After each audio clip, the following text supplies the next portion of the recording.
How you doing? What's going on? What did I miss? What did I miss?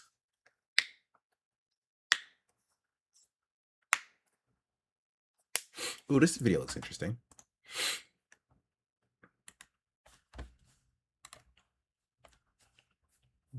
How you doing? What is going on in the world? What is happening? What is happening? What is happening?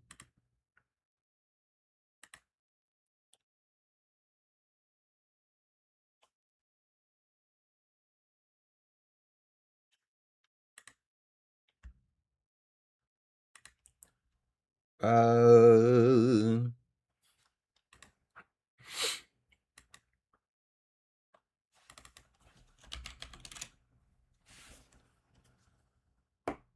Get back from voting. Dang, your voting's early in the morning. I, for one, always wait to vote until the very last minute so that I can be influenced in line by people who are yelling at me illegally. Um,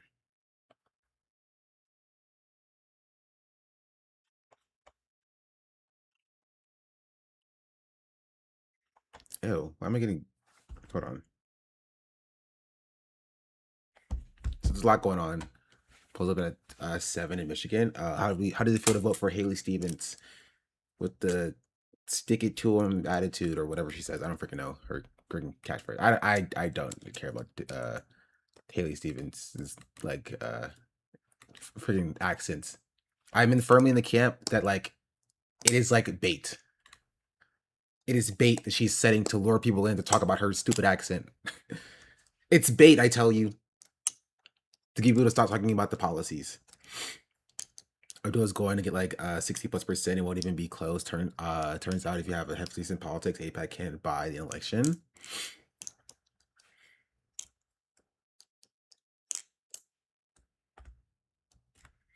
Or you can if the election isn't talked about. Wait, what I say? What did I say? You have to see a Haley Stevens yard sign in the metro area. I mean, yeah, because they're cost like $70. There's a lot of like Haley Stevens like interesting discourse that I haven't talked about just because like I personally feel like it's been like beat to death a little bit. There's like the non like election related stuff, like her voice and the fact that her yard signs are more expensive than Abdul's yard signs are, and the fact that how her entire like her entire all of her rallies are filled with like or like events are filled with like old people, stuff like that, you know. So, yeah, I don't know. You want to if you want my lock on the election, I think Abdul is going to win as well. I mean, I think it's like insanely surprising at this point.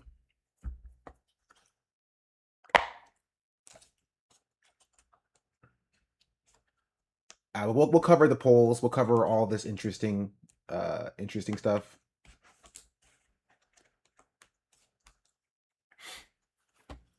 Mm-mm-mm-mm.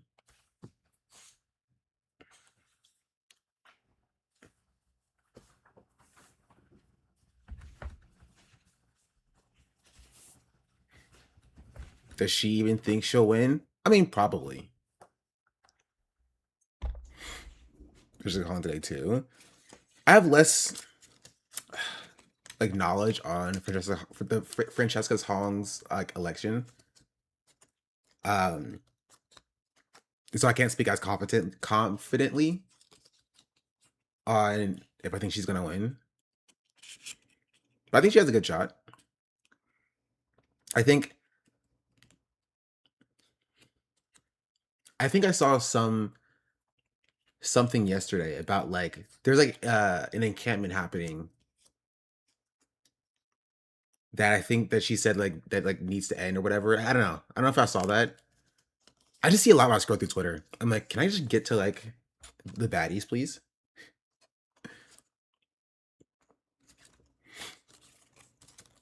Whoever's gonna win, the margins are even better than Abdul. I mean, we'll see.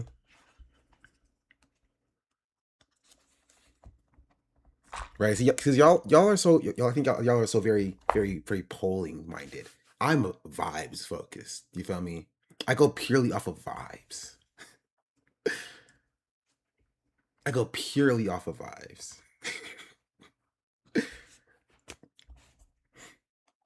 Right. So again, I don't necessarily think she's gonna lose. Right. I'm just saying that my vibes, right, feel very positively about Abdul right now. I just haven't been following Francesca's race enough to know. Okay, this person came in the state of Michigan. Did I ever see again? Y'all are. I know you're making a meme to get your link out there, but like y'all are not listening to me. Her vibes have been excellent. I'm not saying her vibes. Y'all don't understand my process, Chad. I'm not saying her vibes are bad. I'm saying the vibes in general lean more favorably in my mind to Abdul winning, and I haven't been following right her vibes closely enough to make a confident like call. You know what I mean? That's my point. But yeah, I'll look at the we'll look at the link anyway because it's primary season. Oh, this is this is about what's it called? What's her face?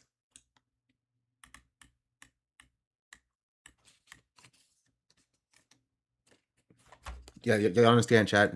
Her vibes are immaculate. And by her, I mean her. Hashtag her vibes are immaculate. And in the United States Congress, I will continue to fight for the people of Israel. I will continue to fight for Israel's existence. Israel comes to me in my dreams. I see Israel's future, and I know that Israel will continue to exist for the Jewish people. And in the United States Congress... It's funny because she didn't even get that much applause. She didn't even get to get one person be like, whoa, yeah. Woo.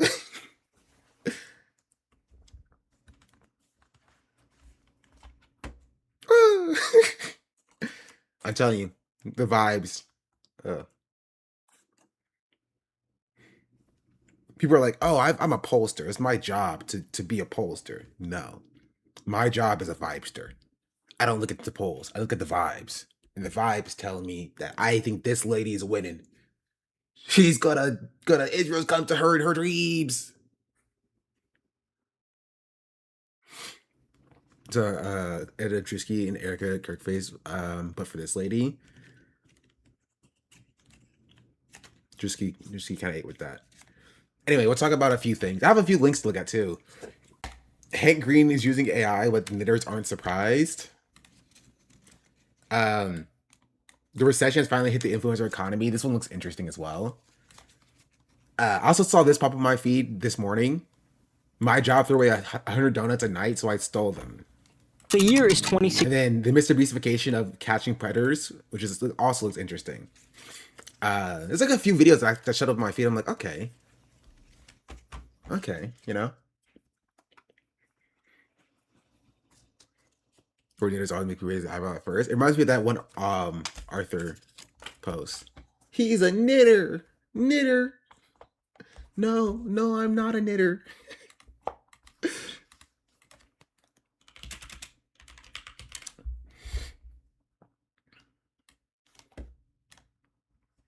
I saw him with mine own eyes depart ye old yarn yurt with a pink woolen thread most shameful. It's not pink! It's fuchsia! Oh. He's a knitter! Knitter! Okay, that guy definitely says it. No, I'm not a knitter. No. That one guy definitely says it. It's not pink.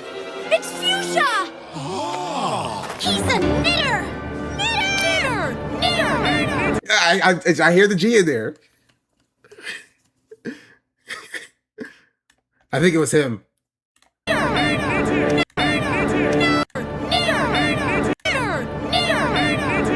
That's crazy. That's crazy.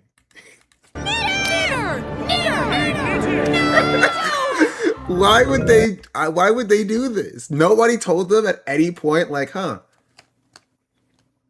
Because Ricardo did voice that character you pointed to at one point. This is true. Steven Crowder did voice the character in Arthur. And I did a video on the Hank Green AI debacle. I didn't see the video. I saw it pop up on my feed as well. He voiced Brain. Does this mean that words aren't made up? No, words are definitely made. Here, we'll get to this maybe later. Yeah. Before we get to any of this, there's also a few Twitter posts I want to look at. Like, maybe not before, maybe after.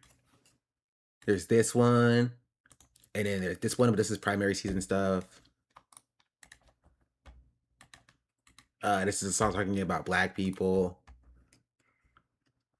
This is Destiny talking about Black people. This is Asmongold being insanely racist.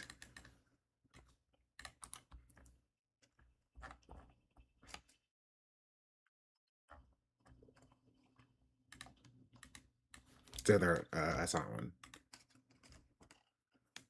What is VRA? The Voting Rights Act. Oh, that one too. Thank you for saying that, because I almost forgot.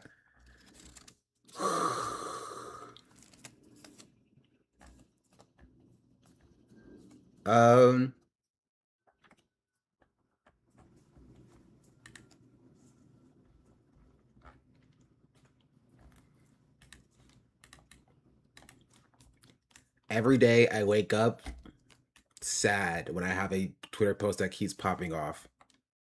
Because I'm like, Twitter is my most popular platform. This was just a little meme too. I didn't even expect it to do that well. I expected to get maybe like 2,000 likes or something, but got 16,000 likes. I just posted a freaking meme, a picture.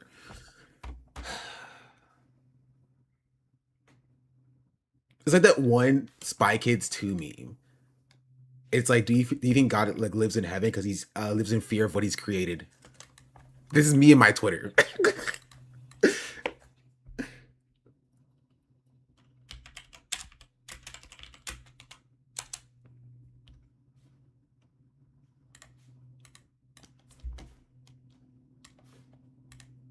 Why do they despise me so?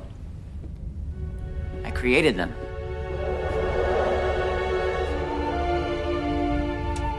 Do you think God stays in heaven because he too lives in fear of what he's created? Here on earth? That's me with my Twitter. That's how I feel about me and my tweets. Every day, in shame, in fearful that my tweets are successful. Stop looking at me like that. I'm no loon. What I'm still trying to figure. It was a good movie. I don't think Spy Kids 2 was better than Spy Kids 1, but I liked Spy Kids 2 more. Spy Kids 3 was a bad movie. It was a bad movie. It was not a good movie, but it was fun, and I did enjoy it. It was a good trilogy, as in like it was a fun trilogy to watch.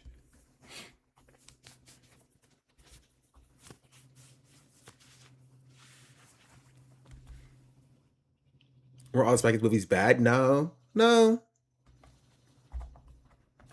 they were movies for kids, and so like that kind of like, you know, tailors what you're gonna get from them. But like they were like, Spy Kids 1 was a good movie. Like it's set up and its payoff, right? The structure of its like content was good, right?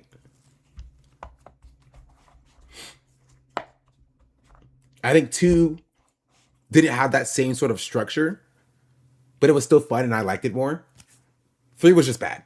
It was a bad movie as it pertained to what it tried to do. But man, did I enjoy it. Spy Kids 4 was bad. Smell-O-Vision will never be forgotten. It should.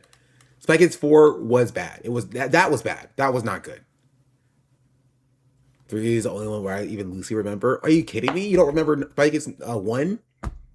1 is a little bit forgettable. With Foop. Foop is a madman, help us save us. Foop is a madman, help us save us. With Foop. Come on. Spy Kids was my favorite movie when I was growing up. Shark Boy and Lava Girl, though. Shark Boy and Lava Girl was the precursor to the Spy Kids. And it was a better movie. It was a better movie than Spy Kids, the series, but like I had more fun watching Spy Kids. I did love Strawberry and Lava Girl though. We don't talk about the sequel. The sequel was also really bad. The sequel sucked. Yeah, about the Children of Blood and Bone controversy. I saw some stuff when I was scrolling through Twitter. I didn't necessarily care to stop and look at it because I saw discourse. Shark Boy came after. No, it didn't. I'm pretty sure Shark Boy and Lava Girl came before Spy Kids. 2005 was Shark Boy and Lava Girl. Oh, you're right. It did come after. Gasp. Gasp. I'm wrong. Wow. Came out in 2001? Jeez, I'm old. Ew. Sorry. There's an animated version of Spy Kids on Netflix? Ugh.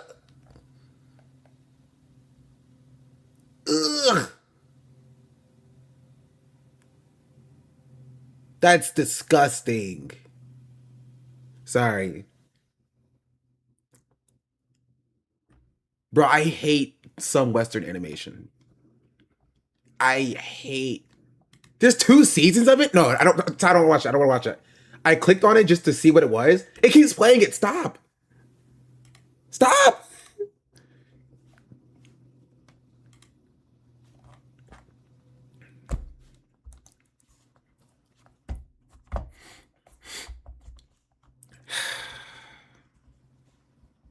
When you should can't trust you after spreading such Spy Kids bits info. My bad. My bad. I watched them all at the same time because I was the same age when I watched all of them. I couldn't have watched Spy Kids immediately when it dropped because I would have been 1 year old.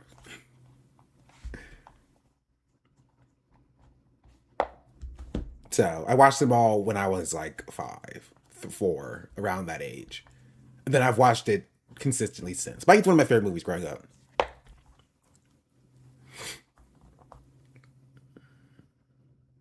And also, okay, isn't Carmen from Spy Kids married to like somebody crazy? Hold on.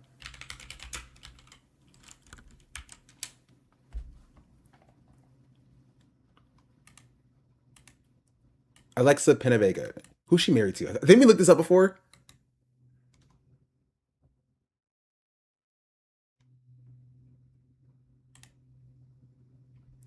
Big Time Rush. The guy from Big Time Rush. Yes. That's what it was. I remember looking it up. We were talking about it. Why'd you say Megan Trainor? Where did Megan Trainor come from? Megan Trainor was like a child when that came out. Or I guess Carmen technically was as well. Megan Trainor was not Carmen. Oh, Junie married her. Oh, okay. Well, I was very specific about Carmen. So that's where rich people always marrying each other is interesting to me. Cause I'm like, why are you classist? Why do you hate the poorest? You know what I mean? Why do you hate the poorest?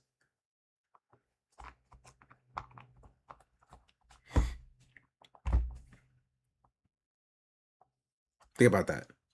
Anyway, sorry. What was I talking about? Oh yeah.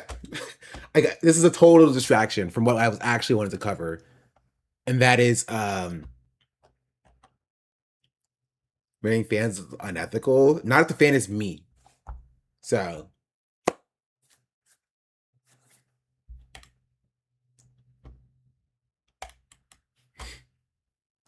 this by gets logic with confidence says cake and then gets electrocuted. It always lives free in my mind. Yeah. Because he was the one. Just kidding. He was not the one. Junie was the one. Spoiler. Spoiler. I just spoiled Spy Kids. It came out in 2005. It was actually not the guy who was fully in silver, who was trapped in the game forever. So it's kind of like SAO if you think about it like that. Spy Kids was a precursor to Sword Art Online.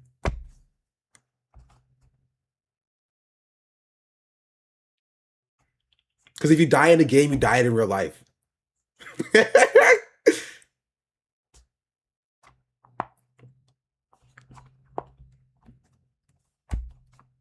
I'm trying to say I can't even disagree with it. I mean, it's true, because if you died in the game, you died in real life. The reboot also has the main character who got trapped in the game world. And what Spy Kids was written better. Yeah, there was also no incest. So, yeah, that's also the positive part of it. Matrix did it first. But like Matrix wasn't really like you're trapped in the game, you're trapped in real life kind of thing. You know what I mean?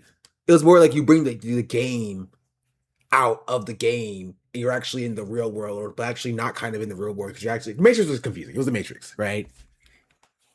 The Matrix is a separate thing. Right? People have copied the Matrix. In dot hack. I mean, you can say dot hack if you're old. Anyway, Kamala Harris. See, like now came out around the same time in 2002. Spy Kids 2003. Spy Kids came out in 2000 and you're right. Spy Kids, the third one, did come out in 2003. Wait, do you think Spy Kids actually stole from SAO the light novel? That's really funny. That's really funny. Man, that third movie sucked, but it was fun. I liked it. It also had a scene in the movie that was like a race scene that I think was directly stolen by Ready Player One. Right? Okay, sorry. Quick aside. We'll get to politics in a second, but we're doing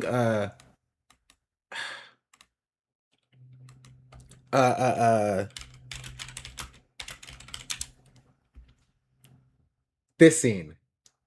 There are no rules in this race except win at any cost. All right.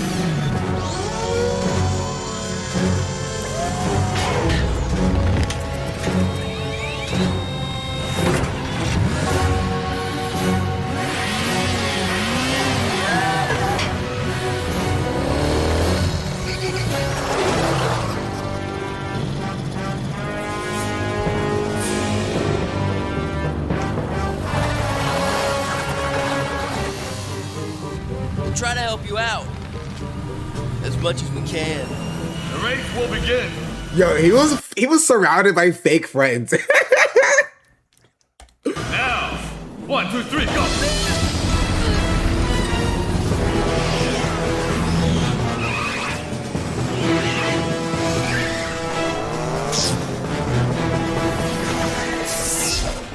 He's surrounded by gamers? True.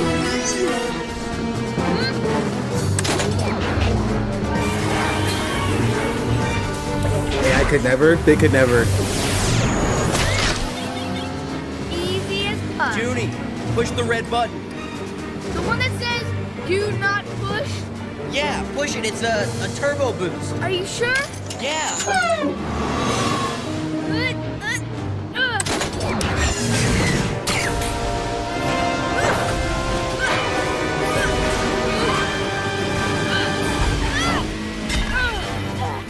Hey, Red!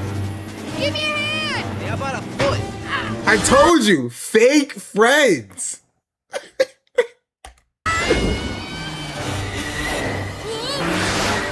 To be fair, they don't know if he was the guy yet. They don't know. They're like, you're not the guy. Also, Mr. News at the end of 19 months.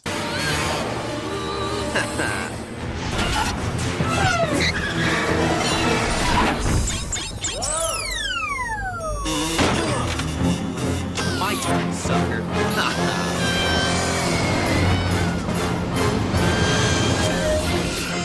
You're supposed to be winning the race, Judy. Grandpa!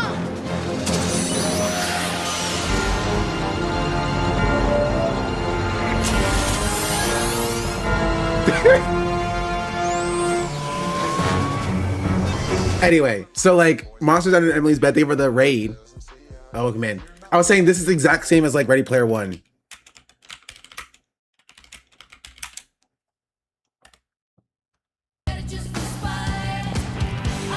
Except, I think Spy Kids was actually better by far.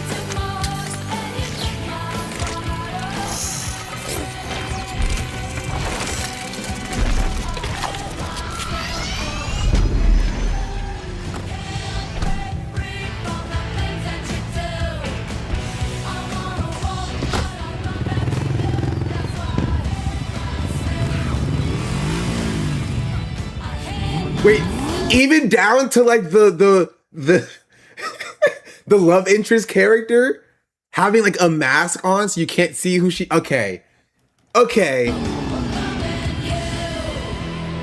That's stolen.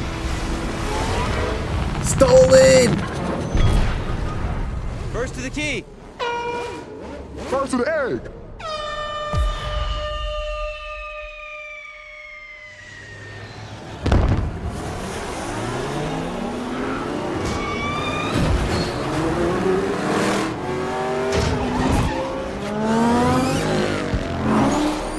You see, it's literally the same game.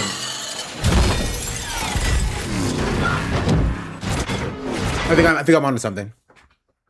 I think I'm onto something. I genuinely think that they stole this from Spy Kids.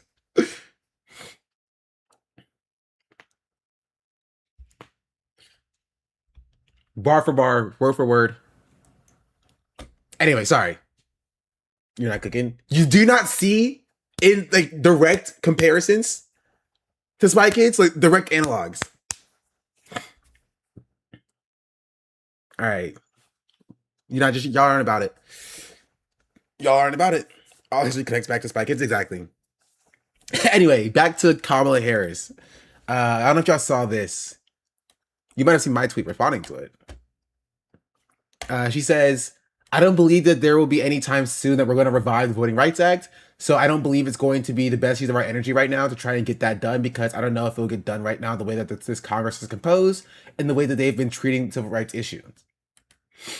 As you think about this Calais decision and the effective gutting of the Voting Rights Act through Shelby and Calais, how do we best respond? You're a brilliant lawyer, been a legislator and an executive. How do we best respond to what is really a setback in terms of a tool that we've used to protect our voting rights? How do we best respond? Okay, real talk? Real talk, straight talk. Give up. I honestly don't. Real talk, give up.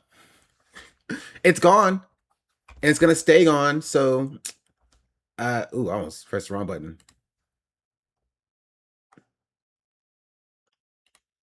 Hold on.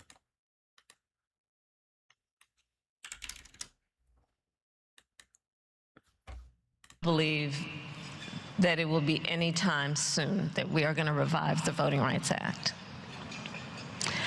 So I don't believe that it is going to be the best use of our energy right now to try to get that done, because I don't know that it's going to get done right now. The Voting Rights Act. How you maintain your power. What do you think should be done then? Genuinely, what do you think should be done if not that?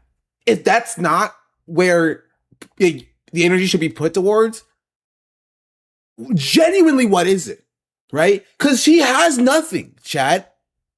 Genuinely, she has nothing. She's not like a leftist. She's not even like Obama, who ran off of like a more affordable healthcare, or even Joe Biden, who ran off of like more affordable healthcare, or fixing the Affordable Care Act or whatever. She has nothing. She literally the only thing she ran off of in 2024 was voting rights. Was the we're gonna keep the Voting Rights Act, and now that it's gone, she's like, well, what's gone is gone.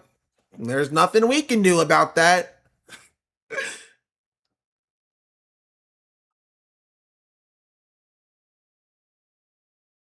If Kamala Harris gets the nom in 2028, I don't think it's likely, but it's very possible. I mean, okay, genuinely, do y'all think they're gonna let AOC have it?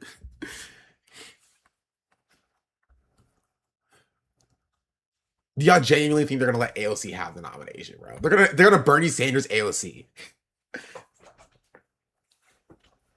They're gonna Super Tuesday 2020 Bernie Sanders AOC. And Gavin Newsom's gonna drop out for actually more likely that Kamala Harris would drop out for Gavin Newsom. Actually, you know what? It's a toss-up. In my mind, it's 50-50 split between whether or not Gavin Newsom or Kamala Harris will drop out to support the other. I think she's undeniable. I think you're wrong. I think you're wrong and it's copium. You think that AOC is undeniable. I don't think Gavin would drop out. I mean, I don't think like Ro Khanna will do it. Like, I think Ro Khanna has more fire in him than AOC does to like go and get it. I think AOC will see the establishment be like, hey, we're not going to go with you. And she'll be like, all right. And she'll step back. Right. And I think Roe would at least try to fight for it. I don't think either of them will have the mechanisms to win it. Right. I think there's issues with both AOC and Roe. Right. But like, I think the gains that leftists and the DSA has made in the last year have been good, but it's not nearly enough to usurp the hurdle of getting a leftist president. I've heard from Gavin recently, he's fallen out of spotlight quite a bit. Yeah, because he's biding his time.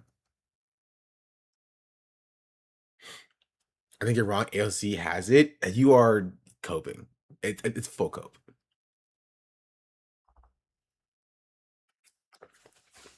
It's full cope. Right? Because it needs... There's genuinely no way it goes from 0 to like 100 basically in terms of like going to like a leftist president, right? That's just not how politics works. It will take time, right? And it will take at least a few election cycles to get there, to get a DSA candidate to be president, right? And it's the same way that I feel about like a third party president, right? That's not going to happen immediately overnight.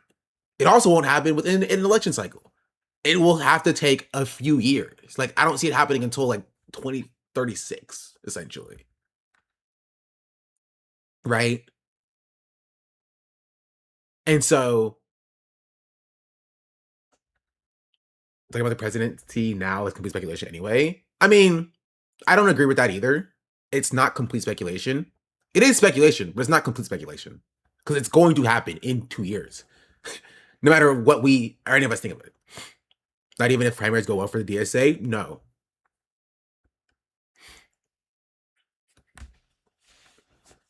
Like, Trump third term, I mean, that's also speculation. But like, it's a reality that we're gonna have to contend with. Right? He's going to try and attempt somehow to maintain power. Whether that will be a third term, whether that will be like nominating a direct surrogate, right? He will attempt to maintain some level or measure of control, because like he's a narcissist. Like it's going to happen, right? And so it's best to be prepared, right, for that eventuality, because we know it's coming. We know that Trump is not going to just step down from power and be like, okay, here you go, you know, Kamala Harris or Gavin Newsom or AOC or Ro Khanna, right? We know that that's not... They barely did it in 2021, and that was because, like, their coup failed. Like, that was not a peaceful transfer of power, right? And now they know that if they just need to get the presidency again the next time, right, to just pardon all of their essentially terrorists, that's all they need, right? So I think that they will be more emboldened to be more like violent to stop the electoral process, because they know that there will be no consequences for them, because the Democrats won't punish them. And even the few that they do punish, the Republicans will just come in power next time and just pardon everybody anyway, you know? I think unless she does something extremely stupid next year, her and the DSA will be more popular and in line in the base than ever. She would beat Gavinism pretty easily. I think you're wrong. Right? Because again, it's not about the base. We don't live in a true democracy. Right? Right? We live in a democratic republic. We live in a situation where like delegates select who the nominee is, not the constituency. Does that make sense? And so the base can be totally aligned by AOC, and the delegates can come in and be like, yeah, we're not doing that. Right? And that's the problem. That's what we have to get over. Is that like you have to break that structure that will exist. Because Democrats are not going to just sit back and be like, okay, DSA, you can get whatever you want to. Right? And I think there is a situation sometime in the future where the DSA has enough power to usurp that hurdle. I don't see it happening within 2 years. You know? Like, I don't think having, I don't know, 15 DSA elected officials is enough, even if they are monumentally popular, enough to get over the establishment hurdle in the presidency, because that is a different hurdle to go over, you know?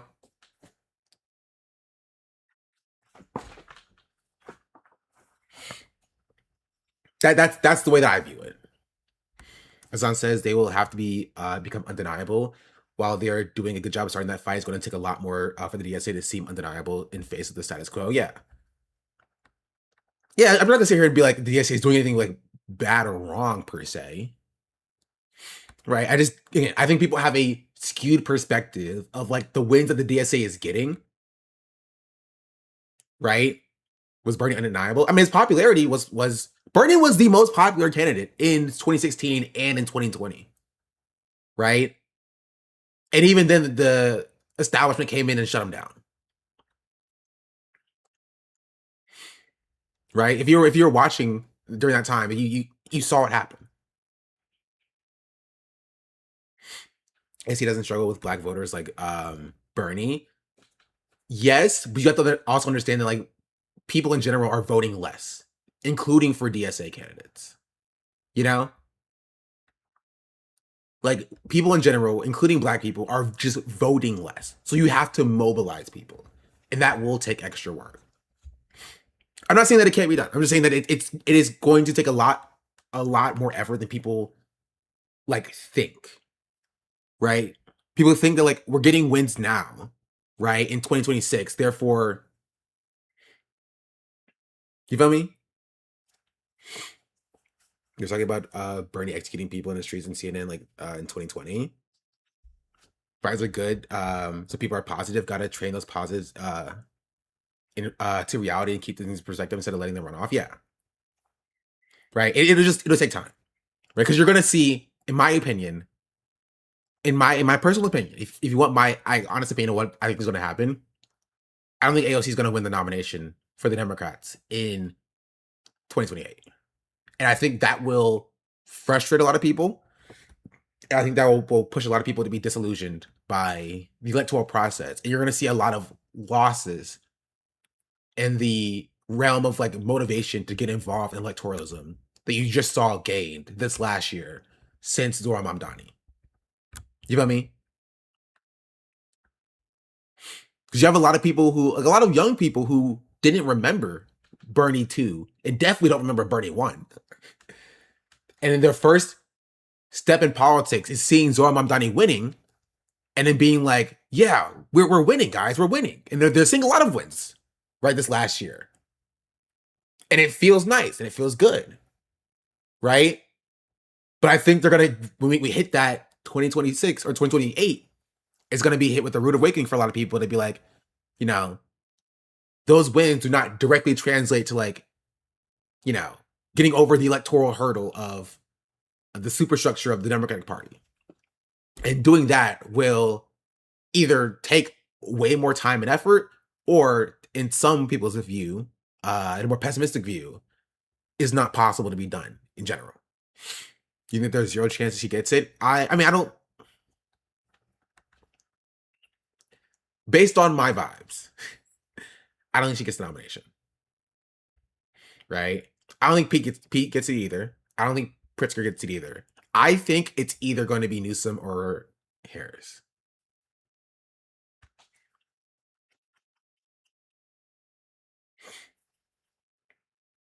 I do. Genuinely. I think it's going to be Newsom or Harris. Right? Not because they are good politicians, but because Harris has the history of playing ball with the DNC. Harris not becoming president ever. Oh, I didn't say she was going to win. I said that she's going to get the nomination.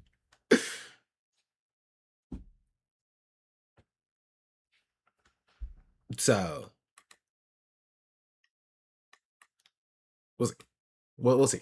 Anyway, let's see her give up the fight of one of the things that she fought for when she was vice president.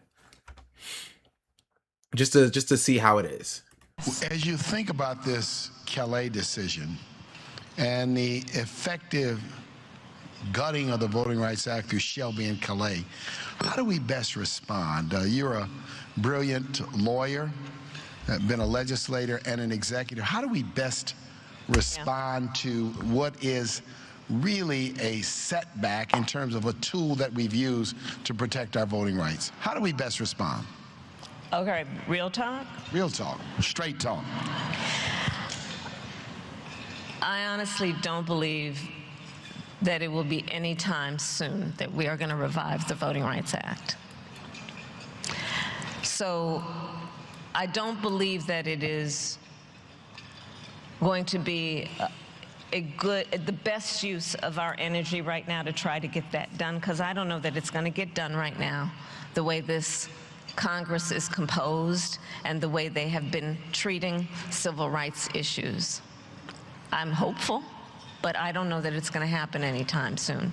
So I think part of it is we've got to think about now, and I was talking to this young woman about this, now when they have destroyed the infrastructure we built over decades and had in place with the Voting Rights Act for 50 years, how are we going to achieve the goal when that infrastructure has been destroyed? And we're going to have to be creative. Part of it is these midterms are coming up, and it will make a decision about who at least rules the Senate, the House, if not the Senate. And so we have to do the work of telling people right now, check your voter registration status. Make sure you aren't one of those people whose names got purged inappropriately. Make sure you've checked on your polling place, because they've been playing games around moving the polling place where your grandparents always voted. And so on election day, when they go to that elementary school down the block, they might find that that polling place is closed. Registering folks to vote and having an agenda that is about turning out the vote in the greatest numbers we have ever seen, so that in light of and in this environment where they are cheating, we will be too big to rig. Too big to rig. What, vote for you for what? You just said you won't fight for the rights with the Voting Rights Act. So, like, what are we voting for you for if you're not going to fight to maintain our rights?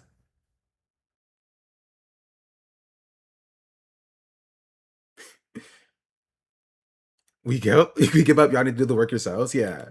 And so this is what I posted. I said, I actually didn't say anything. I posted a picture. I said, the ratchet effect, how you are being duped by the fake two-party system. Democrats block movement back to the left. Republicans turn everything to the right. Yeah, and apparently people liked it because it has 16,000 likes. Bro, people hate Kamala Harris. It's never satisfying to say we've got to be incremental, and I'm not advocating incrementalism, but until we win back majorities in the Senate and the House and take the White House, that may just be where we are. It's never satisfying. It's a funny post.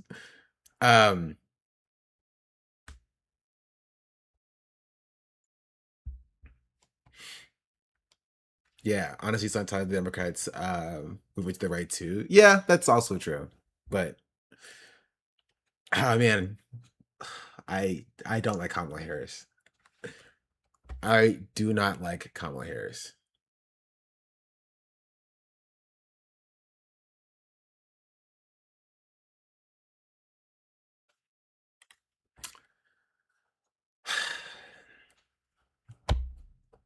Anyway, like my tweet because it is, well, bro. 17,000 likes. Right, it was just at 16. I'm go crazy. I go crazy, chat. I go crazy. Anyone really like her? Bro, Too Raw, Too Real probably does.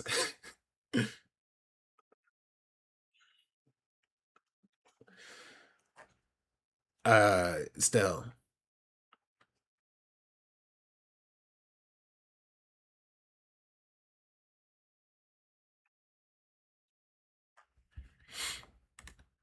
Anyway, let's get to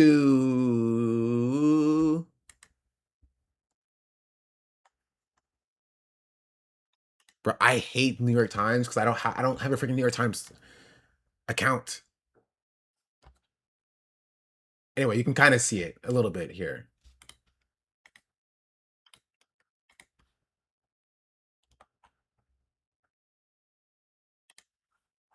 Delete.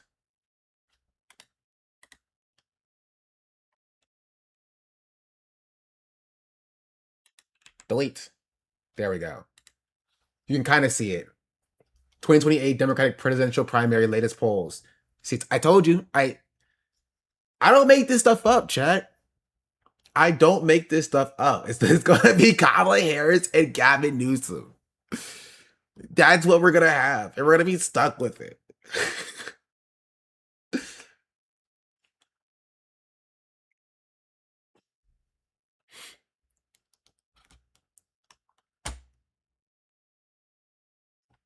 I just 4 years of Trump. It ain't happening. It is. It is. That's what we're gonna have. That's what we're gonna be stuck with. And everybody's gonna be super surprised when we're stuck with it. And I'm gonna be sitting here and being like, on a stage, this support's gonna fall. The moment on stage, support's gonna fall. Want to bet? I'll take the bet. I'll take the bet. This is gonna be who we're gonna be stuck with, right? Because no, even if their support falls, this is who the DNC is going to shove, right? The DNC is never going to concede to a DSA candidate, right? And so, like, Kamala Harris is correct in that the DSA has to be too big to rig, and it's just not there yet. And I don't think it will be there by 2028. It will take a little bit more time to even get there in the first place. I think it'll take until 2036. Then about them conceding, it'll be about her falling on her face. I'm saying that it won't matter, right? Kamala already did fall on her face, right? The entirety of the 2024 election was Kamala Harris falling on her face, and she's still the front runner for 2028. She was a monumental failure. A monumental failure, right? To proportions that like have not been seen. And she's still the front runner. Right? She's not going away. She is going to be there, and we have to contend with her being there. Right? Our best case scenario is if we can get Gavin Newsom out of here. I don't know how we can do it, but that is genuinely our best case scenario. Because we're not getting rid of Kamala Harris. Does everyone want a primary delegate? It doesn't matter. It does not matter.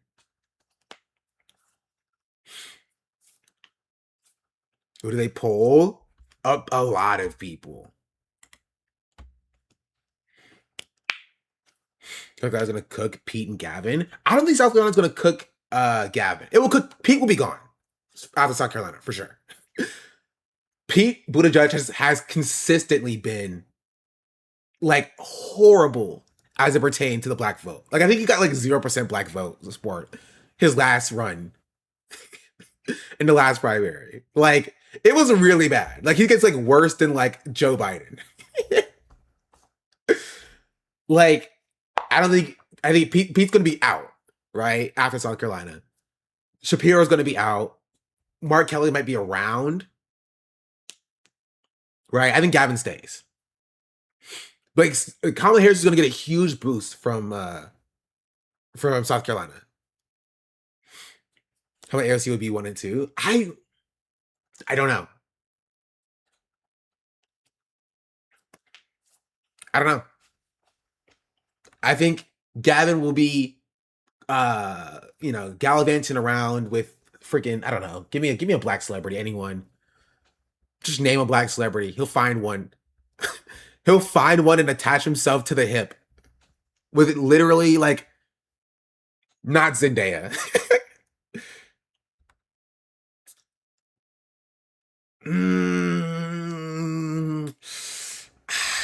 No. Because it can't be somebody that Kamala Harris would already have. It would need to be somebody who'd be fine being like second fiddle to Kamala Harris, you know? Like, I might see like Kevin Hart, not Obama. The baby is hilarious. Not Obama. Kamala's gonna get on stage and say Israel's our greatest ally to the Middle East and lose to AOC bucket. I disagree. Ti, no. Dwayne Johnson. I don't know. He'll find a black celebrity to attach to and be like, guys, I'm cool with the black community. See, I'm hip with it. Right? I'm telling you right now, we're gonna have to deal with this. Gonna find his token? Yes, he will find his token and he will attach himself to that person. It won't be Kendrick. It won't be Nicki Minaj either. So for Howard University, all right, chill on Howard. No, Howard will go to Kamala Harris immediately. Drake's not even American. The first person in Oakland he can find. Yeah, I can see that. Yeah. But the point stays. The point is that like we're going to have to contend with Kamala Harris and Gavin Newsom being shoved down our throats 2028. Right? And I genuinely hope AOC finds some fire. Right? Because I don't think she has the fire she needs to like combat that yet. They will return in Avengers Doomsday. Yeah. Because she needs to be able to be a little bit harsh. Right? Because she will be behind after South Carolina. Right? She would have to pull up steam, pull up ground. Right? But I think AOC would be more willing to like concede for a cabinet position than I think, you know, a freaking like Ro Khanna would. Even though I think he would also do it too. You know what I mean? I mean, because like at its core, if they were able to like cuck Bernie the way they did, there's no reason that they wouldn't do the same thing for like Gavin Newsom and Kamala Harris. Now, granted, I will acknowledge Kamala Harris is less popular than Joe Biden and Hillary Clinton were. So it's not necessarily directly analogous. She is less popular. But I can see them doing the same thing that they did for 2020 and 2016 to AOC, which is basically having Mark Kelly, Josh Shapiro, people to judge as a non-issue, and Gavin Newsom drop out, supporting Kamala Harris at the right time in order to like boost her ahead of AOC. And I don't know if like the DSA boost will be enough in 2028. It might be, but I just don't know. Trump has the motion, he will get the VP spot, but they will never allow it to happen. It's 2028 and the DNC is not popular. They do, and people will not bite it. I don't necessarily agree. I think most people are not most people. I think a lot of people are just they see that and they just don't vote. Right? And so this is all dependent on the ground game of the DSA. Happening now, bro? You mean? Yeah, happening now on the state level. Federal is a different game. It's a totally different ball game. Completely different ball game. Right? You have to mobilize groups of people who genuinely don't vote. Like haven't voted a day in their life to win on the presidential stage. Right? Again, I'm not saying that it's impossible, but I'm saying that it's such a huge battle you have to it's a different game with the same tactics. Yeah, but that's my point. It's way harder. Right? It's way harder. It's not even directly analogous, right? Because there's only a few places that truly matter to make or break the country. Right? And whether or not like I don't know, the point of the matter is that it's an uphill battle, right? That AOC will have to be fighting against like two DSA contenders in order to do that, which is Gavin Newsom and Kamala Harris. And I don't necessarily think that she will like keep her fangs and won't like concede. Voter split. I don't think the voters will actually be split for a while. I think I think one of them will drop out for the other.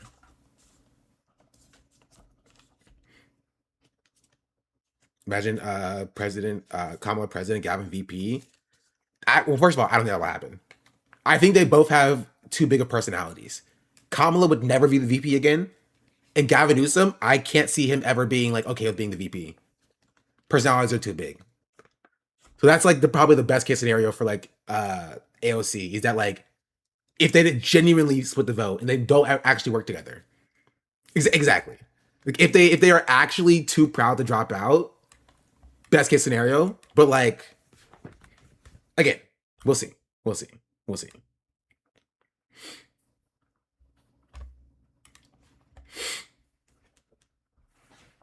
That would mean AOC would need one of them as a VP to gain their votes. Or, you know, yeah, throwing them a cabinet position or something. How Josh Shapiro gets so high? Because there's literally no one else. That should tell you something, chat. There's literally nobody else. Nobody else. This is a very, very big problem. You know what I thought about? Do you know how like in JJK, there was a like between JJK and Mojalo, there was like a generation and like the son of Yuta was like, bro, my generation sucks. It was bad. No spoilers. Well, you know what I'm talking about anyway. It's like that. We were in like that generation of politics. We're like caught between a very big generation of personalities and stuff doing politics, and they're all getting out, and there's not really many people now giving us anything. Did I get spoilers by political coverage? It's over at analogies. I stay for the power hours. True. It's kind of like that though. In that like, I think in like 10 years, the primary for the presidency is going to be insane. It's going to be literally insane. But right now, there's genuinely nobody. Like Pete Buttigieg is like front running the polling, bro. There's literally nobody.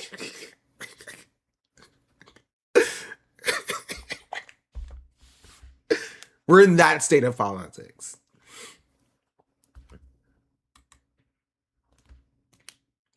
Taylor versus Parker get a job. That's crazy.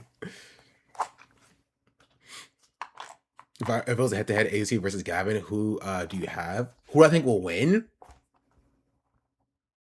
It depends. Honestly, it depends. I think AOC has a better chance against Gavin Newsom than she does against AOC. Against Kamala Harris. I don't think Kamala Harris would win the general.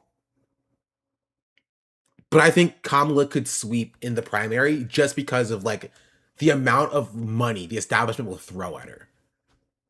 Right? Because she is the establishment. It will be literally unlimited money.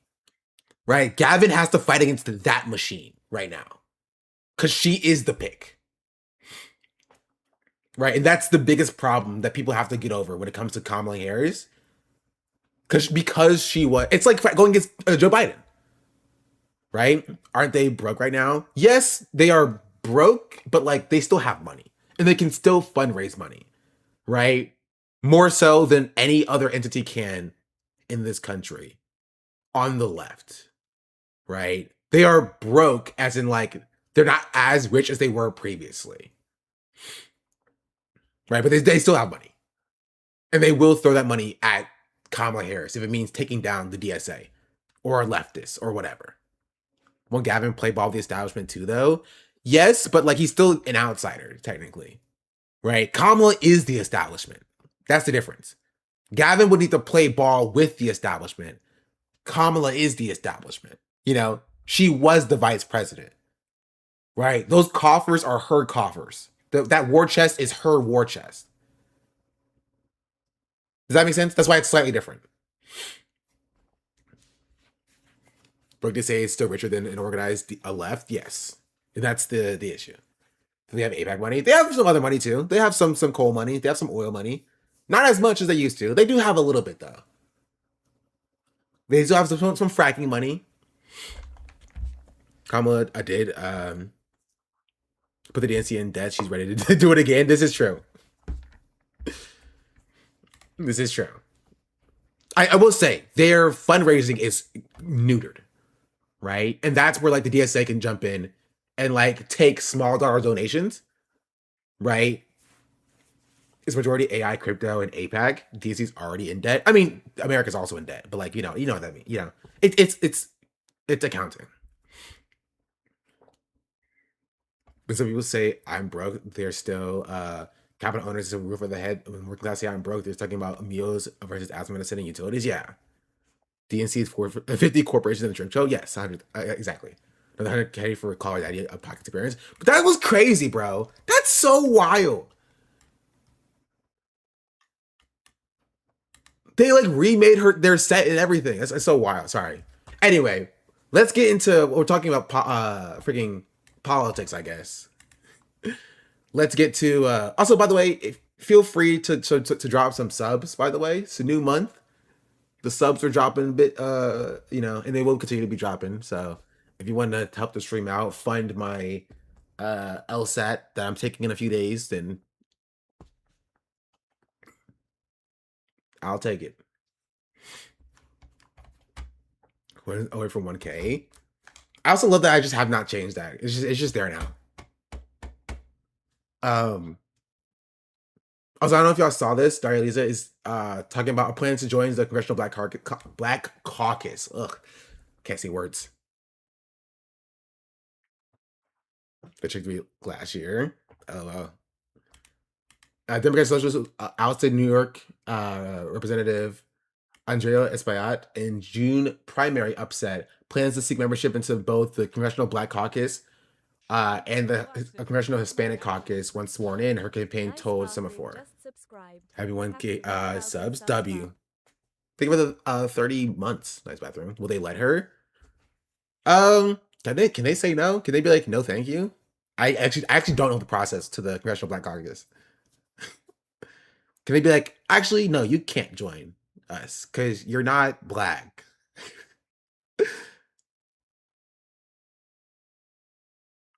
They will say send arm. That's crazy. Is she broke? Oh, my bad.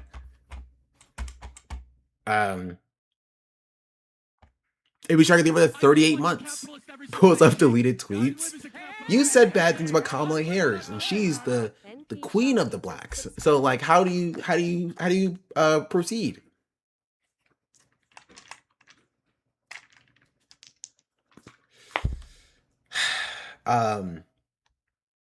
Yes, I saw that. Speaking of black and speaking of politics, I don't know if y'all saw this. This is what a black voter said about Abdul. Katie gave it 39 months. Why this needs to begin with? Because mixed people, biracial people. It's not mixed people, biracial people.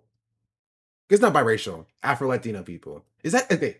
Is Afro-Latina a biracial identity? Because it is like two identities. Actually, I don't know. I don't think so.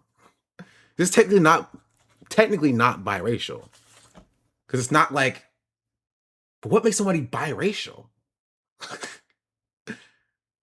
Depends on Latino. I guess it does depend on Latino.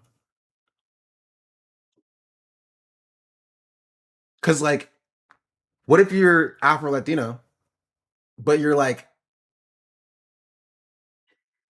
but you are mixed? I guess you could be a mixed Afro-Latino person. Interesting. Interesting. Being black is identity itself as well as Latino. That's grok. Latino itself isn't a race in and of itself. It's more so a cultures of white Latinos, Afro-Latinos, and indigenous Latinos. That's true. That is true. This is true. What was I saying? You know, let her in both. Who cares? I remember how we got here. But get this: when Abdullah Sayed went to speak at that black church yesterday and introduced himself to those people, myself same as Afro Latino. I grew up with two separate cultures. he changed some minds. I want to play you a conversation I had with someone who heard him. But get this: when Abdullah Sayed went to speak at that black church yesterday and introduced himself to those people, he changed some minds. I want to play you a conversation I had with someone who heard him speak at church, so you can get a sense of just how much that visit meant. Take a listen. His remarks were excellent, just what I needed to hear to make the right decision. Absolutely. He gave me confidence that he's not the person that... I said to go to black churches as well. I've been saying it for years. And people have yelled at me. I just want to point this out. People have yelled at me. People have yelled at me and they've screamed at me when I've said to go and you meet, because I said it in the conversation that I had with Hassan. Hold on, let's see if I can find it. Here, I'll play it while I try to find in this conversation. But get this: when Abdullah Sayed went to speak at that black church yesterday and introduced himself to those people, he changed some minds. I want to play you a conversation I had with someone who heard him speak at church, so you can get a sense of just how much that visit meant. Take a listen. His remarks were excellent, just what I needed to hear to make the right decision. Absolutely. He gave me confidence that he's not the person that they said he was. It changed my whole perspective on him. And Vaughn, that's really what it's going to come down to. It's a question of whether or not Abdullah Sayed's ground game can overcome Haley Stevens' outside advertising support. He certainly is putting in the work. He had double the amount of public events than Stevens this past weekend. But get this: when Abdullah Sayed went to speak at that black church yesterday and introduced himself to those people, he changed some minds. I want to play. I'm trying to find the... I can't remember if it was in this conversation or not.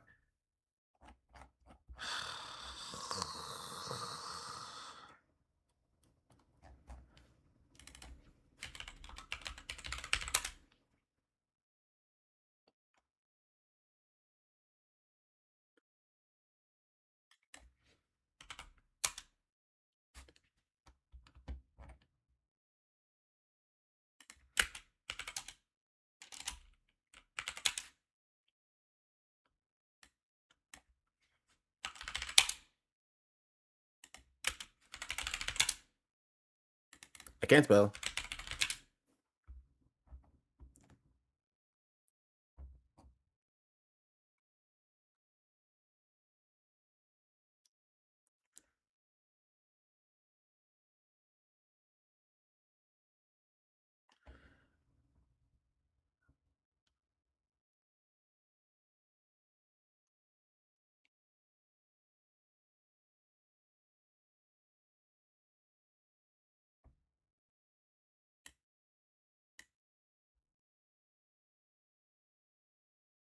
Here. I mean, this is a decent timestamp.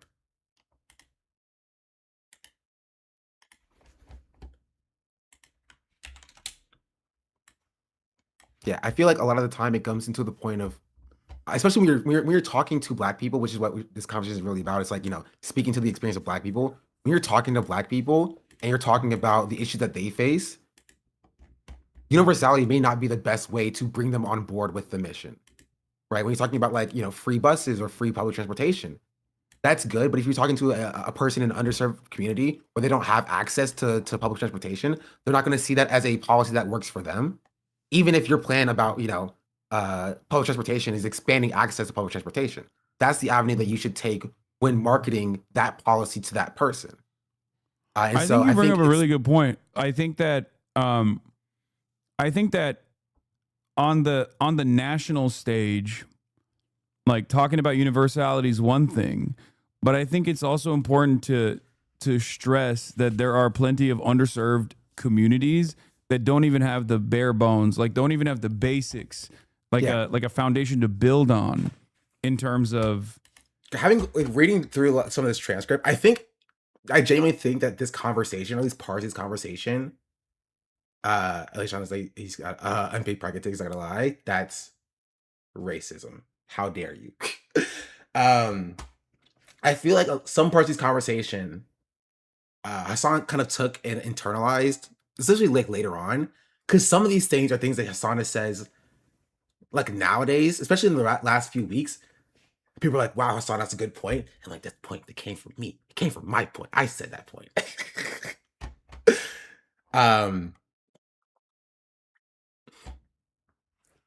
This is my point. Gosh darn it. But like, yeah, it's kind of that concept, right?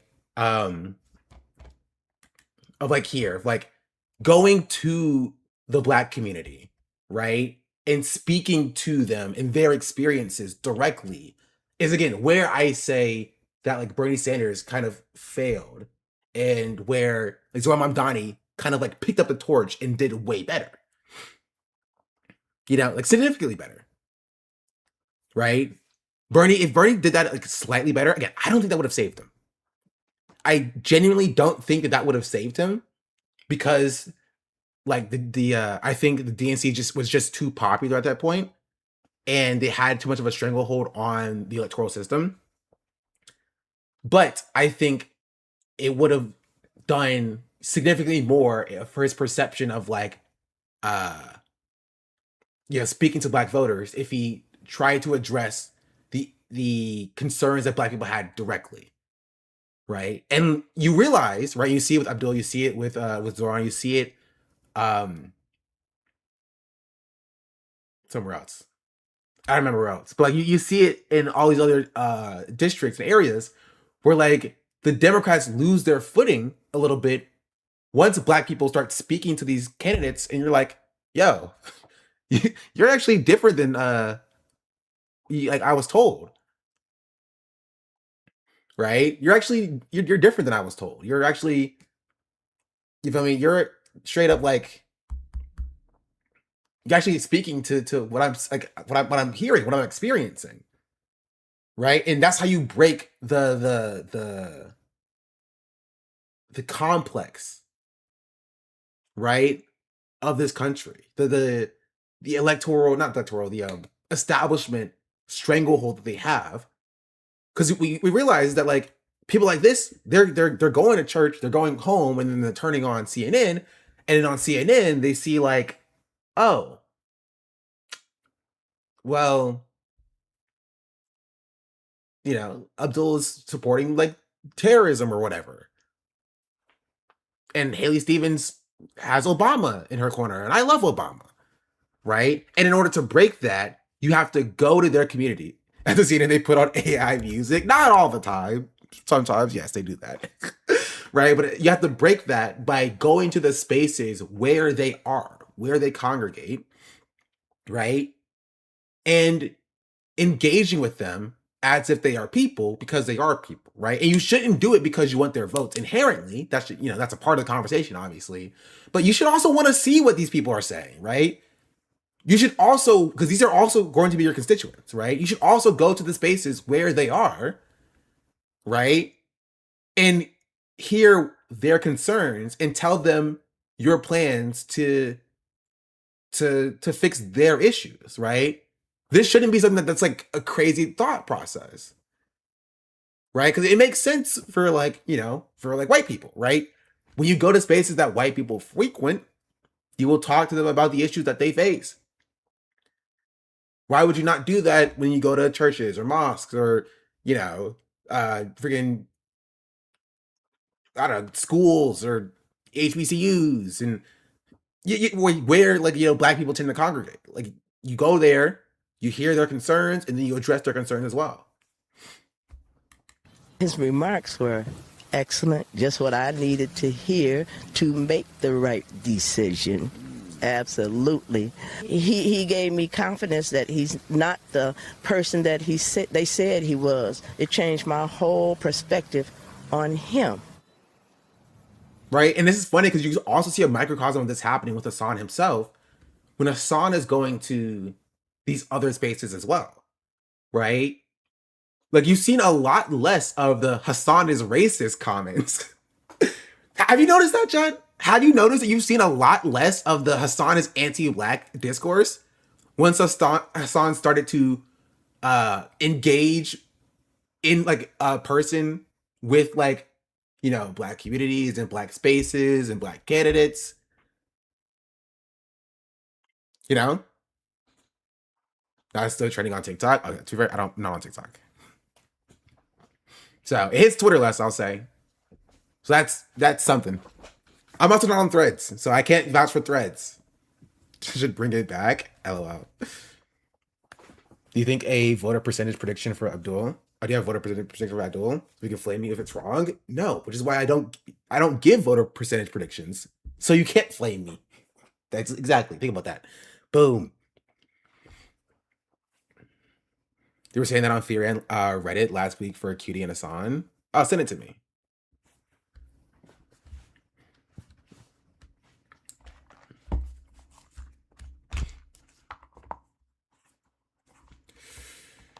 Huh. What was I saying? Oh, there was one thing I have about Hassan. They covered on the pod this week. They said they were code switching. Cutie? Okay, now I'm curious. You've now piqued my curiosity.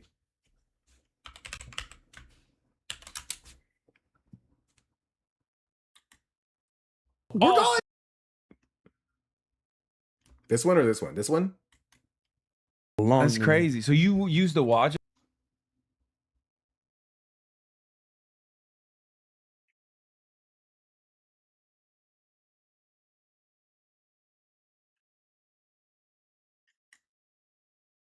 The fall off of Pogger's group of streamers. Hello. They were saying about this. Oh, about this episode. Oh. So it had to have been this.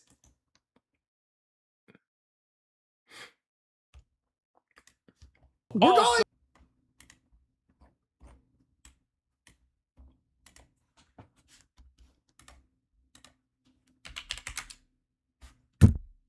No. They definitely code switch. You can't say that and not send me information about it. Like, where do they code switch? When do they talk about it? Where's the timestamp? Exactly. Maybe people can't code switch is a specific term for BIPOC people. Do for safety. So I'm going to discard this critique.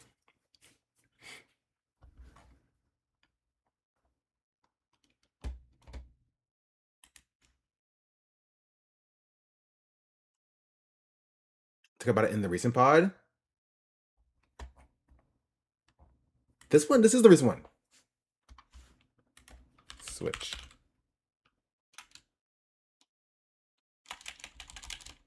Code. Black.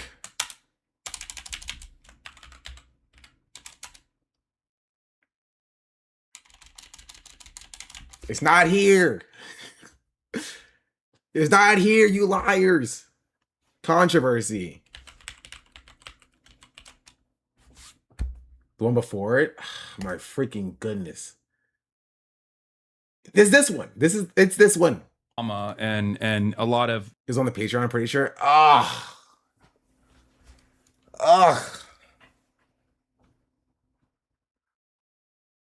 Jeez Louise. All the good content.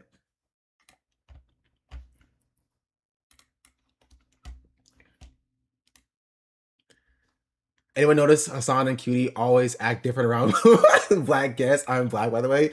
I noticed a pattern of Hassan and Cutie and Austin, not Will, act differently, almost code changing around black guests. It's highly annoying and mildly infuriating at this point. Until let's get any future episodes with black content creators or guests.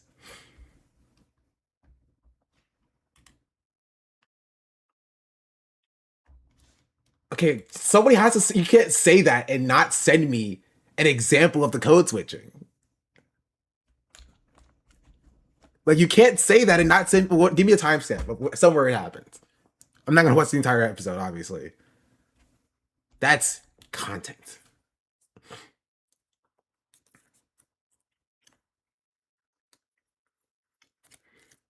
This is the Charlamagne Kendrick ad. I do remember the Charlamagne Kendrick ad. When they have tie zip on the thread. I don't think so.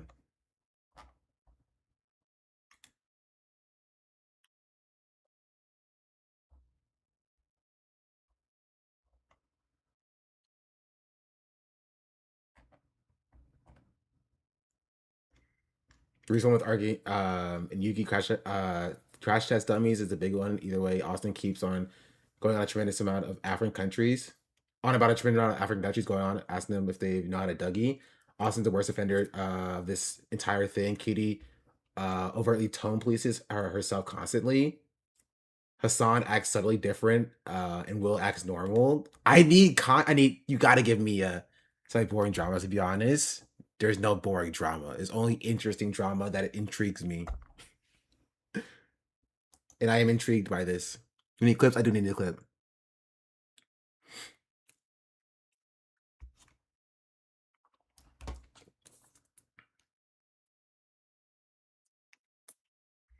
See our word for it? No, because I want to see it. I think it's hilarious.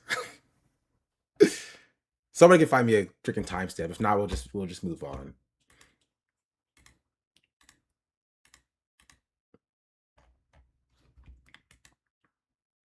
Anyway, let's look at Hassan there.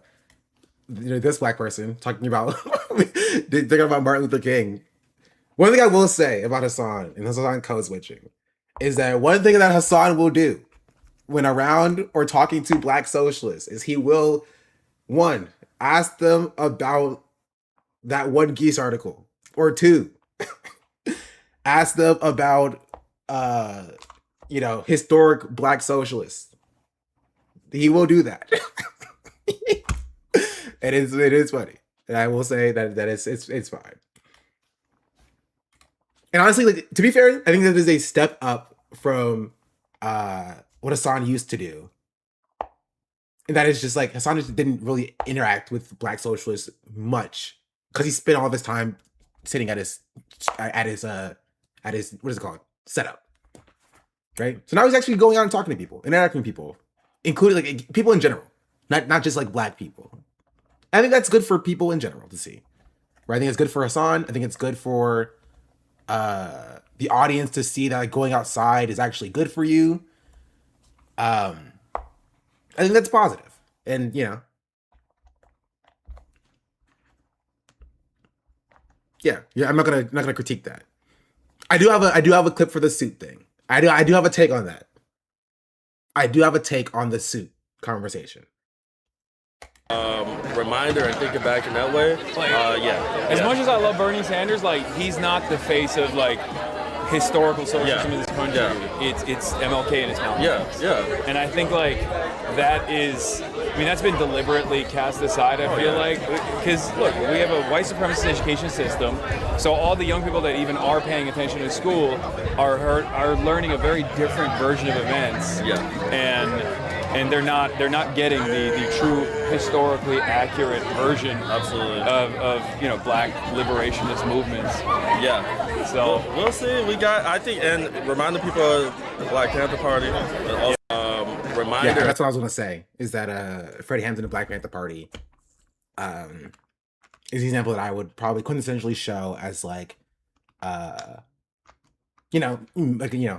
Marxist, socialist, Maoist in certain instances. But the party isn't socialist though. There are socialist elements. They're not like ideologically socialist. But there were definitely like socialist elements of like the Black Panther Party that I think you can like I don't think it would be like necessarily like revisionist to like mention them in this conversation per se. Right? Because it truthfully, like Bernie Sanders isn't like socialist either per se, in the way that like socialism is like the ideology of like socialism. But we still define like socialists as, Bernie Sanders is like, a reason why socialism is so popular. So like, like I think like it's not unfair to describe Black Panther Party as like a part of like the historical revisionism, removing them from the conversation. That's like why, or the history of Black people having socialist, right, and Marxist roots.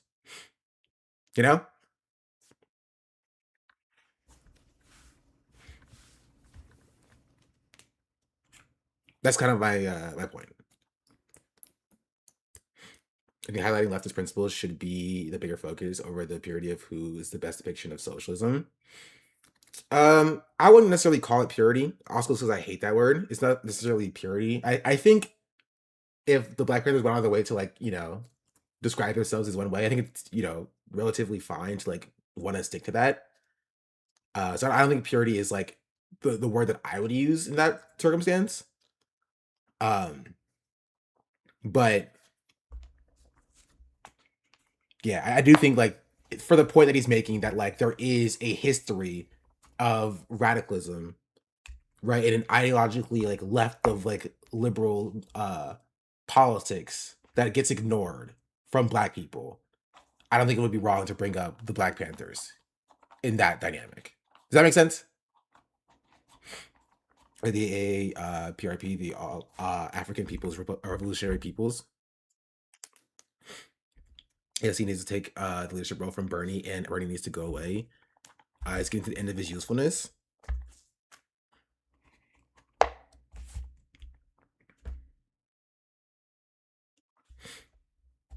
Versus the convo, I think, is the topic into the youth. I mean, we can take a look at it. I'm curious. You want to send me the Donovan conversation and the rest of this conversation? I'll take a look at it. Before we move on to that, though, I do want to look at this, right? So I did a little bit of positive coverage of Hassan. The suit doesn't tap into the youth. That's my beef with it. I do want to talk about the suit just a little bit, right? Just briefly, because I saw this caption. I haven't seen the clip yet, but I did see the caption.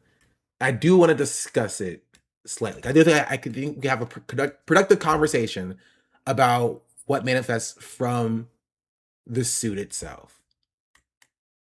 Because I don't know, because everyone was like, oh, you came out in a good day. That's what they were saying. Maybe it's because of the suit, though. This is my first time seeing you in person. Oh, like, true, since I did the... Yeah, before you were chrome heart necklaces. Yeah, I was a chrome heart baddie. Oh, man. Yeah, and now... Are your audience receiving this well? They didn't like it. Or are you LARPing? They didn't like it at first. They don't like the LARP, but I like it. It looks... People respect me differently. I see you cutting your facial hair a little bit too. Bro, oh, that was just because I was on vacation. Okay. Last night, for the first time ever, I was walking by a cop car, and the guy went, like the cop went, that's never happened to me before. And I'm like pretty white, but even then, like, I don't know, maybe it's my height, my size, or like what I wear. But like, I felt like Don Draper. But you're wearing this stuff at home too, though. Yeah. You don't feel uncomfortable sitting down in the suit? I like it. Okay. I like it. I think the suit plays into your talk last week about respectability politics. Get out of my freaking head, Chatter. Gosh darn it. Am I that predictable? Gosh darn it. Libra Cuss, thank you for the prime. Yes, I was gonna bring up respectability politics. Yes, that's exactly what I was gonna do.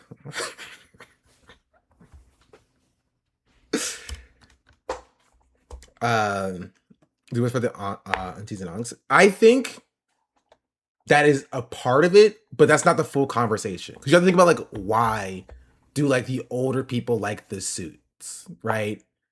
And it's because of the association to it's the same conversation about like respectability. You talked about it today with Abdul's as well, saying Malcolm X did it too. Send it to me. Right? Because I think this is a conversation that doesn't necessarily have an answer per se.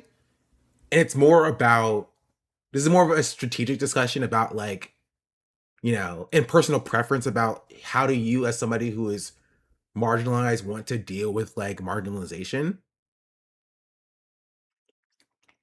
Right? Where it's like, I'm not gonna say it's Hassan that he can't wear a suit or he should wear a suit or she shouldn't wear a suit. Right? But is seeking to is adhering to the standards of professionalism in order to maintain credibility. Giving those standards more credence. Are you reinforcing those standards by engaging with it? if that makes sense. And I'm not saying that he can't do that, but I think it's a valid conversation of whether or not that's what's happening here, right? Because I think there was something interesting. I know you're looking for it, but Q's plantation tour story. Okay, I'll save that for after this conversation. That sounds interesting. Right, but I think that there was something interesting about like Hassan's engagement. I think it's a good example of like why Hassan still streams on Twitch. Right, I want you to think about it. Right, what does Hassan gain by streaming exclusively on Twitch? We talked about it a little bit last week. You know, because Hassan being on Twitch was useful, especially for like, 2019, 2020, 2021, 2022, 2023, because 30K a month in sub rev. Yes. Right. But there's also a usefulness in like if Hassan wanted to like start a website, right? To go on or even like multi-stream on like YouTube and other platforms and do like what TYT does and like get on freaking like a Roku channel or whatever. That's something that Hassan has the resources to do if he so chose to. Right? But Twitch was very useful because that's where young people were. Right? Young people saw Hassan and somebody who collaborated with their favorite streamers, right? He was collaborating with like Pokimane and Valkyrie and Ludwig and Cutie, right? And they saw him doing those collaborations and saw him being like a regular, young adult guy. It was like, oh, I'm gonna go check him out. He's also did politics, right? He started doing like 90 Day Fiance and like watching like YouTube videos and stuff like that. You feel me? Ugh. And so that was a positive of like being on Twitch then. But when you think about like why he's like wearing suits now and like how he's like the attempt to appeal to essentially a different audience, right? Because that's kind of what it is, right? The suits are an attempt to appeal to a different audience. They're not appealing to you, chatters, even if you like them. They're not appealing to the people who watch Kai Cenat or Your Rage or Pokimane, right? They're appealing to the older audience, right? That does care more about your appearance and your aesthetics and your how professional you look. The people who aren't on Twitch. Because for the grandmas and grandpas on Fox News. Yeah, that's true. Right? But I think it's a fair question to note that is engaging with like the respectable, it's kind of like it's the same thing with Zoran Mamdani, right? A little bit less because Zoran is a politician, right? But like is like Hassan engaging with like the fact that he's not taken seriously unless he's wearing a suit, kind of like giving in to the idea that he's not a serious commentator until he wears a suit. Does that make sense? I don't know if I'm describing this correctly.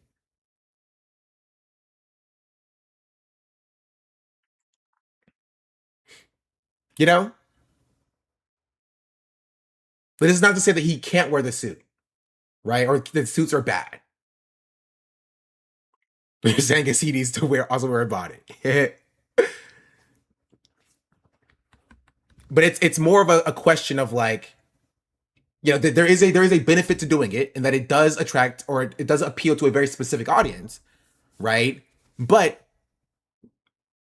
the issue is that is the appeal to that audience, right? Like based and rooted in like a harmfulness, for lack of a better term, right?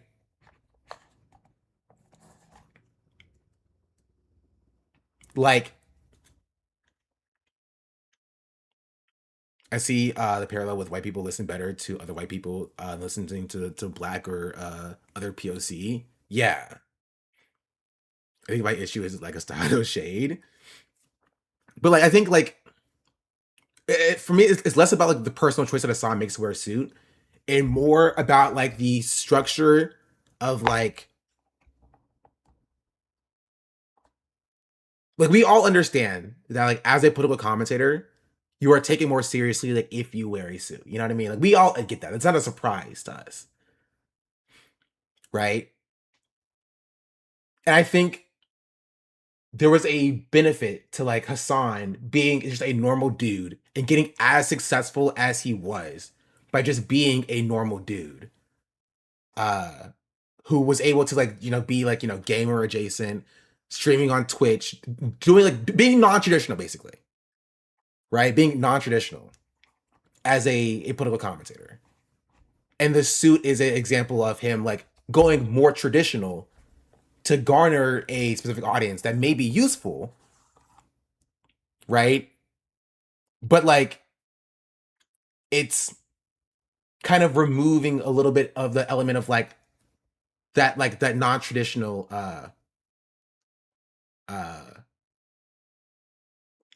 how useful?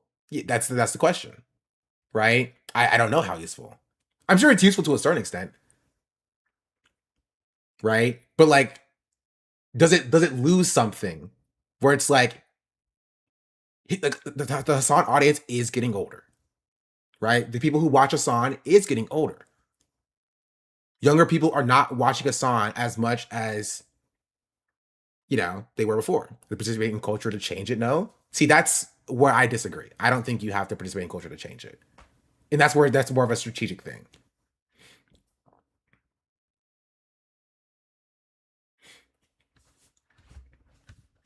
Right. So I think it's a very interesting conversation. Right. I don't think it's as simple as like Hassan started wearing suits. Right. I think there's a very interesting conversation there about like what that means for like the way we engage with, especially as non-traditional people who engage with politics, what that means for the way that we engage with the political system. Right. There's a very interesting way set of like that dynamic. Right. It also puts us in an interesting state, right? Like us who are not Hassan, right? It's like as Hassan becomes more like aesthetically aligned with like the traditional commentator, wearing suits, doing interviews, right? It puts the rest of us who are still on Twitch, right? Who are still more Twitch aligned in an interesting place where it's like, do we also align more with like, are we doing more traditional interviews? Are we aligning more with like traditional political media space? Or do we stay in this very unique lane of access to the political space? I'm not wearing suits, in case you're wondering. I'm not doing that. Right? But does that make sense? I don't know if I'm describing this well. You said he tried to get Mike in his suit. I got one suit. I mean, I have suits. I'm just not wearing them. I just like this another moment where Hassan leans too hard into white audiences and alienates others. I disagree. I don't think this is him leaning too hard into white audiences. This is him leaning into older audiences, right? Because older black like voters like the suits too.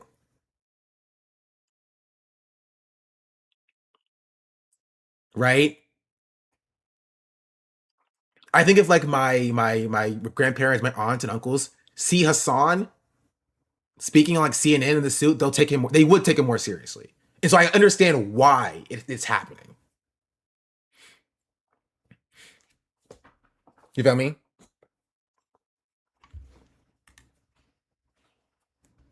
Here, I have the Abdul clip already. I think if it's this clip, I already have it. If it's not this clip, then I'll take a look at it. No, I'm. Is it this clip? Hold on.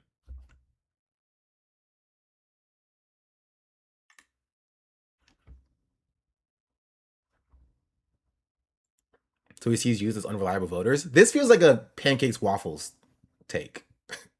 I don't know if that's what I said.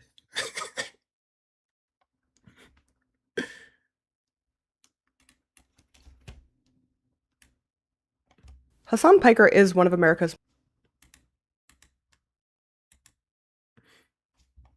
Here, well, I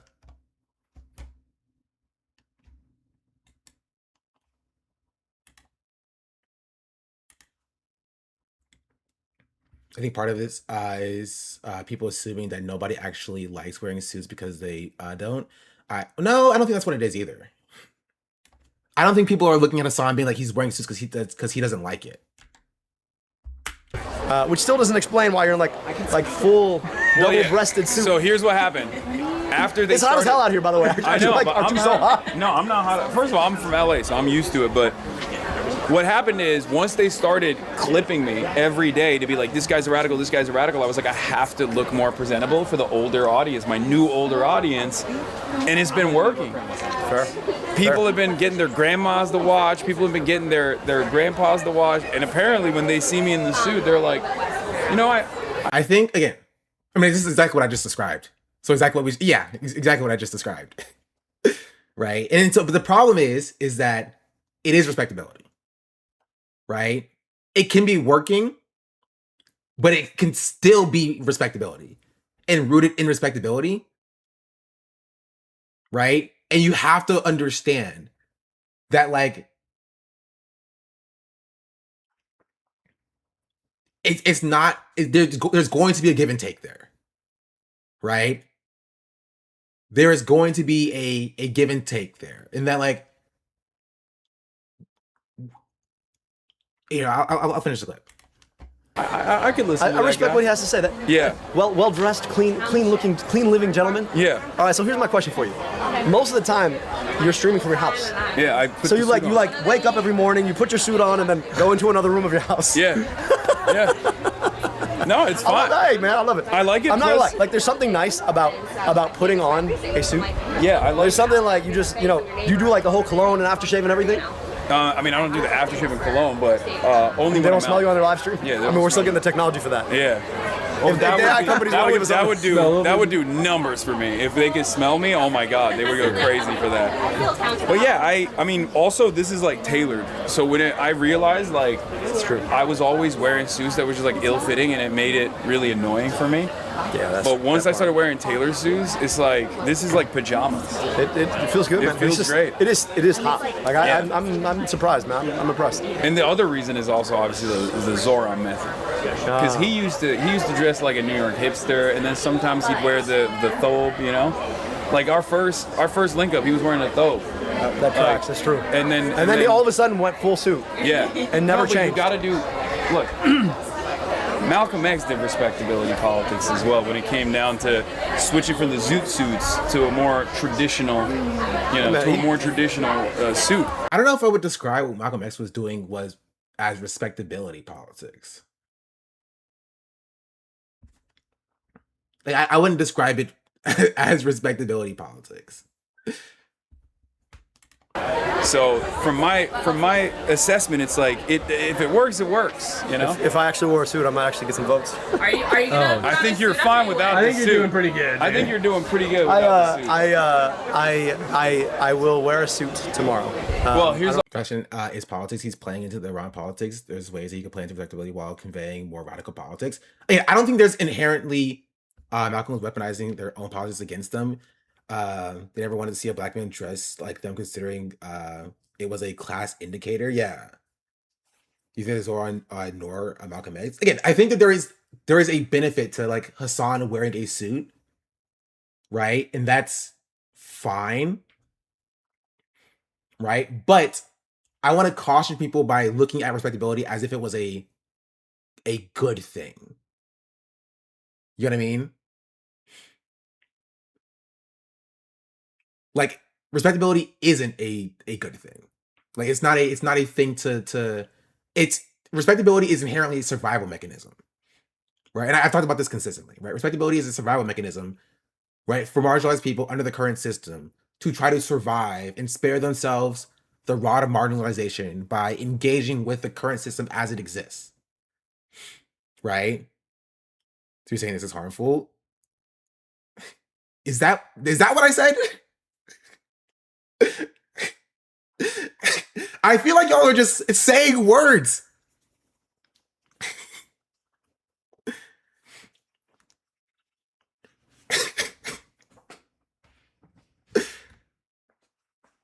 y'all are so quick to want to just distill down like my very well thought out and reasoned points, by the way, into like short quips before I even finish them. Gosh darn it. Let me finish my clip. Let me gosh darn finish. Let me finish my quotables before you start quoting them. Gosh darn it.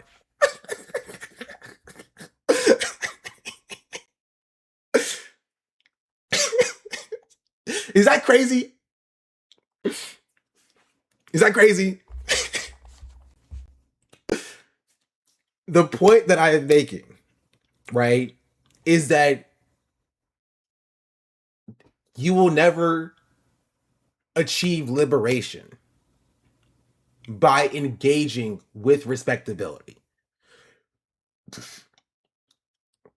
You can engage in respectability, and that is a survival mechanism, right? Or as a survival mechanism, and that's one thing, right? But it will not lead to liberation.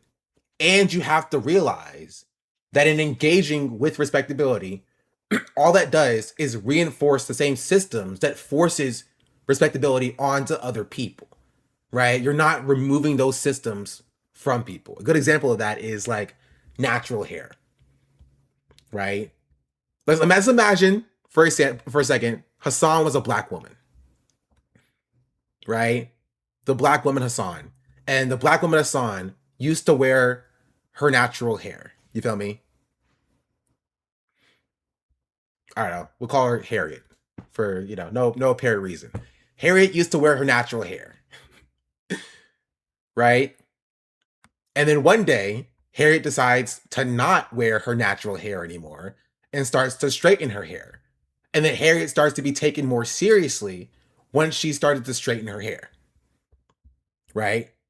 It is Harriet's choice to start straightening her hair, and that's fine.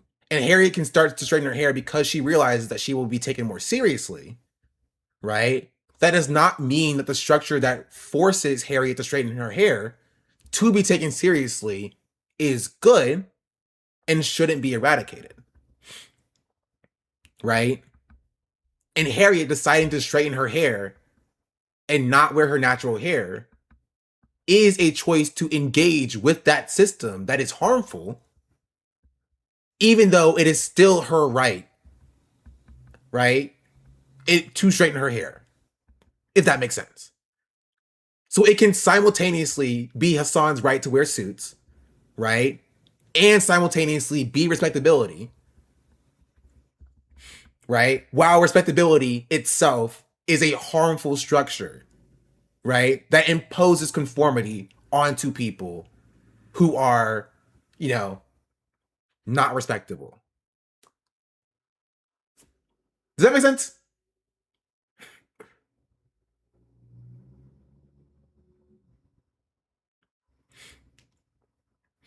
I think Hassan, as a multimillionaire who is arguably not part of working class, would wear regular clothes is LARPing just as much.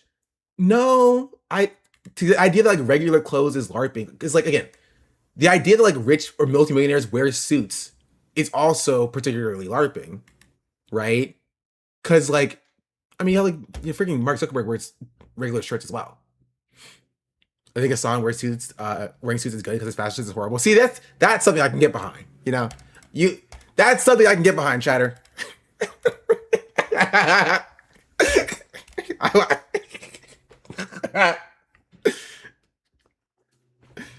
You drive a hard bargain with that take. Anyway, so that's my take on the respectability part of the conversation, right?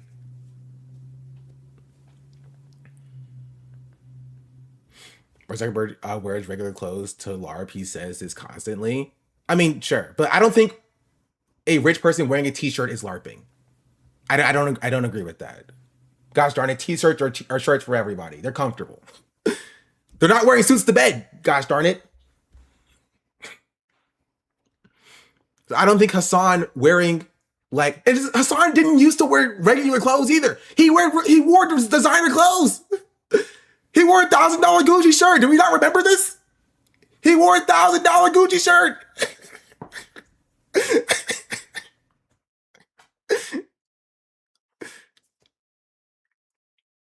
So the idea that he's wearing suits now to stop LARPing is silly.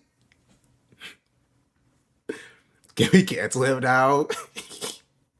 So he's wearing $500 shirts and you see 50 posts on Twitter about it every day about it. Yeah. Does it not kind of feel like he's enforcing those standards by partaking? I mean, that's the problem with the respectability conversation, right? And that like that's the hardest part about the conversation is that like technically he is, right? But it's still his choice, and that's why respectability is such a hard conversation to have. You know what I mean? Which is why I don't want to necessarily engage with that part of the conversation. I think it's more interesting to also engage with how effective it is, right? For what Hassan is trying to do. I think right now, currently, it is effective, right? But will it be effective in a year or in 2 years or in 3 years as the Hassan audience gets older and older and older? And it's not even just about the suits, right? It's about the content holistically, right? It's about the content being so electoral focused. Hassan doing less, fun stuff, not really engaging with the Twitch space. Not his fault, right? But like, doing more content with like politicians, doing interviews, phone bankings. Like that stuff is still good, right? But it's not bringing in the younger audience like he used to bring in the younger audience. So like he's not like replacing his audience with younger and younger and younger people. And so like that will be a thing that like we'll have to be reckoned with in the future. Does that make sense? That's why I think it's an interesting conversation. I think it is a interesting conversation that we could have that's bigger than just Hassan wears suits. Does that make sense?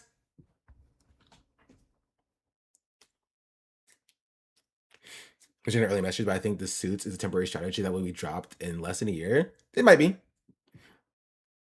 Right? But then again, nothing's free. There is no free chicken, as somebody that I used to, one of my teachers used to always say. Right?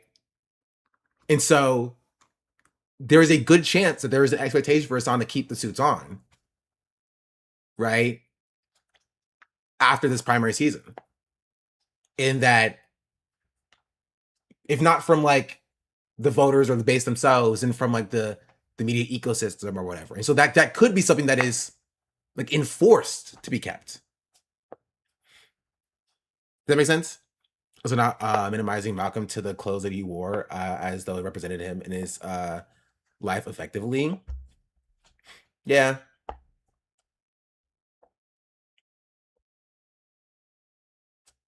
Who's the next Hassan? I mean, if you want to know my actual take on that, I don't think there's going to be one. You know what I mean?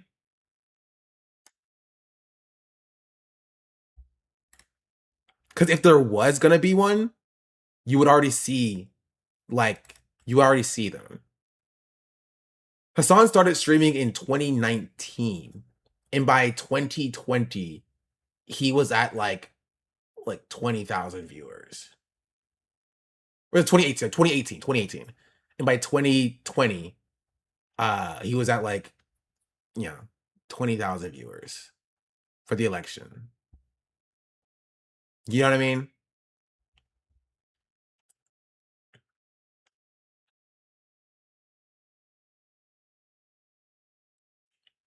Or there will be 100 Hassans. I mean, that's kind of what's happening now, but just to a lesser extent. That means Hassan will be on top until he's 60. If he goes that long, but I think once Hassan stops, I think there won't be another like individual person with the level of influence to like make or break elections and go around doing a candidate. Like it won't exist. It just won't exist. What would they even do with Wet Space? I've seen his growth from like 1.5K viewers until now. That's crazy. agree it would be a group or an idea rather than an individual.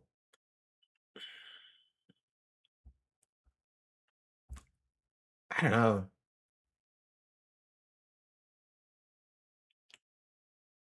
It's like saying I can't wait for the new Eminem right after the 8 Mile dropped. Yeah.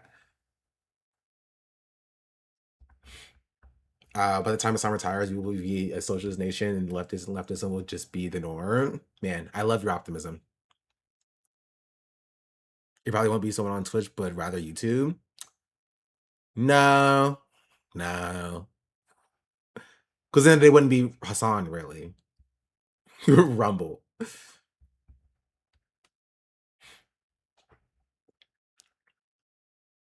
Fighting streamers on YouTube still blows.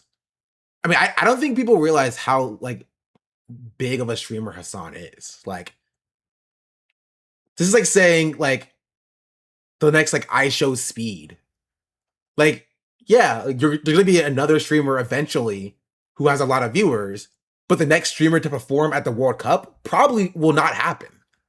Does that make sense? Does that make sense? Like yes, there'll probably be another streamer that is successful, but there won't be another streamer who's like performing at the World Cup. That's an I show Speed thing, right? So there's probably going to be another streamer that is successful, but there's not going to be another streamer that is like Hassan level political commentator. It's just not how like the creator or the creation spirit works.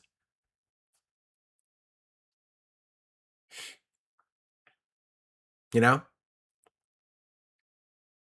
He retire and just do his own TYT style network hosting other smaller content creators / political commentators. Yeah, Hassan's not gonna do that though. Right? Not because he's like a bad person, because that's just not what he wants to do.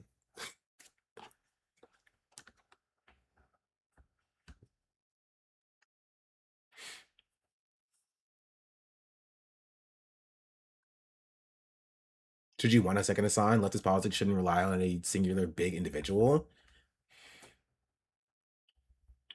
I mean, I assume that the point is like there's just somebody with like a level of influence, right? Theoretically speaking, like theoretically at this point right now, theoretically speaking, there should be somebody else that has like 10,000 10,000 viewers, right? And like I think like Mike's the closest at like 5, right? But Hassan being at 30K and then like Mike being the second closest at like at 5, and then Caroline being at 3.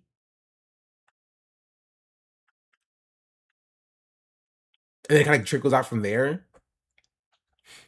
Like his live viewers are only the tip of the iceberg at 30K. But over 24 hours, a million watches VODs. Yeah, it's just like it's not even close. Denim's also up there. Yeah, Denim's I think Denim's at like 4. Denim's at 5 recently. The left is at 200 to 700. Like it's far too inflammatory to hold a higher view count than 10K. I don't necessarily particularly agree with that, particularly because being inflammatory does not stop you from growing. If you see how Hassan grew in 2018, Hassan was quite inflammatory.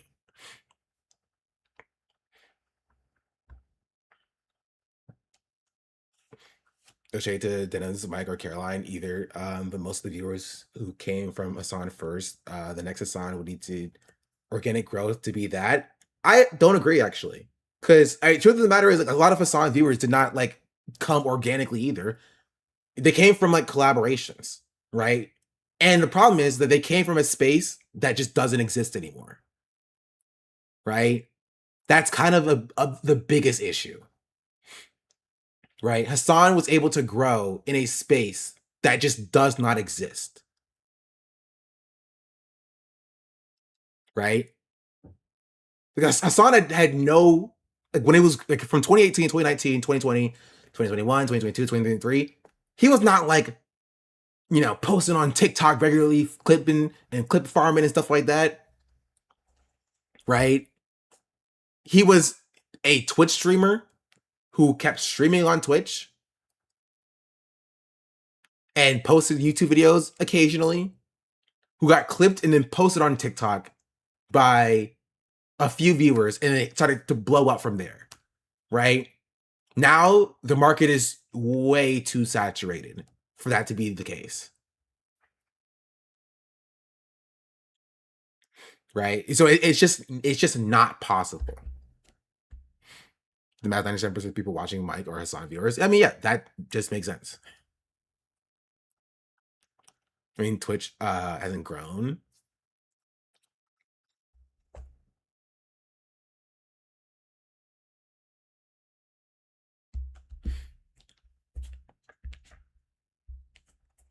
He's averaging 30K normally, but presidential elections, he's doing like 100K casually, and 500K in an actual election night. It's hard to have believing another leftist streamer will ever get there, and it's just not gonna happen.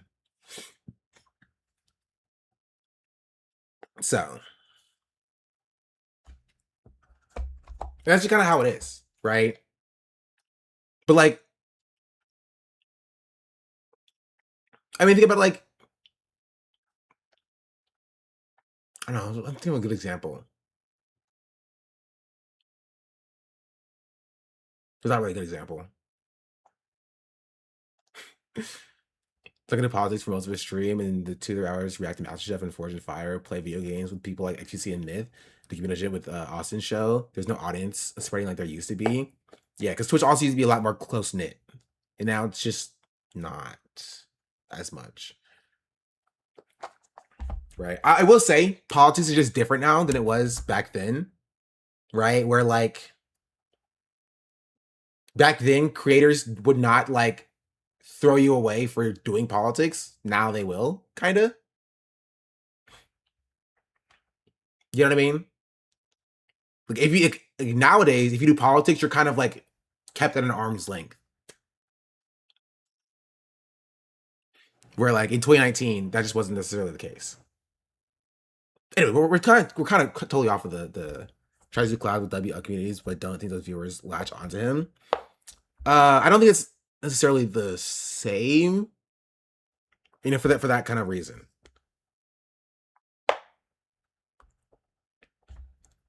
I don't know if anyone will be as popular on Twitch as Hassan, but thankfully there's plenty of leftist influencers on other platforms doing agitprop. I mean, they're still not like Hassan level, which is kind of like the thing, the point. They're around, but like,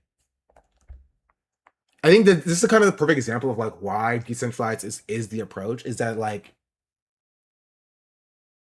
having just I think that there should be more on every platform. I forgot what I was gonna say. I was thinking about my Twitter. In fact, that I hate that I'm so popular on Twitter. I hate it. I look at my Twitter and I scream the fact that it's my most popular platform.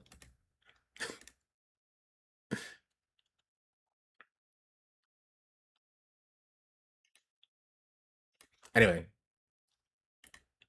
You know, when I go to church, I wear a suit. Frankly, also, you know, if I get elected, I'll be wearing a suit. Yeah, I was gonna say, enjoy a good suit. Like, yeah, what do you have to say to the people like we're disparaging, we're destroying the John Fetterman style rumors? Like you're gonna be wearing a suit. No. I'm wearing suits. Yeah. I really like good suiting. I mean, I went to grad school in England. Like I like a good suit. I like thinking about how you coordinate a suit. It's just a lot to think about every day. So on the campaign trail, I'm like, this is just easy. I can wear it. It's always comfortable. Here's the nice thing about a black V-neck. Don't you consider TikTok anymore? For reasons. I may be posting more later on. By later on, I mean like in the coming months. On a jacket and you look presentable. You know what I mean? Yeah. People are like, oh yeah, okay, that's a look, right? So it's a matter of. Plus, when you take it off, you got something to show. When you take it off, you got something to put up. I don't know about all that, man. But you got something to put out there. Don't be. He's so humble. This is exactly what happened when we were at the gym. I'm like, come on, man. He's like, there's not that kind of show. Listen, man, it's about Medicare for all. Yeah. All right, money out of politics, money in your pocket, Medicare for all. Yeah. All right. But it's not bad. It's not, because I've been seeing. In Michigan, I've been seeing a lot of clips of like white dude bros that are so stoked to vote for you in the fucking Democratic primaries. Like, these are people that normally never vote at all, let alone in a primary, let alone for a Democrat. Yeah. We can win these folks back. Yeah. We just have to invest in a politics that gets them back. That's the thing, right? And our politics right now, where you don't really have an answer about the structural circumstances of their lives, and then your whole answer is to be like, you're a bad person, get out. Yeah. I don't think that works. And I think you got to be able to speak to the fact that like too many young men feel totally duped by some set of industries we're not willing to actually have an honest conversation about. So like, okay, I mean, I think that that's silly. Not the whole like we need the messaging thing, but the idea that like people are looking at like white men and be like, you know, get out. Because this is similar to what Ryan Grimm said. Not Ryan Grimm. Yeah, Ryan Grimm said. About like the way that the left treats like white men. Right? Like, I think white men have their issues spoken to more than everybody else. Right? But to the same degree, which is like not at all, because politics from the Democrats don't care about literally anybody, including white men, you know? And the Republicans care about killing everybody, including white men as well. Like they're part of a death code who wants to kill literally everybody. Like, but like of everybody getting their needs spoken to, white men are the most spoken to about their needs. You feel me? Speaking of Ryan Graham, apparently he's a proponent of COVID. I know. I talked about the Ryan Graham COVID lab leak thing. Yeah. If you feel like the economy is so insecure that the best way to make it is to engage in some form of betting market, whether that's Cowsheet or crypto or something else, is a pretty big indictment on like how the economy's working. Yeah. So if you're willing to just be like, hey, you know, that it might not be great to. I love Chris Rob. Hey, how you doing? Bro, my left ear loves this too, by the way. Your Rightness Will Not Save You. DSA winner Chris Rapp says white people are waking up to how Trump throws white people to the dogs for their own benefit and diverts them from being part of something bigger. I'm here with Chris Rapp from Pennsylvania. How you doing? I'm doing great. Yeah. How are things feeling? Feeling pretty wonderful. Pretty wonderful. This momentum is contagious. It's electric, and it's nothing I've ever experienced before. This is something that is unprecedented in modern times. I mean, this. The level of solidarity, the level of coordination and excitement. Hold on, I feel like I can fix this for you guys. If I go here.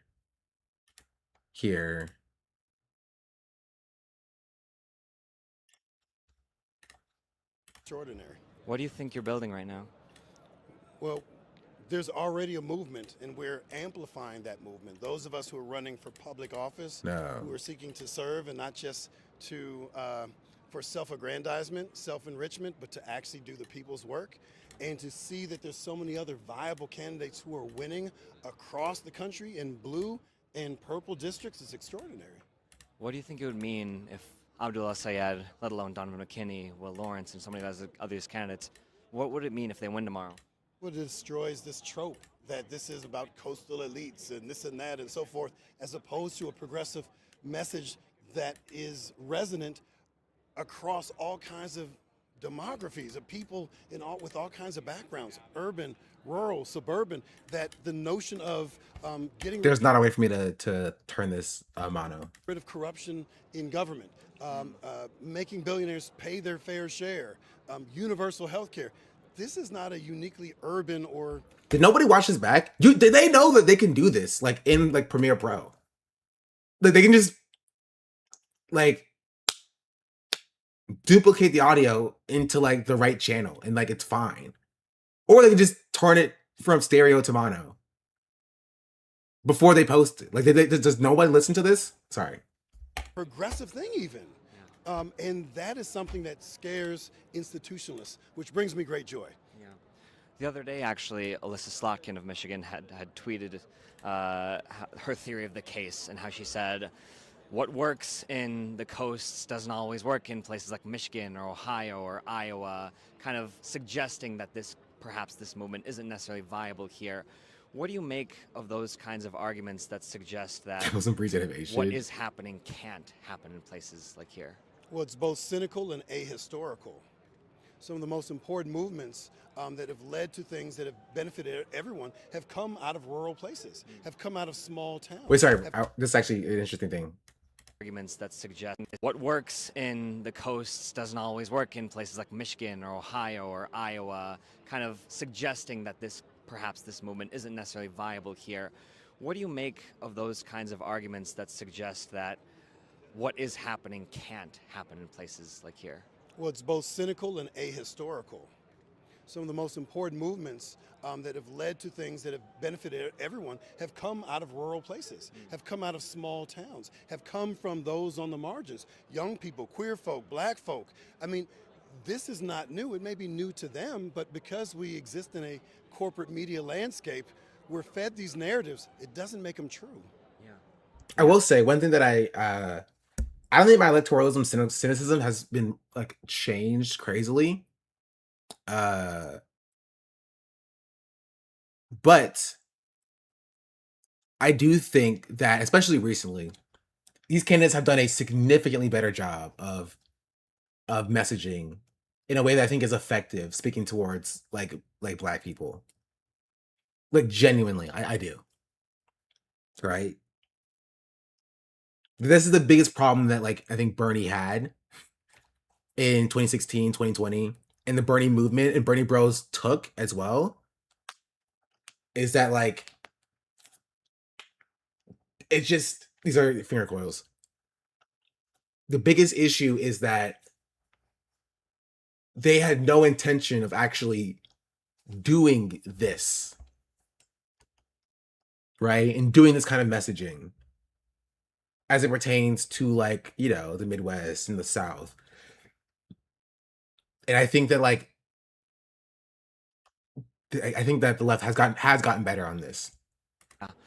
What do you feel like, you know, there's been so many moments throughout the past decade of these blips of almost like revolutionary sentiment amongst lots of people, you know, whether it's so for when people think that, well, it's not happening in my bubble, so it can't be happening at all. Of course, being in the immediate aftermath of the outbreak of COVID, the 2020 Black Lives Matter protests, and then sort of a metastasization of that after the election. Joe Biden won. That kind of quelled some of it in a way, and then the respark with the Gaza protests. It's kind of been up and down, up and down. Do you feel like a lot of that energy is being channeled into something now? Do you feel like that energy is irrelevant to the moment? How do you feel about what is happening right now across the country in American politics? It is emblematic of the power of grassroots organizing, right? Because you don't need an election to organize. People are organizing, whether it's covered by corporate media or not, whether it's mutual aid. And mutual aid now is becoming more popular, but it was born out of enslaved Black folks who provided for themselves when Reconstruction failed them. These are things that happen in our darkest times because we have to save ourselves. We can't wait. My enslaved ancestors were not waiting for Abraham Lincoln. And we can't wait for saviors. We save ourselves, and now we're seeing an opportunity to take advantage of certain electoral vehicles to do what's best for the people. It is not an affirmation of this party or that party, but one means of empowerment that may break through and dissolve institutions that are not in our collective best interests.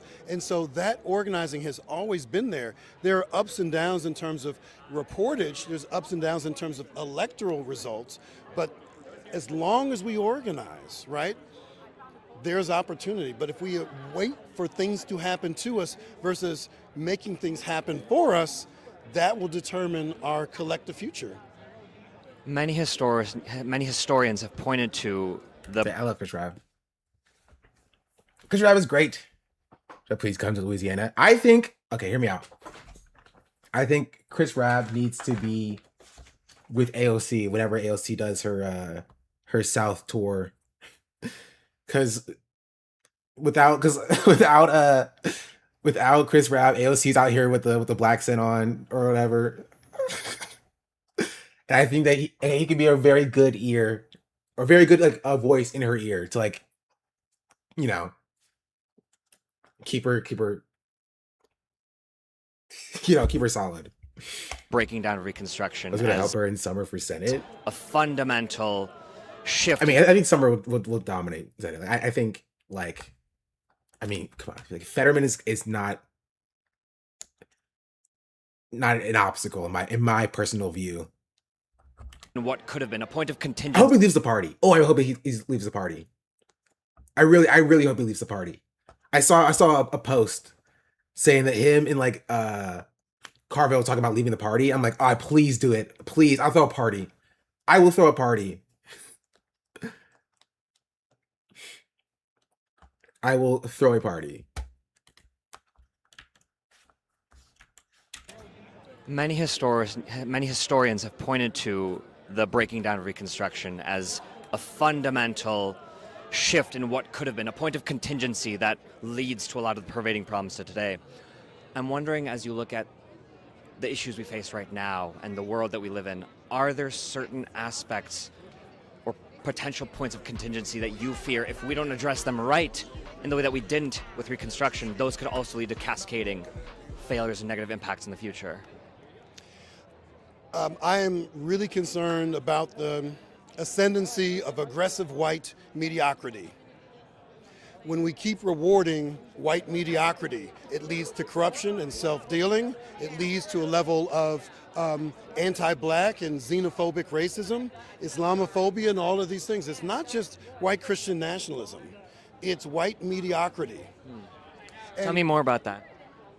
There are two kinds of white people. There are those folks whose whole identity is in that whiteness, that somehow has inherent value. It has no real value unless we imbue it with it. And there's, I will say, one thing I thought about, right? Because my thoughts about like doing interviews and such. One thing that I thought about once I get to DC is like genuinely want to have conversations with people like Chris Rabb and like Summer Lee about stuff like this, because this is stuff that I've talked about and that I've spoken about. I think we can have really good conversations about it. I've thought about it.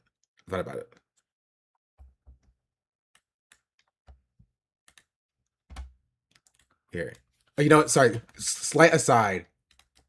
So I need to look at this. Slight aside, because it's really funny. I believe that the Democratic Party is going to become more anti-Israel. As long as we continue to do that, you make that official and you make that part of our platform. That's my red line in the Democratic Party. They campaign with garbage like Hassan Piker that's pro-Hamas. And John, Senator Fetterman. Bro, I will never say a critical word of Hassan ever again in my entire life if he's the reason why I never have to hear about John Fetterman.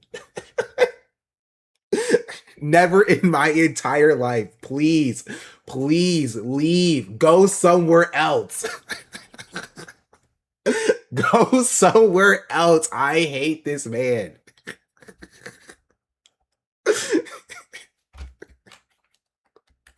I don't want to hear about him or from him anymore. So where should Democrats draw the line on this stuff? Whatever Scott Galloway says, I'll believe it. I think. Man, this guy looks rough. He looks like number one. Okay, stop. Chat, tell me he doesn't look like number one.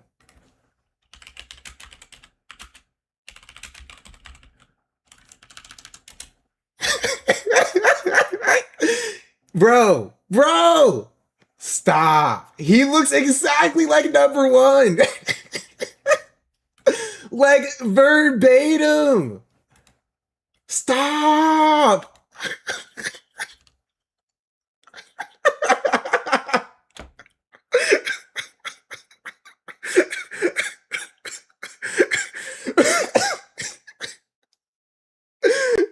Imagine growing up and forgot his past. Imagine if he was raised by his uncle. Like an old number one.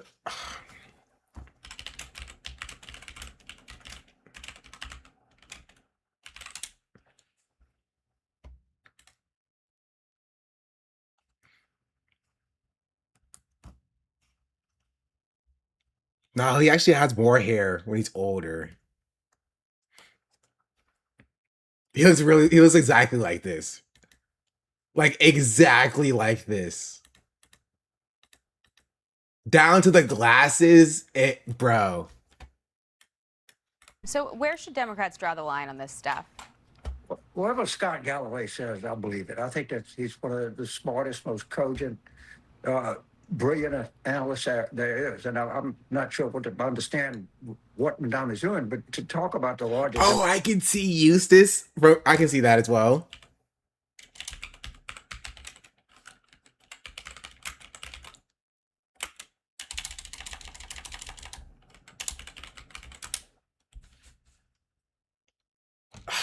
Can I see him without his hat on, though?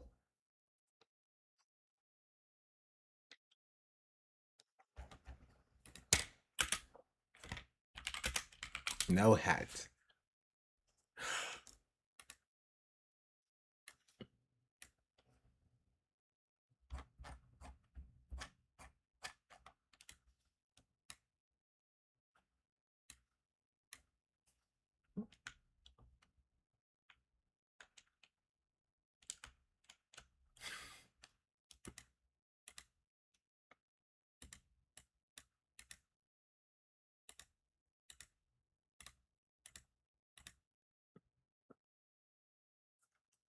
Same guy.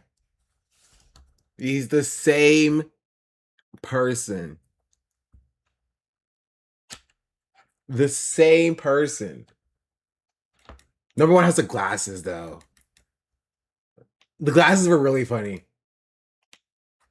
Democratic Party post the election in Michigan going forward. I am not going to be in the same party with Hassan Piker. I can tell you that right now. If he becomes a force in the Democratic Party, I'm out of here. I have no intention of ever being in the same political party with that guy. Now, I think that a majority, overwhelming majority of Democrats agree with me. But this idea that we're going to seize the means of production and just go. Do you think he even knows what that means?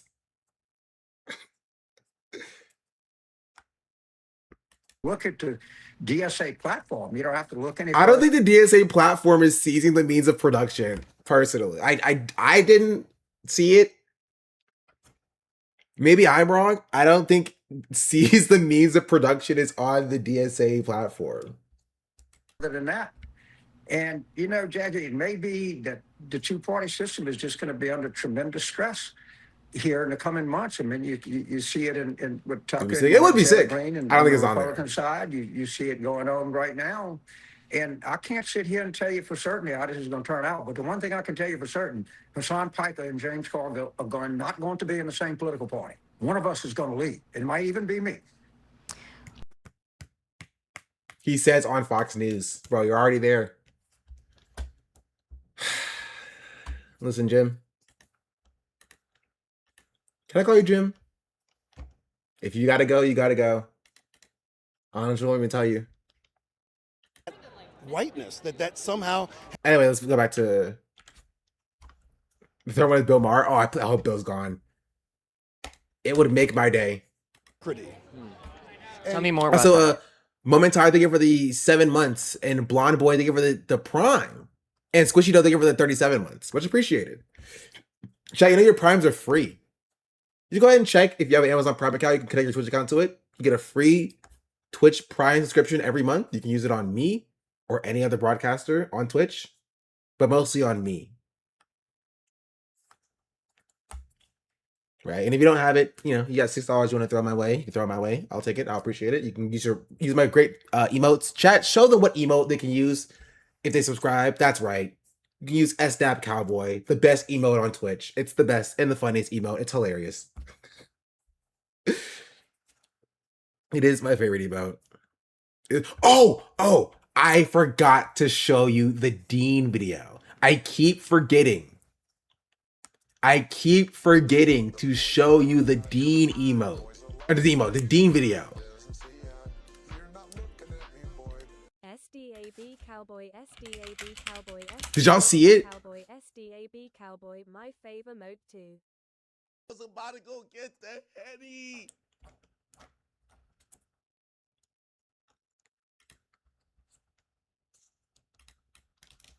This one. It's a new one that people are talking about.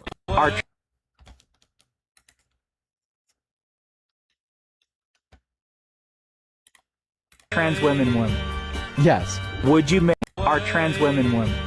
Yes. Would you marry a trans woman? No, because my girlfriend is not a trans woman and I'd only marry my girlfriend.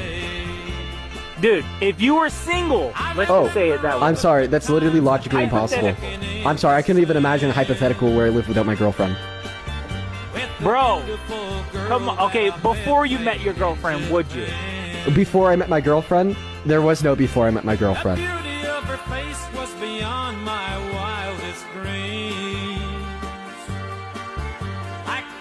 I want to see. He's like 22. Are trans women women? Yes. Would you marry? I'm not even that much of a wife guy. He loves his girlfriend. I don't even think. I get the premise of this question. I mean, it's crazy because like I said this before. It's like I saw someone else say this. It's like Dean always uses hypotheticals. Like it's a loser to be like somebody who like always uses hypotheticals in your like debates, but to be unwilling to engage with the hypothetical when like you think it makes you look bad, right? Like the reality is like his answer is no, right? His answer is no, but like he doesn't want to like say no because he's like, oh no, I like like, yeah, trans women are women. I'm not transphobic, but like to marry a trans woman, that's not what transphobic wife guy. And so he's like no, I can't even engage with a hypothetical situation in a parallel universe where me and my girlfriend were never together because I love my girlfriend that much. I don't think about this guy. Is he doing a bit? Define doing a bit.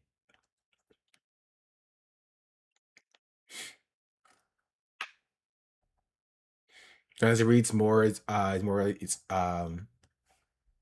isn't sure of showing his attraction to other women. No, it's not that. Because he has a girlfriend. No, he's not. It's not that. It's not that. I'm telling you right now, it's not that. About to go get the Henny. Y'all are gullible. Y'all are gullible. You're being gulled right now.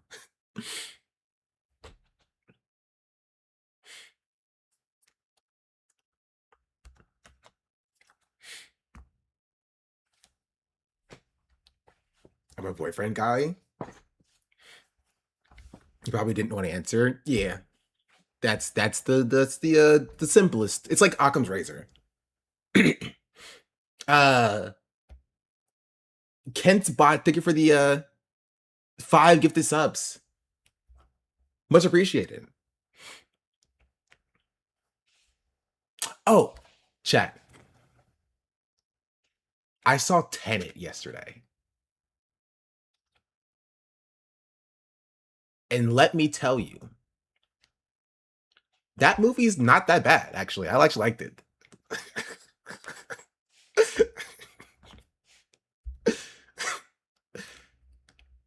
It was actually a good movie. I watched Tenet before Obsession and Supergirl. I watched Tenet and Supergirl before Obsession. I'm filling out my Letterboxd. I downloaded Letterboxd and I'm filling it out now. Compared to Odyssey?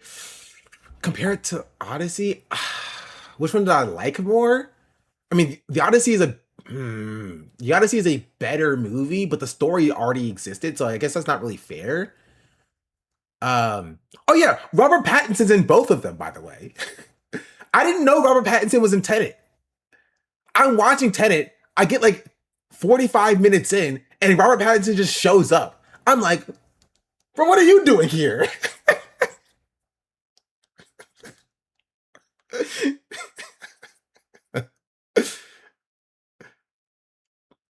What's your letterbox? It's just Shonda Black. I have seen Mickey 17. I have seen Mickey 17. How did you not know? I haven't watched Tenet. Well, now I have. It's good. I like Tenet. Mickey 17. It's okay. Have you seen the drama? I have not seen the drama.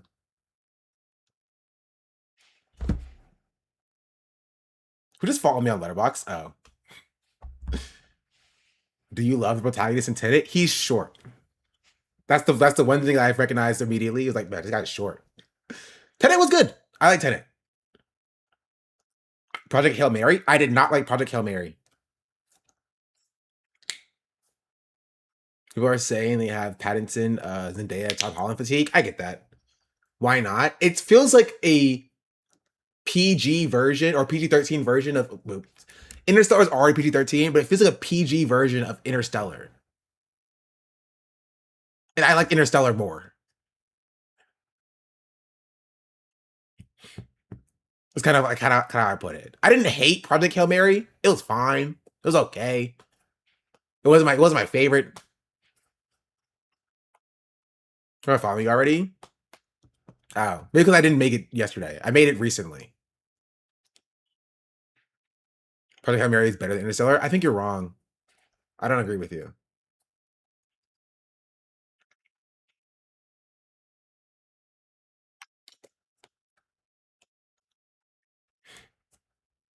I love the very hope core. And we can oh, we are allowed to have it. Oh yeah. And we'll get to the theme with us in a second. Main character in Our Hail Mary is way better.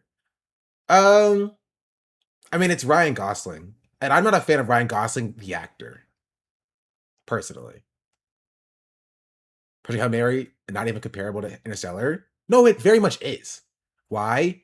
Because his face is like Kirk. Do you know what I'm saying?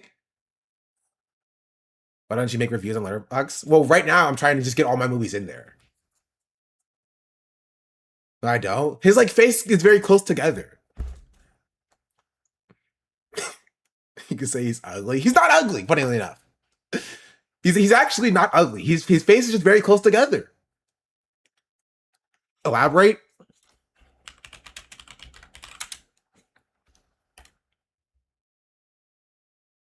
Like his eyes are like very close together. Look at it. Look at his eyes. They're super close together.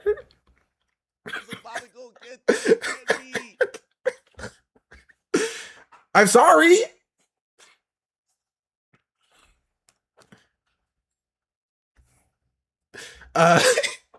Kento Bot, thank you for the 5 gifted subs. Much appreciated. We're on our way back to 900. Huge W. Trying to say his depth perception probably wouldn't be as good as Taylor Joy. That's why you didn't like it. No, that's separate, right? It's just part of the reason of that. It's a separate thing, right? It's a separate thing. Like me thinking Ryan Gosling looks kind of funny is separate from me. Separate from me thinking that Project Hail Mary is like a PG version of Interstellar, which is the first thing I said about the movie. I didn't even bring up Ryan Gosling yet, right? The first thing I said about it was it feels like a PG version of Interstellar, because it does feel like a PG version of Interstellar, which is why I said I liked Interstellar more. I didn't say it was a bad movie. I just said I didn't like it as much as Interstellar.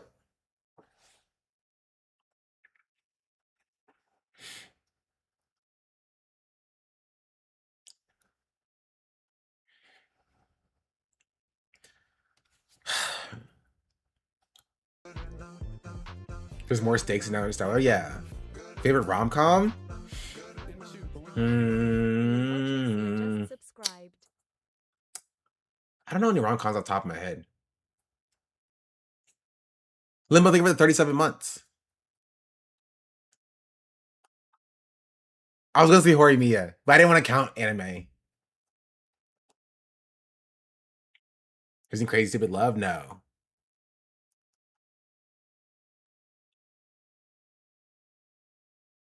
I don't think it's like Interstellar. Only similarities they have is they're both in space. No, they are very much like Interstellar. The planet is dying. They send somebody into space at a last-ditch effort, right? To try to save the world. Right? They get stranded and stuck in space. People die. Right? They have to fling themselves back because they get stuck in space. There's a lot of similarities. If you have seen Interstellar and you've seen Project Hail Mary, they are very similar. Is that it's dying out the planet? Same. It's the same thing, bro. It's the same thing.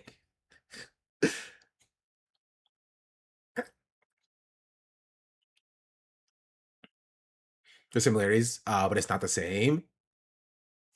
It's the same thing. Basically the same movie as if he was Ryan Gosling or Matthew McConaughey more. Yes. Have you seen The Expanse? No, I have not seen The Expanse. I never agreed with your prequels are bad take, but I watched your Legally Blonde prequel yesterday. I watched Legally Blonde prequel yesterday and it was so bad. I told you, prequels aren't good. The overarching stories are the same, but the movies feel very different. I mean, yeah, the movies aren't exactly verbatim the same, but they're the same. They have they have the same premise, and I enjoyed it more when it was Interstellar. I'm sorry. What do you want me to say? It's a PG version of Interstellar. You're correct. Thank you.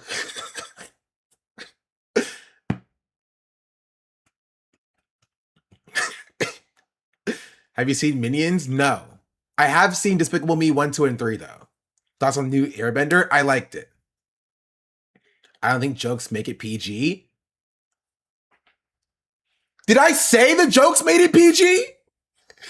Did those words come out of my mouth?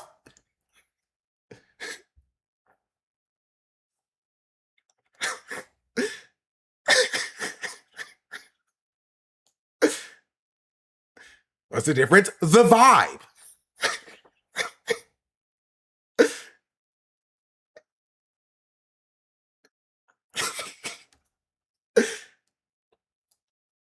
Literally, it's just pancakes and waffles, bro. I say it feels like a PG version of Interstellar. You're like, I don't think the jokes make it PG. Like, I did not know what I said.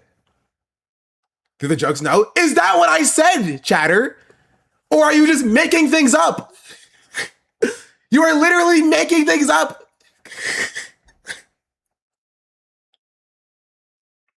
You cannot tell me Hail Mary has dark of a tone as Interstellar. Exactly. It is like definitely Interstellar is a darker movie, right? The movie ends. Okay, I'm spoiling Project Hail Mary. F you, no spoiler warning. The movie ends with him teaching a bunch of rock children, okay? Gosh darn it. You can't sit there and tell me. You can't sit there and tell me.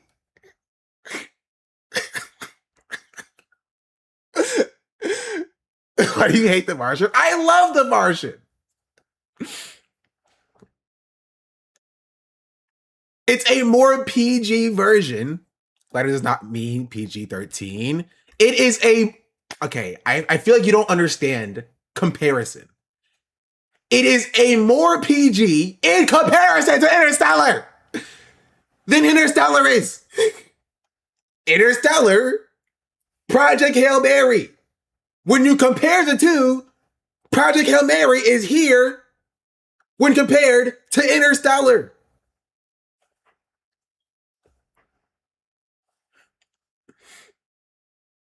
It is more PG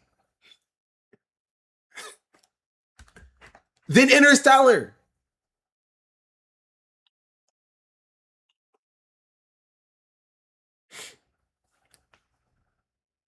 There's no other way to describe this. But is it inherently more PG? Is all? Sure.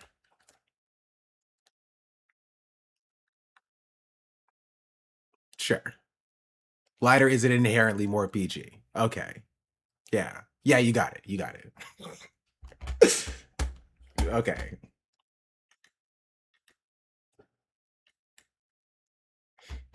Anyway, let's look at freaking Dean Withers. We're moving on. We're moving on.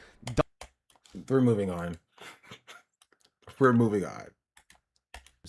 Donald Trump was called a pedophile on Fox News by a guest who the Fox News host had on for a segment. And then after this guest, absolute Chad, by the way, started calling him a pedophile protector, talking about the Epstein files, his possible involvement in the Epstein files. The host then quickly rushed to try to get him off center stage. I want you guys to take a look at this clip. I'm actually just going to go ahead and play you the short form video that I posted.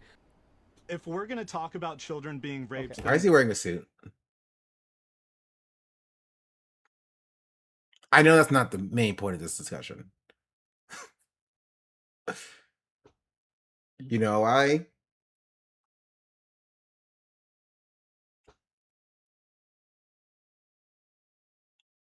Hassan, do you see what you did?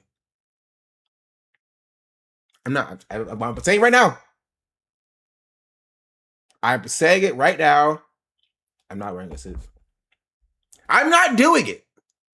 You're not going to get me.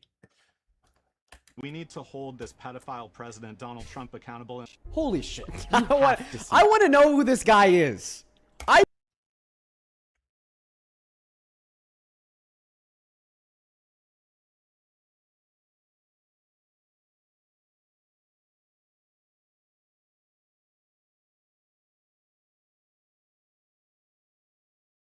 This is like the perfect example of like somebody who does not care about politics outside of the blood sport of it.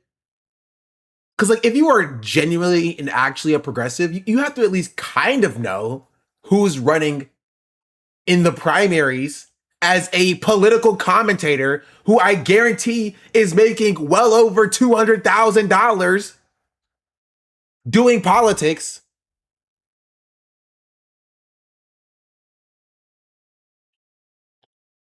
Guarantee. I think we all need to know who this guy is. Apparently, he's a Democrat running for some office somewhere.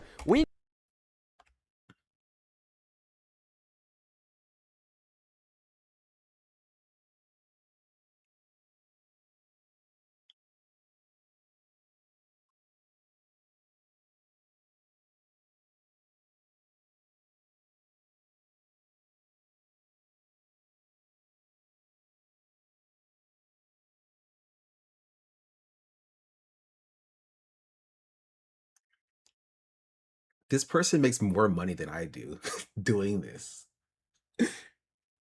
Like, by far. By the way, I just want to point that out there. Like, this person makes significantly more money than I do covering politics.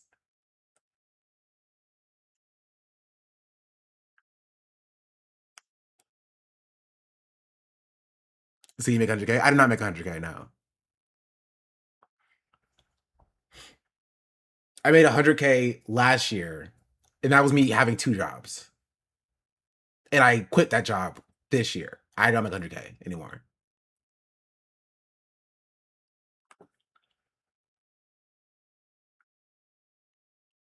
So, like, 300K. Oh, yeah. For sure. We need to find him. We need to know his name. And we need we know his name, Dean, because we care about politics. We know who he is.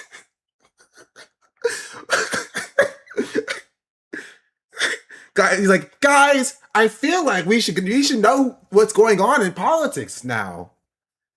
A thought just occurred to me. I feel like things are happening. I feel like things are happening in politics, and we should know something about what's going on. You think Dean knows that like primaries are happening literally right now in multiple states across the country? I guarantee you he doesn't. I guarantee he has no idea. Guarantee you he has zero idea where he's running. Okay, because let me tell you, if you told me maybe 5 years ago that Trump would be getting called a P3DO live on Fox News, I don't know if I would have believed you. So yeah, really, really interesting. You could just see how that host was freaking out. You could just see how hard his question backfired. Remember when I said that like Dean doesn't care about politics and people swore up and down that he did? Remember when I said this? And I told you how I told you Dean does not care about politics. And people swore up and down that he did. Like, no, we understand. He's on his way there. Right? And I was wrong for being frustrated by the fact that this person is, one, you're making more money than I am covering politics, but two, like, has more audience size and higher audience capture and is invited to, like, not more events, but, like, mainstream media takes him, like, more seriously, right? In that regard.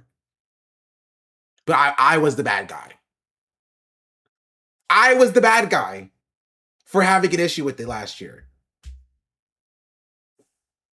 But I just want to point it out. I just want to point this out, bro. This is my Joker moment. Bro, everybody is stealing my takes. I just want to point this out. My takes are stolen. Right? You see Hassan. He's taking my takes. And he's saying my takes. And everybody's saying how great of a takes they are, but they're my takes. I just want to say that.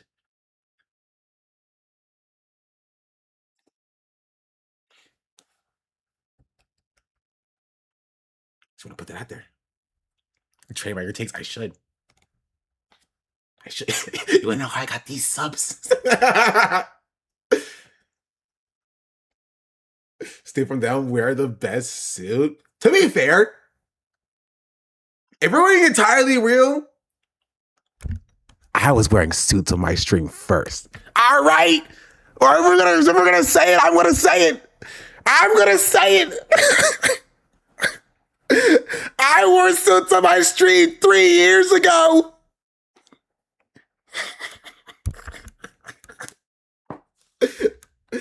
I did. I was gonna say it's in there. It's actually not in there. It's in DC.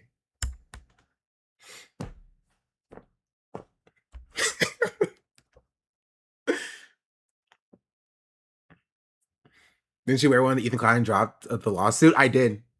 I think you guys should probably find it on my YouTube somewhere. Oh, this is foreign, not me. This is me.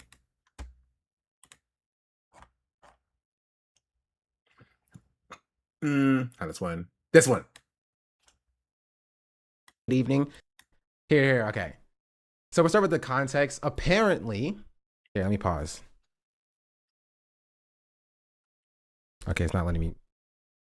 Oh, my computer's kind of frozen. Pause. No tie, you good? You're right, this was no tie. Apparently, Ethan Klein posted this on his Instagram story yesterday. He said, "Good evening. I've been thinking deeply about everything going on, specifically about the accusation that I'm a misogynist for suing 3 women. You are all correct. It's not been fair. That's why I've decided to add Shauna Black to the lawsuits for gender equality." Which is more often. I'm not doing that. Like, this is what Hassan and the rest of you don't understand. And I've been on this tip for a while. Right? I've been on this tip for a while.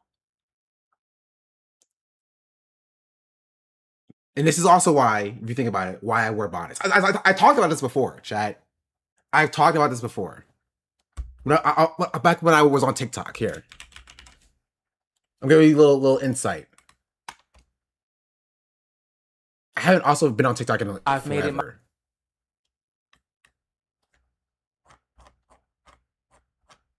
We're gonna scroll back for a while. It's a while ago.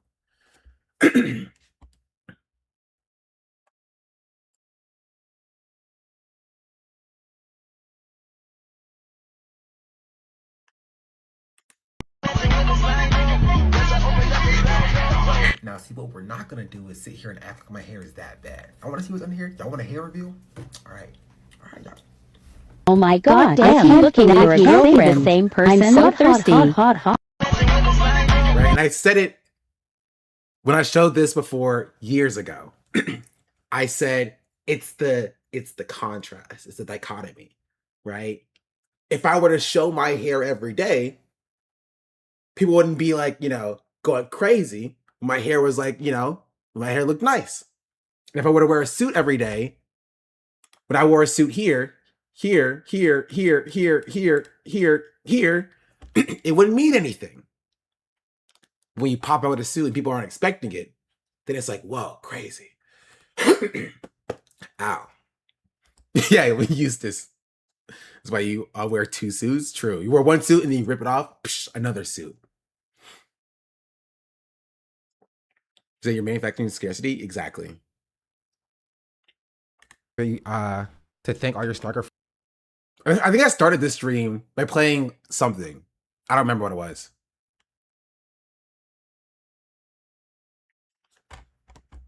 Birthday suit counts? One day. Anyway, how do we get here? Oh, Dean. Not knowing Oliver Larkin.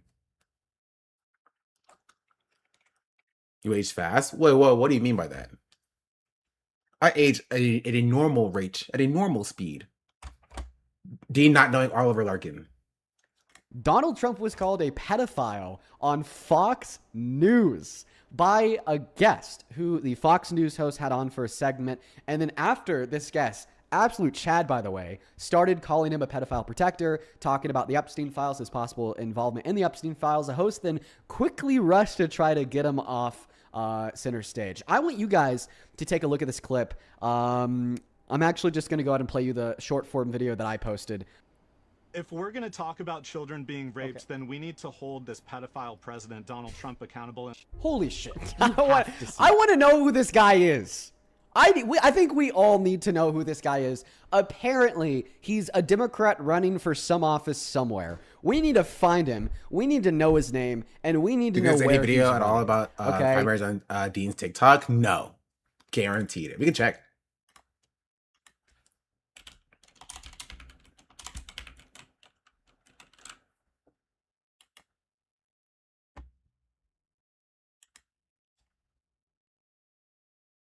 Holy shit, you have to see this. Trump was just called a pedophile president by a guest on Fox News, and in response, the hosts rushed to quickly end the segment. Check this out. He's got 3 million views, but like Dean could have like used this chance, right, to like shout out Oliver Larkin and direct people to vote for him during his election, but instead, Dean doesn't even like know who he is.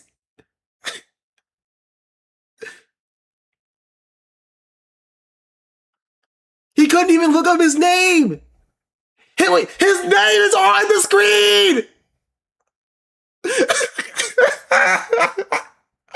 His name is literally on the screen.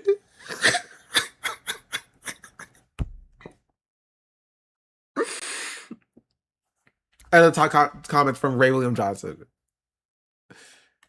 That is fine with you? Is there a benchmark? Is it fine? How many children can be raped and it's fine if you're in relation to the immigration community? If we're going to talk about children being raped, then we need to hold this pedophile president, Donald Trump, accountable. Wait. Okay, I know this is not the main point, but why did Dean's video cut, but the video itself didn't cut? Is he even watching the video? Or just a random video of Dean just looking at his phone? Is that the meta? Why do I just do that? Why don't I just record a single video of me in a suit on my phone and just loop that? And then just loop that while I just play news clips. Why did I just do that, bro? I'm stealing that. That's mine. $1 million profit. $100 million. We're going to talk about children being raped. Look right there. It just cut. We're going to talk about children being raped. Then and the video doesn't cut. He's not watching it. That's insane. That's crazy.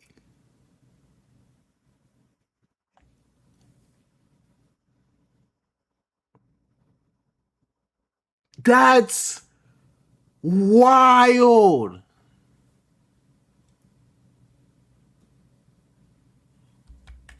Holy shit, you have to see this. Trump was just called a pedophile president by a guest on Fox News. And in response, the hosts rushed to quickly end the segment. Frame in the background Check for this me? out. What is the number that is It is just an empty frame. That's hilarious. Is there a benchmark? Is it fine? How many children can be raped and it's fine if you're in relation to the immigration community? If we're going to talk about children being raped, then we need to hold this pedophile president, Donald Trump, accountable and all those that have been implicated by the Epstein files that the Department of Justice is still not leaking. They've sent AIPAC after Thomas Massey for having the temerity to Mr. hold Larkin, accountable the pedophiles that are in control of our government. Thank you. We appreciate your time very much. Holy shit, you have to Wait, see. he didn't even say anything.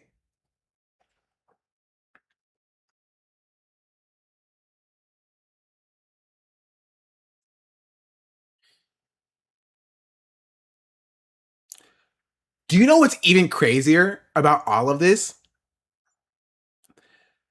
Dean didn't even make this format. Do you want to know who made this format? Gosh darn Harry Sisson made this format. Harry Sisson has been doing this for years. Which is just do a snappy little intro, play a clip, and say nothing about it. I want the Trump supporters to look at this and tell me how they defend it. Donald Trump is ripping you, me, and here at least he's giving some commentary on a tweet. Seems like there might be some trouble at Donald Trump's White House because what you're looking at on your screen right now is video footage that was captured earlier today of Jeanine Pirro, one of his top MAGA goons, leaving the White House with a white box and suitcase behind her after she found herself in some beef with Trump. See, Pirro is the U.S. Attorney for the District of Columbia, and I love this slop content, bro. It's such slop content. It's literally like looking at like not even like what's the news is posting, but like what like the tabloids in DC are posting, and then going live on TikTok and being like, wow, things are kind of heating up in DC. Looks like Trump and one of his advisors got into a little bit of a tiff. That's kind of crazy. Check back in tomorrow and see what else is happening. It is TikTok.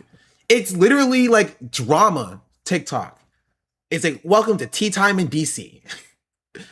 Here at Tea Time in DC, it looks like Marco Rubio was seen leaving the White House at, gasp, 11 p.m.? Does it mean that Marco Rubio is maybe having an affair with the vice president's wife? Like, it's literally that. It's literally that. That's all it is. That's all it is. This is all a soap opera. They would love WWE if they had the athletic bone in them. True. Right? But for Chatter who was asking earlier about like, so they're saying that there are voices like on TikTok. Like these are the voices who are like analogous to Hassan in size on TikTok. Right? It's not substantive.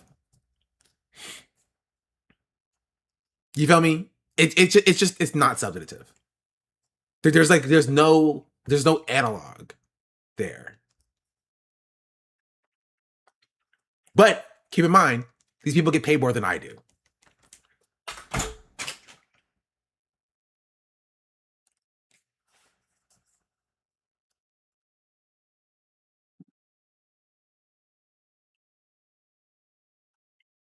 Nothing happened. Just don't mention it. Nobody will know what happened.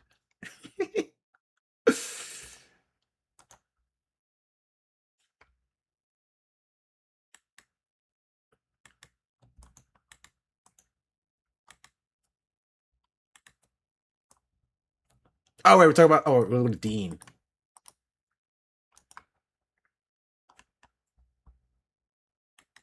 Dean Withers here. Here's something we're not talking about enough. Trump is projected Dean Withers here to be responsible for the deaths of 14 million people over the course of the next 4 years. Yes, you heard me correctly. Because Trump is president, 14 million people are projected to die. And if Trump was not president, those 14 million people would be projected to live. Let's talk about it. Our government funds a public program called USAID, USAID, and USAID is responsible for saving the lives of millions in... Check this out, this is amazing. Last night after Spain won the World Cup and they were accepting the trophy, Breaking news, as I'm sure many of you already know, the day before... Holy shit, I have some great breaking news for you. Breaking news, a MAGA senator has died, and this is surprising. What do you mean contains AI-generated media? Surprisingly bad for the Trump administration. Here's everything that you need to know. Holy shit, Trump is losing his mind and is now completely... Everyone needs to... Yo, am I crazy that, like, being a political commentator and not talking about, like, or at the very least, being a political commentator and not even slightly engaging with, like, the primary system as, like, a liberal is kind of wild. Am I right? Am I crazy on this? Like, this is, like, even worse than, like, Hutch. Right? Like, you're not even talking about, like, Haley Stevens. Or you're not in anything at all. Like, at the very least, I can, like, look at, like, Hutch and be like, you're stupid and you're dumb. But, like, now you don't even care about anything. Like, you don't care about a single thing.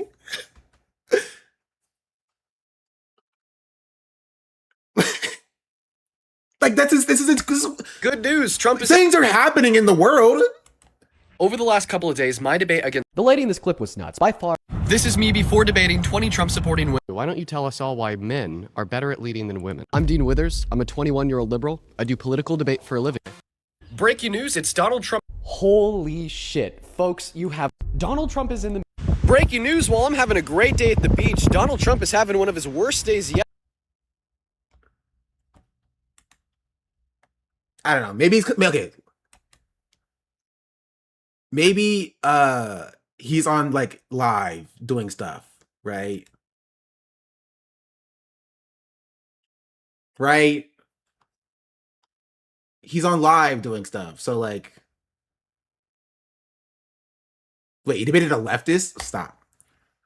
So you don't think that marriage is implied consent, but you think a kiss is implied consent? You don't think that marriage is implied consent, but you think that laughing is implied consent? Flirting. She said he was pretty. You guys need to read you the excerpts. understand that a woman can flirt with a man without wanting to f that man, right? Ali, do you support Trump? I do, but like as a protest sort of vote type of thing where if Kamala was voted in, she would have been so corporate shill of like a Democrat that she wouldn't have made any change and we wouldn't have like this blue wave. I'm pretty sure we're going to have a video on Dean last year. He debated Hassan too. This is a troll? Yeah, it is a troll. And I think also just not vote. No, this is a op.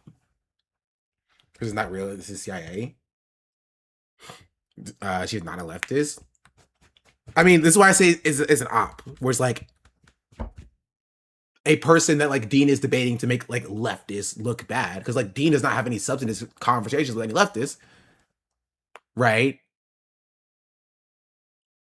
Kyle Glinsky leftist, not even Kyle Glinsky leftist. It's like I don't think it's a person that like actually exists as like a leftist. It's somebody to be like, wow, look at leftists be like so crazy. They're leftists who like want Trump to win, kind of thing. You know, like it's not like somebody that's like actually like a substantive, like ideological leftist. Okay, we're not doing this.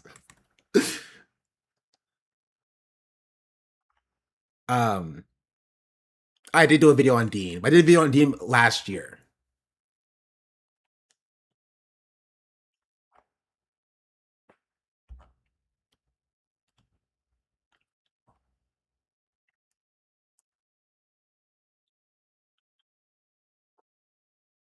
I'm more just curious. Like, I know why I don't care about electoralism.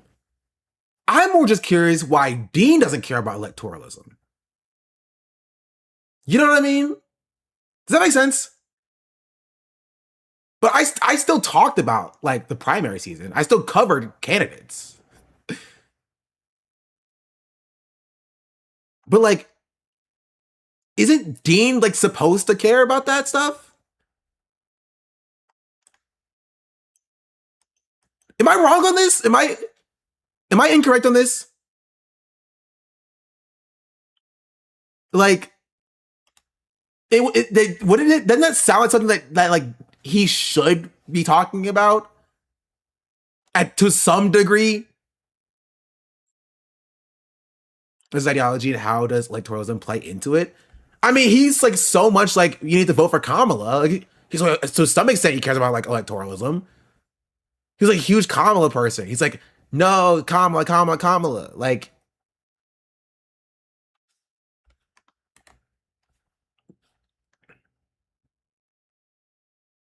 yes, we'll leave the anxiety pen a little bit a tad later. It's positive he's not covering it. No, but like it's. I don't want to say it's a positive, but like, because I don't think it's inherently like, it's a positive. It's more of like a positive byproduct, right? I think being like a very, very, very prominent political commentator and pushing people into this kayfabe of like this blood sport of like, you know, debating MAGA stuff. I don't think that's a positive per se. You know what I mean? I think this is, I think genuinely, I think this is like worse than like if he was like Hutch doing like a Haley Stevens debate content or whatever, right? Because at least that's something we can engage with. This is like complete meaningless stuff, right? This is like debating people about what kind of ice cream they like. Positive in the sense that he's not talking about, he knows nothing about with his big platform. But the issue is that he should know stuff about it because he has such a big platform. You know?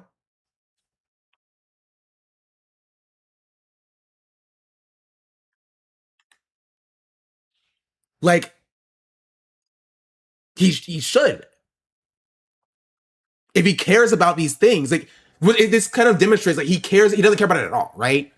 These are literally just talking points to him to bolster his own audience and to make him money, right? Because when it comes to either getting people elected, which again, I don't think is the most effective way to do politics, right? I think that's organizing, but he's not doing that either, right? He's not doing electoralism. He's not doing organizing. He's literally just doing debate content about people's lives in a way that makes himself feel better, right? And maybe look smarter than other people.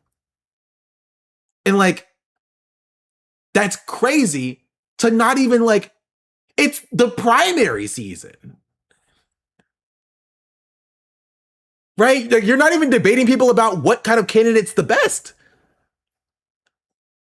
That's what I would expect from a debate person, right? Am I wrong on this? I'm genuinely confused. Genuinely, I would expect like him to be like, oh, you know, no, why don't you like this candidate? This candidate's bad and this candidate's not good. Or, you know what I mean? Like, if he genuinely cared about these things, like he doesn't actually care about the harm that Trump is doing, because the band-aid solution of electoralism, he's not even trying to engage with. So like, honestly, like he's worse than like Kamala Harris in that regard, you know? He's worse than like the electoralist libs. Genuinely. The electoralist libs suck, but like, at least they can at least claim that they're trying to help people's lives.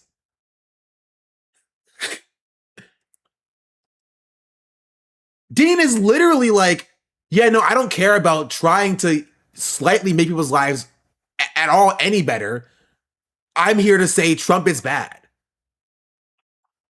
Right? He's not even trying to help the Democrats win in the midterms. That's the craziest part, right? You would think somebody who thinks that Trump is bad would want to help the Democrats win in the midterms. One way or the other, right? If you think that the DSA sucks and that they're hurting the Democrats, it would make sense for you to be like, we need to stop the DSA candidates because they're hurting the Democrats' chances at the midterms, right? Or you think the Democrats are being too milquetoast and liberal, it would make sense for you to be like, oh, well, you know, we need more DSA candidates because of the moderate liberals are hurting us in the midterms.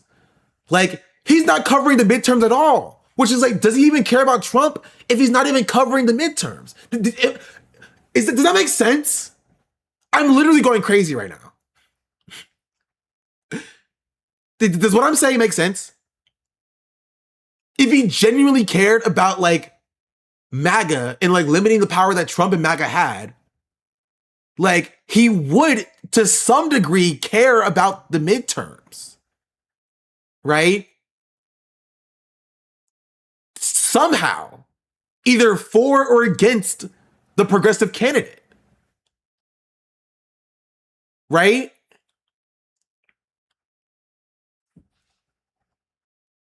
So I don't know how we can swing an audience by not covering the midterms, but totally based in anti-Trump content. How can you be anti-Trump but completely ignoring the midterms? That genuinely doesn't make sense to me. Who is his audience? He is a grifter. Like this firmly cements him being a grifter in my mind. He's not just a uneducated liberal. He's fully a grifter. That is complete grifter behavior. That is 100% grifter behavior. Because there's absolutely no way you can actually care about like Donald Trump and like Trumpism and like MAGA like Republicans, and then completely ignore like the midterm elections for or against progressives. Like he's not like pro Haley Stevens or pro what's her face, like Janet Mills, or pro Susan Collins, or pro, you know what I mean, or pro Graham Plattner, or pro McMurrow. He's not pro anybody. He doesn't care about what happens.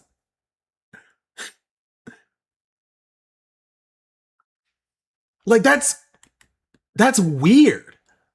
Who's watching this?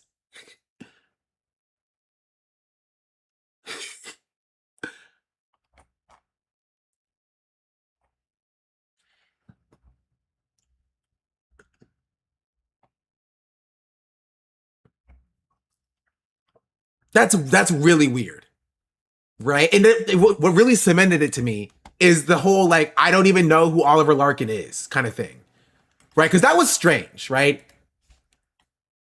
That was a strange thing for me to see. You know what I mean? But he also stole Hassan's wearing suit thing, right? All of his thumbnails are him wearing suits.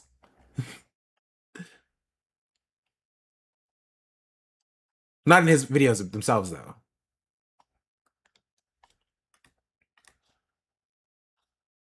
Hold on.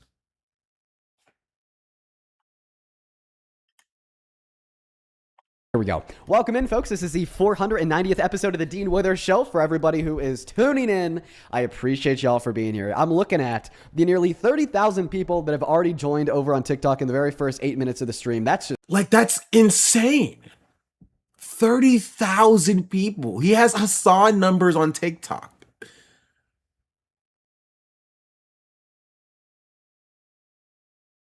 $30,000 people, right?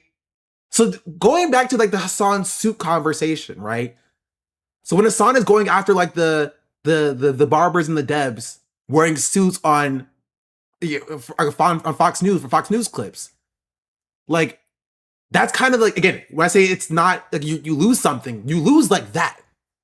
You lose like that audience.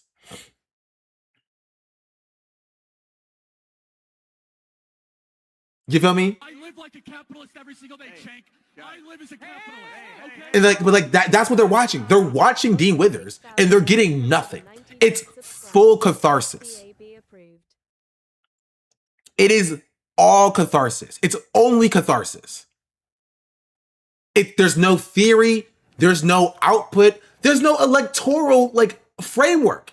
It's all catharsis. It's all to get mad at Donald Trump and to blow off steam after a long day of work so that nothing ever changes. That's all it is. Right? You're not getting anything, literally anything out of this. Right? We can debate how impactful electoralism is. right? And we do often. This is nothing. Like, this is honestly worse than nothing, right? Because this is exactly what people criticize about like the Democrats, right? This is people coming into Dean Withers, getting catharsis content about yelling at MAGA, being like, haha, they're so stupid. But when you ask them, right, when is the Michigan primary? They're like, there's a primary happening in Michigan? You know, when you ask them what the difference between somebody like Abdullah Saeed and Haley Stevens is, they're like, who are that? Like, who's that? Who are they? Right? When you ask them who Oliver Larkin is, they're like, I never heard of that person before. Who's that person? Right? This is deactivating youth. Yes, and this is actually very damaging. Right? So I don't agree with like letting him sit here and do this is actually better. Right? Or I guess it's good. This is very damaging to like young people being disenfranchised because like this is them getting fully into like catharsis of like, well, Republicans are bad. Yeah, MAGA's bad. And totally removed from political education. Right? It is where momentum goes to die. Right? It's craziness. Just fucking crazy, by the way, as well as for everybody that is tuning in live on YouTube, as well as I'd like to give a massive shout out to all of the VOD watchers. We have a community of thousands of people that actually don't watch the streams while they're live and will only watch them after they're like posted as long form videos on their YT channel. So I really appreciate you guys so much for being here as well. Make sure to drop a like, drop a comment. If you're watching on TikTok, you could really help us shoot this broadcast out far and across that For You page. Like, broadcast for what? There's nothing here. It's meaningless. Genuinely. Not even from like a perspective of like, oh, I'm jealous of the numbers that Dean Withers gets. It's literally meaningless. There's no other way I can describe this. It is objectively meaningless. When you leave watching a Dean Withers stream, you leave with nothing. You leave with making him richer and that's it. You are not more politically educated than you were before watching. Right? Again, I can strategically disagree with Hassan in instances. When you watch Hassan, you come away with Hassan with something, right? You come away from the stream knowing something more. You are more involved, right? You're more electorally involved. You know how to phone bank a little bit better. You know when the primaries are. You know a politician and what they stand for more. You know a politician and why you shouldn't vote for them more. You leave Dean Withers' stream with literally nothing. And that is very damaging for the fact that 30,000 people are sitting there and watching him debate MAGA. Fully for catharsis reasons. Because they're angry at the world, they're angry at the state of society, but all that anger is going nowhere. That anger is translating into money going into Dean Withers' pockets. Not even to actual meaningful mobilization. Right? It's more worthless than like the No Kings rallies. Right? Because Dean is not teaching them anything. Because Dean himself doesn't know anything.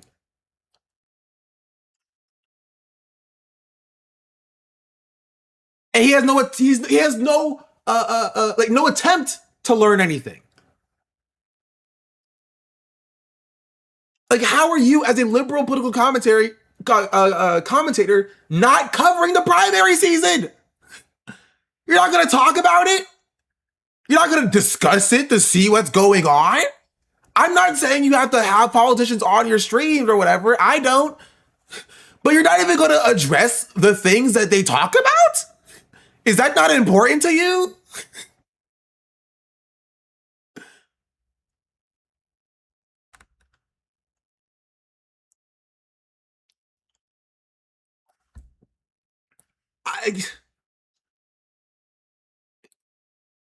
I'm going crazy. Genuinely, I'm going crazy. This is driving me crazy.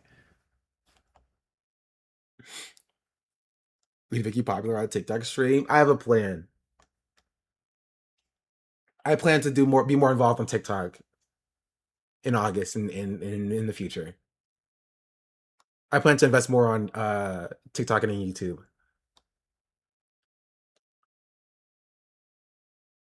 Good, bitch, you go to Dean's TikTok. It's fine. I saw the new VRA character. We'll cover it at the end of stream. To get more Trump supporters in here by doing 3 things. The first thing that I'd really appreciate if you would do is to double tap away on that phone screen, try to get those likes up, drop a couple comments, and we debate people on morality. Oh yeah, sorry. He's telling us in his own words what he thinks he does. Listen. Really helps us out. Now, folks, if you're new here, if you've never been here before, you are in for a motherfucking treat. Let me tell you, folks. Every day for 4 hours, we debate people. We debate people on the Trump administration. We debate people on morality. We debate people on how we know what we know and why we should believe in X but not Y. I don't know. We debate people on a lot. That's the purpose and the point of the broadcast. But we usually end up getting some of the craziest people that have ever lived tuned into these streams, and they usually end up being a headache for me, but maybe a little entertaining or informative for you. So hopefully, we could, facilitate productive dialogue today, but, these streams are like But like, to what end? Like, productive dialogue for what?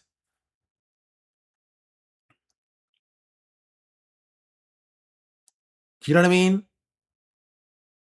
Like, if you do politics, if it's not to getting people involved into politics, it doesn't make sense.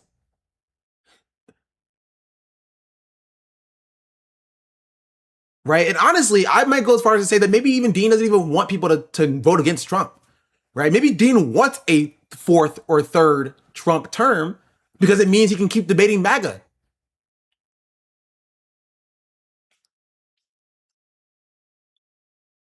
This is so strange. That's so weird. To chocolate. You really never know what you're going to get. We already have the first Trump supporter of the day connected, but before we pass the mic off to them, let's go through the breaking news. Donald Trump was called a pedophile on Fox News by a guest who the Fox News host had on for a segment. And then after this guest, absolute Chad, by the way, started calling him a pedophile protector, talking about the Epstein files, his possible involvement in the Epstein files. The host then quickly rushed to try to get him off center stage. I want you guys to take a look at this clip. I'm actually just going to go ahead and play you the short form video that I posted on this subject matter because it happens to include the clip. Let's go ahead and take a look together. Pedophile president by a guest on Fox News. And in response, the host rushed to quickly end the segment. Check this out. What is the number that is fine with you? Is there a commentary? benchmark? Honestly, it's worse. It's actually worse. Yo, you got me there with the raid. Welcome in, Raiders. We're talking about Dean Withers and how he has confused me. I am now confusion. He does not know who Oliver Larkin is. And I'm like, aren't you a political person? Aren't you a political commentator? Don't you make like hundreds of thousands of dollars a year talking about politics? I live like a capitalist every single day, Shank. I live as a capitalist. Okay? I live when I And he doesn't know who Oliver Larkin is. And then we went on a rabbit hole figuring out like Dean doesn't talk about like or cover politics. All he does is debate people, which I knew. But I was genuinely shocked by the fact that he genuinely doesn't talk about politics at all. He doesn't cover like the primary season. He doesn't cover elections. He doesn't cover organizing. He doesn't cover any of that. Like, at all. I'm just like, yo, that's crazy. He might know who Larkin is, but he's not going to say the name of people whose base can recognize. No. He doesn't know who he is. Like, he doesn't actually know who he is. Like, genuinely, he's like, oh, he's a guy. He just does it for a blood sport, for fake deep nerds. Yeah, that's crazy. That he's like, he has such a huge base. He has 30,000 people on TikTok watching. Nobody asked, thank you for the Prime. Also, Phoenix, thank you for the 9 months. Barry Balls, thank you for the gifted sub and the 13 months as well. I'm like, bro, why do 30,000 people watch him? Is it fine? How many children can be raped and it's fine if you're in relation to the immigration community? I get what the chatter is saying. Who's to say he's not playing a character to obfuscate how much he actually knows, like Flight reacts? I mean, I guess we don't know, actually. Yeah, the clip is looping. So she's not even reacting to the clip. It's Phoenix even gifted sub. If we're going to talk about children being raped, then we need to hold this pedophile president, Donald Trump, accountable, and all those that have been implicated by the Epstein files that the Department of Justice is still not leaking. And they've sent AIPAC after Thomas Massey for having the temerity to hold accountable the pedophiles that are in control of our government. Thank you. We appreciate your time very much. Holy shit. I want to know who this guy is. I think we all need to know who this guy is. Apparently, he's a Democrat running for some office somewhere. We need to find him. We need to know his name, and we need to know where he's running. Okay? Because let me tell you, if you told me maybe 5 years ago that Trump would be getting called a P3DO live on Fox News, fuck, I don't know if I would have believed you. So, yeah, really, really interesting. You could just see how that host was freaking out. You could just see how hard his question backfired because, we don't know the context of that clip, but we can kind of infer it from from the first thing that the host said, asking the Democrat about, how many instances of child rape he's okay with as it relates to the immigrant community. Seems like we're hearing the typical bigoted, right-leaning bullshit about a bunch of immigrants raping women and girls, so therefore we just need to deport them all and maybe kill a couple in the process. And then the based Alpha Chat Democrats' response is, well, maybe we should first. I think China might actually be onto something. In that, he's pretending that he doesn't know who he is. Where's it at?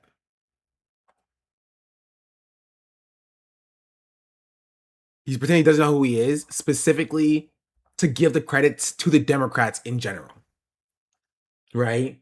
Instead of actually giving the credit to somebody who is a socialist, who's a part of the DSA, who's progressive, right? It's just like, look, the Democrats are fighting back. Look, guys, the Democrats are doing this.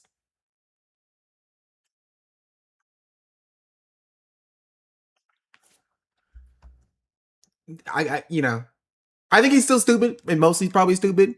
It's really that intentional. Probably not, but first start by focusing on the president, who is a rapist. On the president, who is admitted to barging into the dressing rooms of naked women and girls. On the president, who's actively covering up for and defending the other rapists and predators in the Epstein files. So, yeah, how's that for some breaking news? Listen, like I told you guys, we already have the very first guest of the day connected to the stream. Why don't you go ahead and take it away, Andrew? But also, it's weird, because, wouldn't Dean want that guy elected? If he's a Democrat running in office, wouldn't he want that guy elected?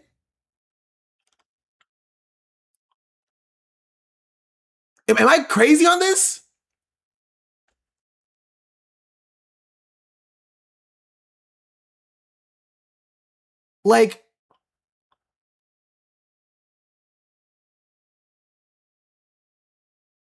It's weird. This is very weird. This is strange. Tell us all again why you still support Trump as president. Once a Democrat elected, he doesn't care who. But if he actually did only want a Democrat elected and doesn't care who, why would he be so cagey about the fact that Oliver Larkin is running and where he's running? Why would he not say his name, say where he's running, and tell his audience to vote for him? That's what's weird about it, right?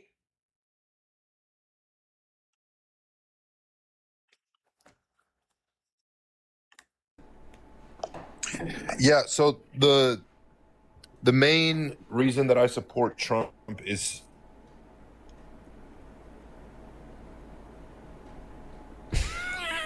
okay, this was unintentional. Andrew, you went on pause. You left the TikTok app. I can't hear you. The only time I could hear you is when you could see me. There you go. I can only hear you when you're right here. I can only hear you when you're right here. Yeah, no, you're good. You're good. I was texting someone. So, like I was saying, the economy has drastically become overall better, especially the stock. This is what he does. This is his content. Right? This is his content.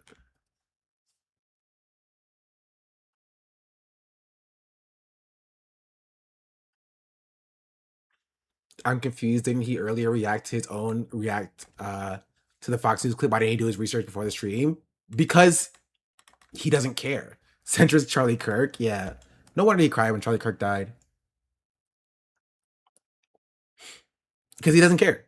Because it's full kayfabe. It's full like blood sport. Dean doesn't care about politics. Right? Full money printer. Hey, yeah, full money printer. He's like, bro, during this Charlie Kirk crying video, people were throwing money at him then when he was crying about Charlie Kirk. That's how we got Sad Cowboy. He had a freaking cowboy hat where he was like, if you laugh at Charlie Kirk's death, you are no fan of mine. It was one of the biggest issues that plays us on streams. People coming in after he's explained something and ask the same question. That wouldn't be a problem if Osama's content was entirely debates. Yeah. But like, it's just crazy the fact that he doesn't at all. He doesn't talk about like elections at all. At all. That's genuinely surprising to me. That is genuinely surprising to me.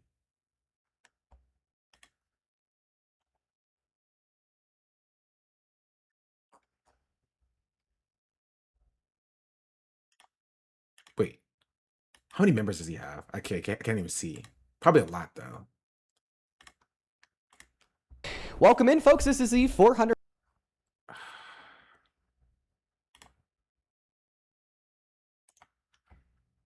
So I have your content my friend streams today. Oh, you can steal my content for whatever you want to use it for.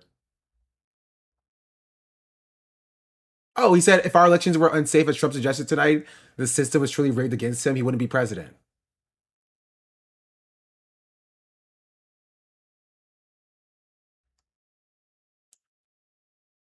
America, you have failed us all. November 6th, 2024.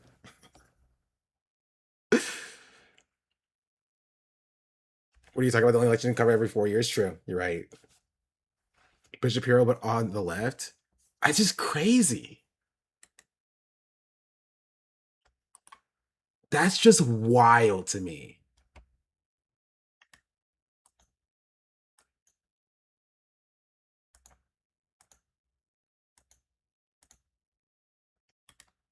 Oh, we have Hank Green. We'll move on off of Dean Withers.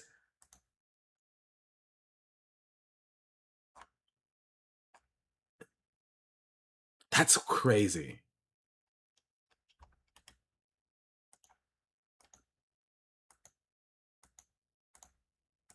All right, we were watching this, we got distracted.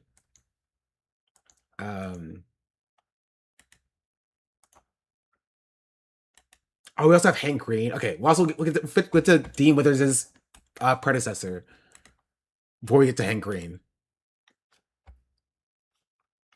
Entirely and only debate content, and then we wonder why no one knows how to talk to church anymore. Yeah. Also, there was one more debate thing I saw, which was it this? No, I saw it recently. There's this one weird liberal debate panel thing, which no matter how like bad I feel about my viewership, sometimes I take solace in knowing that I eclipse every one of those people in viewers. Like a capitalist. Where's that? I live as a capitalist. Okay? I live when I believe. Galen in 1917 just subscribed. Are we shitting on Hank Green yet? I didn't save it. Anyway.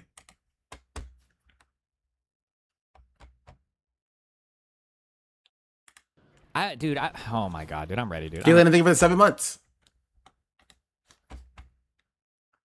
Ready to become MAGA. I want to become a conservative. I just want to become a Kick streamer Destiny crashes out after watching Hassan help candidates win the races, announcing he's becoming a conservative and blames younger black voters. Bro, we're in there. We're in there. I'm ready to become a conservative. At least they're honest about their racism. I'll never take any of you woke MFers again. We need to give our party to old black people, not young black people. I'm a conservative. At least they're honest about like their racism and everything. Like, I'll never take any of you wokey motherfuckers again. You know what we need to do? This is what we need to do. We need to invade the fucking South. We need to dig up and revive all the old fucking civil rights leaders, and we just need to give our party to old black people, not young black people. It's in college. They're white, okay? You'll understand that if you don't already, okay? The old guard black civil rights leaders, we need to bring them back, and they need to be in charge of everything because this shit is crazy. Oh my god, dude, I'm ready, dude. I'm ready to become MAGA. I want the idea that it's funny that he thinks that like they would be like for him, bro. Honestly, I'm with them. Please bring back Fred Hampton. I want to see what happens. I can't say what I think would occur because last time the DGGers got mad at me, but I think it'll be funny. Is what I'll just say. I'll leave it at that. I'll leave it at that. But I think it would be hilarious. Mind you, Freddie Hampton was 21. This is true. Freddie Hampton was 21. Bring back Malcolm. Bring back Malcolm. They weren't even old. This is true. They weren't old.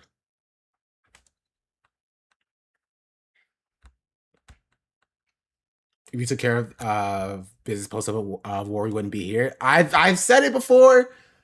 I said it before. If after the Civil War we did what needed to be done, we wouldn't be in this situation. People got mad at me when I said it.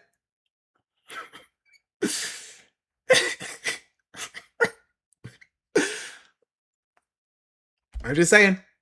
I'm just saying. I don't have my special button here right now, but you gotta consider it.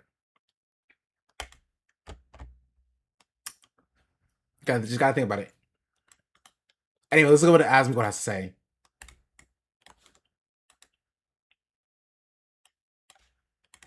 Always, this is emotional blackmail, right? Well, you can't shoot these people. They have kids with them. Well, then don't bring your kids. If you don't want to get shot, then don't bring your fucking kids. It's really simple. You mean you'd shoot adults and deport the kids, right? Well, I'd shoot whoever. Bro, how does Twitch allow this? Is it too quiet for me? Here, I'll run it back. I'll turn it up. Always, this is emotional blackmail, right? Well, you can't shoot these people. They have kids with them. Well, then don't bring your kids. If you don't want to get shot, then don't bring your... Why is it still so low? Always, this is emotional blackmail, right? Well, you can't shoot these people. They have kids with them. Well, then don't bring your kids. If you don't want to get shot, then don't bring your fucking kids. It's really simple. Here's my sub. Please don't leave. You mean you'd shoot adults and deport the kids, right? Well, I'd shoot whoever. Yeah, I'd shoot whoever. I mean, if it's kids, women, men, anybody, just shoot them. They're going to stop coming over. Because if you don't do that, they'll use children and women as shields to get themselves over. And then they'll put more women and children at risk because they know that they can use them as collateral so they can get more of themselves over. That's the way it works. That's the way an animal thinks, and these people are animals. It's just the way it is. They're savages. Absolute fucking savages. Hamas tactics, terrorists. Of course you don't want to do that. Doesn't mean you want to do it. But you have to do what you need to do in order to enforce your borders, man. Like, that's the way it is. People are too emotional to see that. Yeah, I mean, like, again, like, it's... You can't make decisions that way. And I understand the way that I talk about this. On Twitch or Cake. Asmongold streams on Twitch. I mean, you could probably check on Twitch right now. There's a good chance that he's probably live. You go check on Twitch right now. You can probably look on Twitch, twitch.tv right now. You can probably see that Asmongold is probably live. I'm just putting that out there. A little bit extreme. It might be a little bit, unemotional. I wish we had more people like me. I do. I wish we had more, because we got too many pussies that are too worried about the optics of something rather than the reality of it. So yeah, so he says that we should be shooting kids because, that'll teach them. That'll get them, I guess. What's the difference between this and a school shooter manifesto? Twitch hasn't banned it for yet. That's the only difference. Because he makes Twitch money.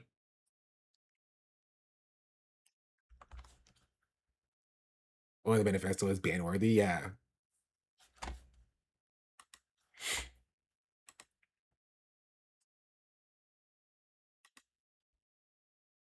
Like, not to power scale like Asmongold's racism. This is like, I think, if not the worst thing that he's said, probably very close to the worst thing that he said.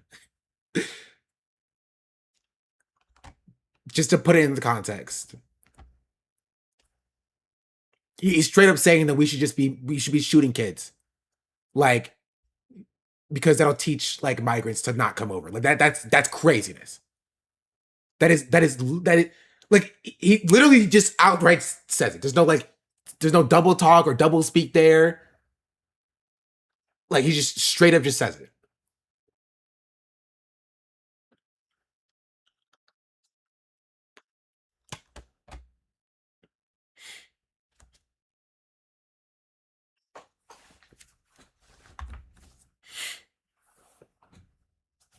Like, wild.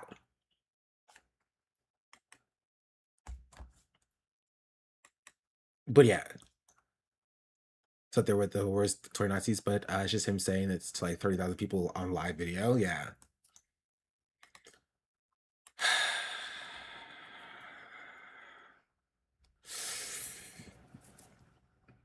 Indeed. I covered this.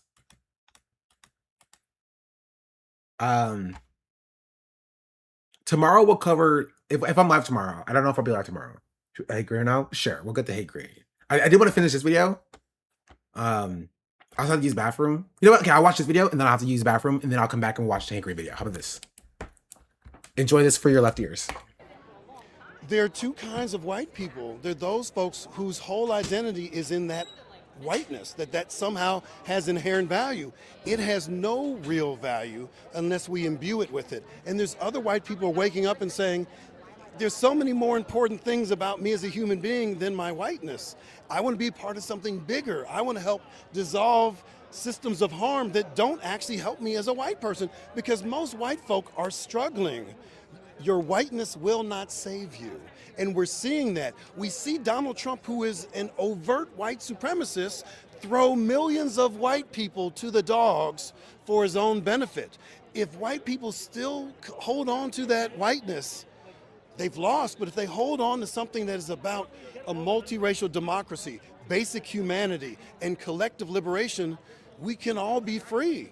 And that's something that's very exciting. And we saw that in 2020 when young white folk, sometimes in all white communities, came out on the side of racial justice and against police terror after the killings of Breonna Taylor and George Floyd, because they were seeing this awful anti-black terror live stream on Instagram. And they said, that does not sit well with me. And so there's a moment now when we can actually have a we the people that is truly inclusive and not just rhetorical, but substantive in terms of supporting candidates, supporting campaigns, and larger movements that are about racial, social, and economic justice. You talk about this idea that your whiteness won't save you. I mean, we saw the exportation of that exact moment of 2 prominent police killings, let alone, of course, many more, to this summer, of course, with Alex Preddy and Renee Good. That's right. How do you kind of reflect on that, I guess, transition? Well, that was a wake-up call for a lot of white people. It didn't surprise any person of color because that is the norm. But when you see someone who's supposed to be safe and be protected by law enforcement be gunned down live with no kind of justice associated with what happened, when there's an international outcry, that lets you know that your whiteness will not protect you, but for so long. And then you have another choice to make. Are you going to embrace that? Or are you going to embrace justice? Are you going to embrace solidarity in the most meaningful ways? And so it's not being colorblind, right? Because if you're colorblind, that means you can't see people of color. That's not what it's about. But it's about acknowledging that race has been a tool of U.S. capitalism. It has been the proto-technology of this system that has to be dismantled. And white people are part of that struggle too. And there is space for everyone as long as we understand that these are all systems of harm that hurt all of us. Perhaps some of us more disproportionately, but everyone has a role. And that's what my grandmother used to say, who was a community organizer. No matter who you are, no matter what your age or any of that, that you have a role to play, no matter how small, no matter how brief, you got to step up. And this is one of those moments to step up. This new order that you speak of that addresses these issues you describe, what do you think that feels like for a person in this country? That sort of utopic vision on a daily level, what does it feel like to be in that America? That wherever you go, you feel that you belong.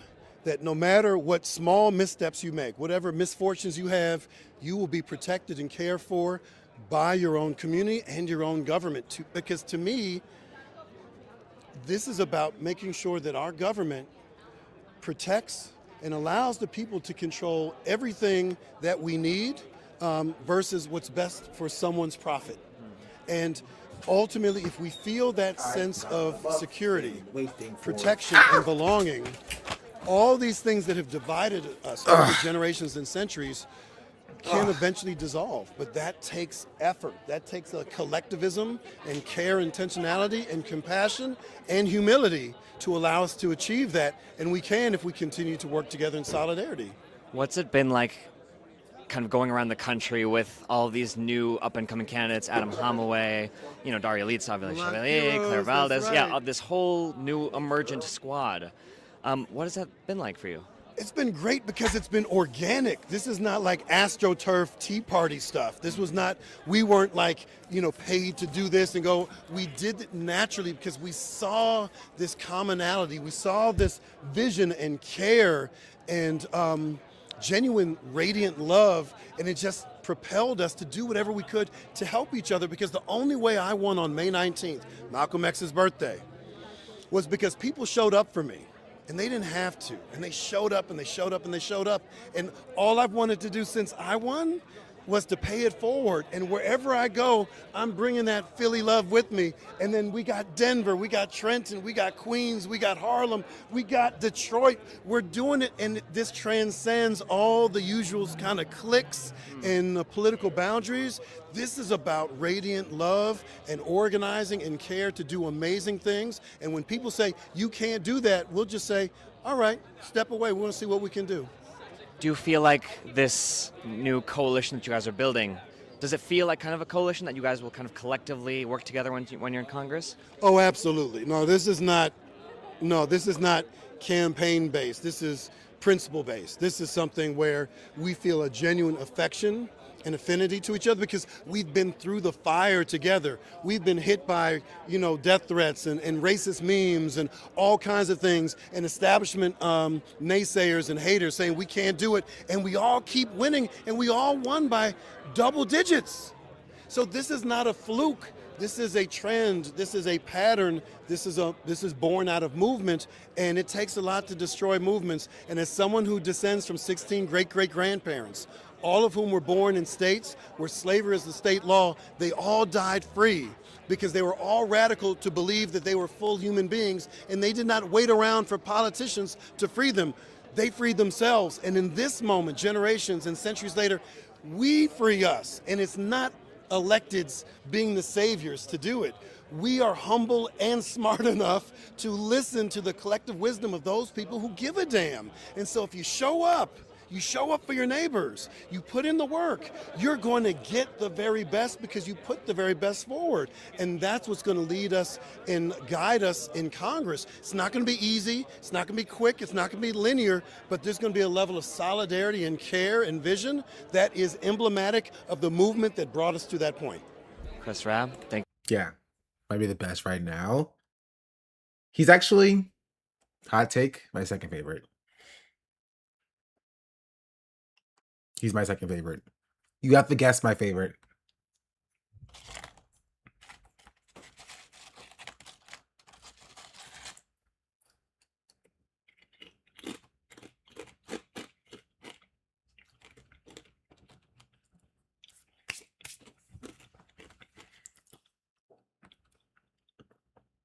I actually wasn't including Summer Lee. I was talking about the new crop coming in.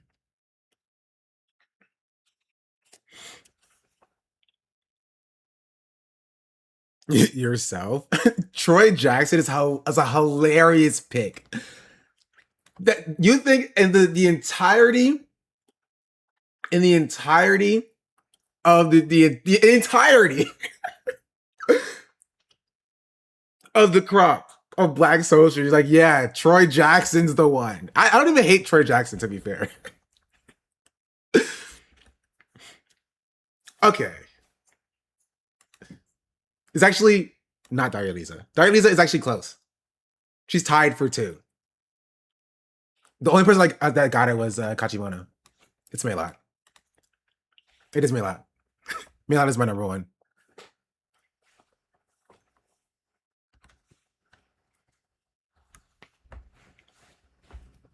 And just specifically because I saw how she reacted to critique from the left, and I really appreciated it.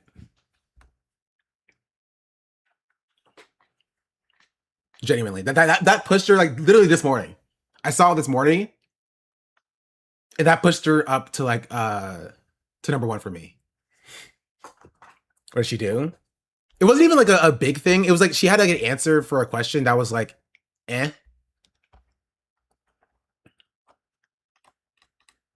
Here.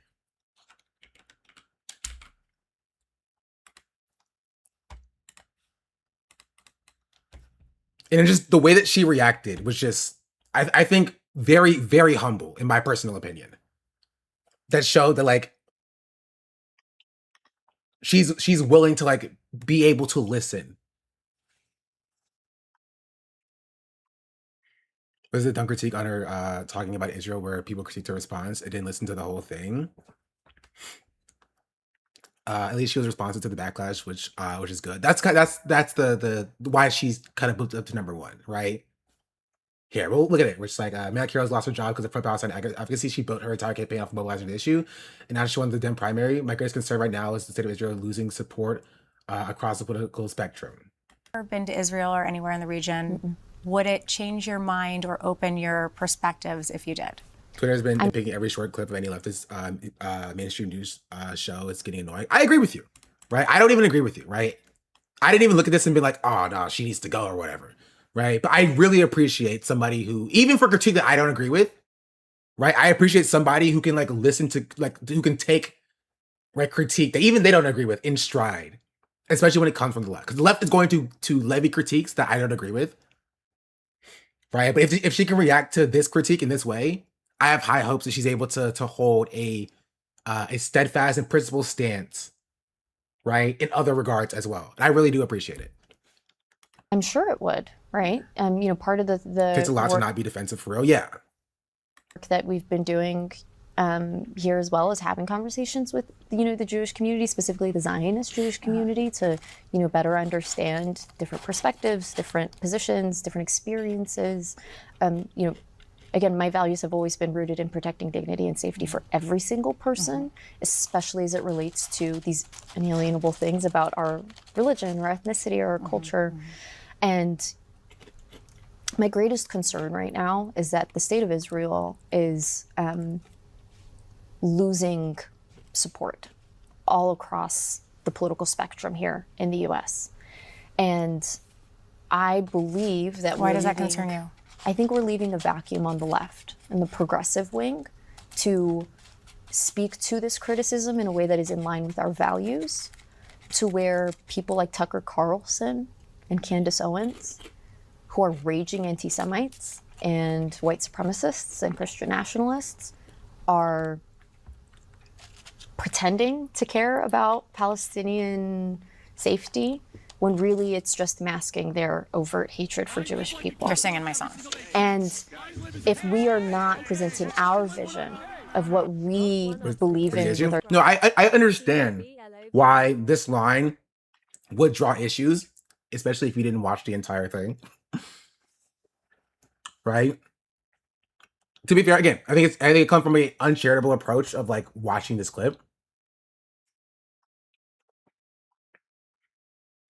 Right? It's like, because the point that she's making is that like when you are talking about and discussing Israel in the way that I think a lot of people, like, especially are doing right now, you leave room for like anti-Semites to come in. And as I talked about this before, anti-Semites will come in and will like take the reins of anti-Israel support and will steer it into like not just anti-Semitism, but into like bigotry in general.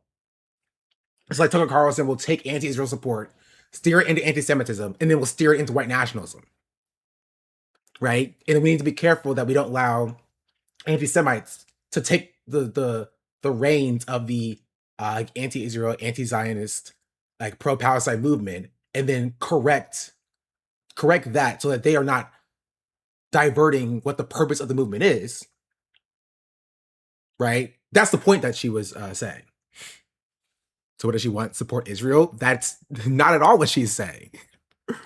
She's saying exactly what I said, which is she doesn't want the anti-Semites to maintain control over what it means to be anti-Israel, because they will, lead it into being, right, overtly a bigoted movement, right? You can't let Tucker Carlson lead an anti-Israel movement because he will make it white nationalist, because he's a white nationalist.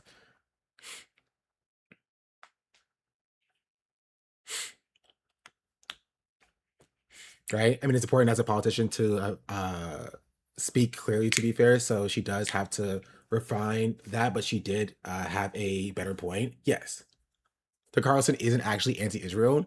I mean, he will position himself as anti-Israel. That's kind of the point that's being made. That's not even the overarching point. The overarching point is that she did misspeak, right? We all understand that she misspoke here. She could have presented the point that I'm saying in a way that was more succinct and clearer, and she misspoke. Right? She misspoke. Right? She acknowledged that she misspoke. Right? She's here. She's like, I fumbled this line, plain and simple. To be clear, my foreign policy prioritizing the end of Israel's occupation, apartheid, and genocide in Palestine. I also reject the notion that anti-Zionism is anti-Semitism, and it's important to distinguish the two in order to combat the actual anti-Semitism. I have always opposed any form of ethnic supremacy, and I refuse to vote for any of my tax dollars to go to any government that discriminates on that basis. I was being asked about rising anti-Semitism in that interview, and I was trying to say that my concern is that while voters across the political spectrum wake up to Israel's atrocities and our government's complicity in it, the Democratic Party is failing to meet this moment. And when this party refused to lead morally on this issue, they are letting anti-Semites on the right co-opt the movement for Palestinian liberation while giving fodder to AIPAC's talking points. But Satan is right, the movement for liberation must center Palestinians being oppressed, occupied, and systemically exterminated, and the Islamophobia and anti-Palestinian racism used to justify a genocide is too often ignored. But this is a really good response. This is a fantastic response, right, to the critique. And probably the best response that I've seen of anybody being faced with this critique. Right? And this is the critique that I think Graham Plattner should have gotten when he was like, oh, I think it's going to take a while for Israel to ever get back in my good graces. Right? I think that was also a misspeak. I think talking about anti-Semitism this much is weird. We shouldn't be talking about it this much. I mean, yeah, but again, she's being asked about it because that's what the media does, right? So like, it is weird because the media is trying to force the conversation on the to progressives and present them as being anti-Semitic, right? And so the question is not about like, whether or not like, progressives are bringing it up too much. It's about how do you respond when it is time to bring it up.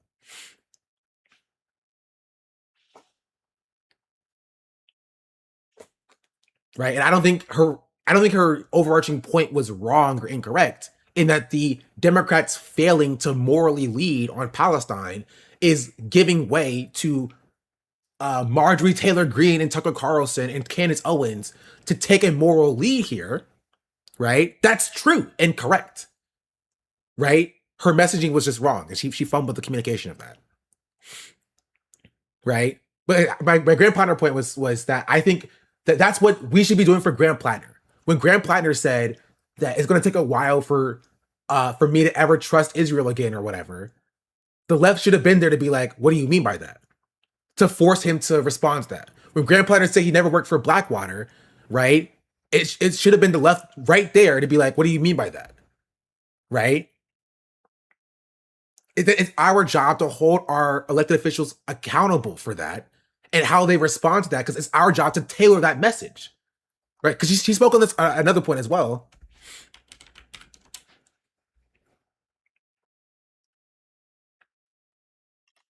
Here. She got the Where is A Square glaze? Yeah. Yeah, this is the post. I think it is important that we have a certain level of holding people accountable. Keep the eyes on the 100%. absolutely. And like, I recently misspoke in an interview and had to make really clear like what, the fact that I misspoke and what I actually meant, and that level of pressure that is applied on elected officials, people that at the end of the day, the people are my boss, right? Yes. And so that level of accountability is really important. Yeah. I do think also, for any issue, I think it's important to give people the opportunity to learn from it and to do better and to like have a little bit of that grace. Yeah. But at the end of the day, our elected officials have to respond to us. Yeah. I think it is. Yeah. And I think this is a perfect example of that, because I think people like love to pretend that the left never has any opportunity for people to grow, which sometimes they don't. But like, she misspoke, people corrected her on it. She acknowledged that, and people were like, okay. Even the most staunch, hardened leftists. There was, again, obviously some people on Twitter who were like, no, I don't believe her. But like, by and large, people were like, yeah, okay, no, that's a good response. Right? That's a good response. And that's what the role of the left should be for our elected officials. I like her. I don't know. I'm a big fan. I'm a fan. This is why she's my number one.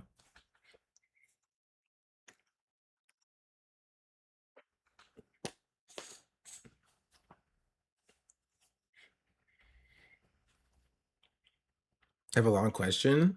If you don't mind, it's something that I've been thinking about for a while. I mean, it depends on what it is. It's depending on if I should answer. I should apologize. I mean, to her? You don't have to apologize to me.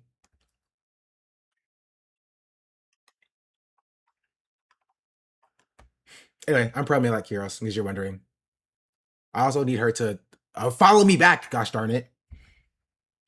Now I need to hunt for the entire new crop to follow me back. I need the Chris Rabb follow back. I need the Milak Heroes follow me back. I need the Daria Lisa follow back. I need the Summer Lee follow back. I need the Corey Bush follow back. Let me go yell on her Discord. She has a Discord? Bro. Two Gen Z. Two Gen Z having a Discord. I put in a word to get her to follow back, but my cousin's gonna need to follow her back first. But do y'all all have it in with freaking with Maylard? It's crazy. Oh, you bro, send her this clip and I think you're ever be open to change, planting the seeds. True. Will you follow us back as well? Anyway, I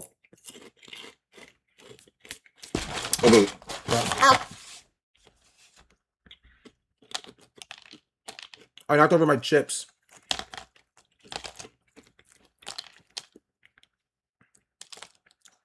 Dang it. I was reading the comment and then I almost knocked over my chips and then I stopped it. I was like, yes, I stopped it. And then I hit it again and I knocked it over. Gosh darn it. Guess what chips I have? Oh, whatever. I'll vacuum up after. Get Hassan to get them on your stream. True. I will block Hassan from Howard. Like, you can't speak at Howard until you get them to follow me back. Certain that New Yorkers are frustrated about the genocide and present any adventure or vigilante violence. When the UN convention happens and the mayor has no power to arrest a war criminal with the ICC and ICJ, do you think it would be a good idea for Zoran to address those frustrations by mobilizing his electorate to do BDS and withhold their labor strikes? Is a financial tie workplace has financial ties with the state of Israel or Israeli private companies. If Zoran doing it, probably not. I don't think it's the role of the mayor to do. I don't think it's the role of elected officials to do organizing. Now, if organizations on the ground do it, I think it could be very effective. But I don't necessarily think, because I think that there is a pathway for like if Zoran like organizes a political or economic boycott of his own city, that like he gets like arrested for that somehow. I don't know how it would work, right? But that's something for on the ground activists to kind of take the lead for, you know, and that's the role of on the ground activists. Zoran can do things like stopping nonprofits that support Israel, but that's different. Yeah, I think he can like publicly support economic boycotts. But I don't think he should necessarily like direct them or lead them per se. Mr. Howard, I don't have a problem with you blocking us on True. Has anyone stopped NYPD collaboration with the ILF?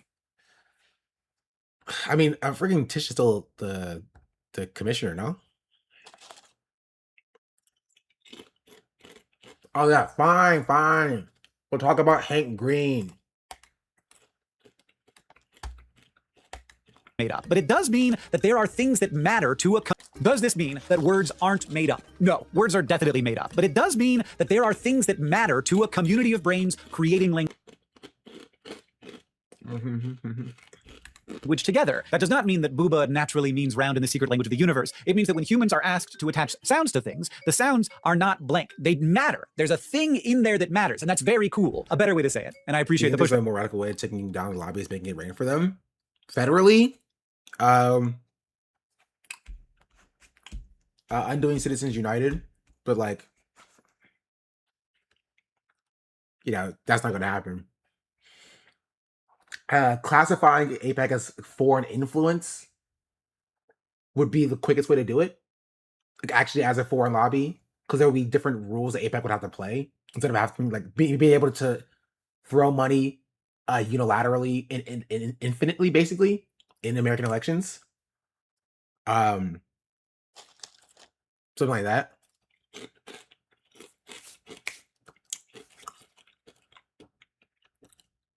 Say Taylor Renz pay $100 a month for Anthropic Cloud Code. Is Taylor a Taylor a developer? What is she coding?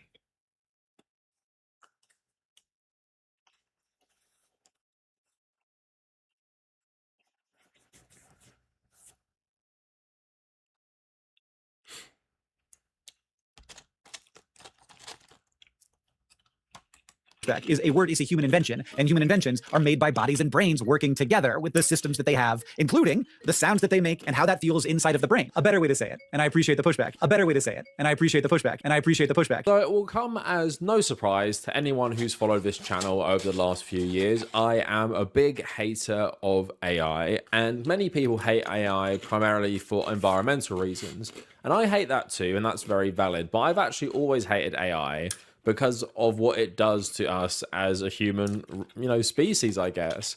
Because it homogenizes language. It helps even further with the homogenization of culture, which social media also enables. Also, it makes us even more lazy than we're becoming, because I know people who went to university when ChatGPT first came out. They were using it to write full essays, and it's just like, I just missed it as well. Thankfully, thank the Lord.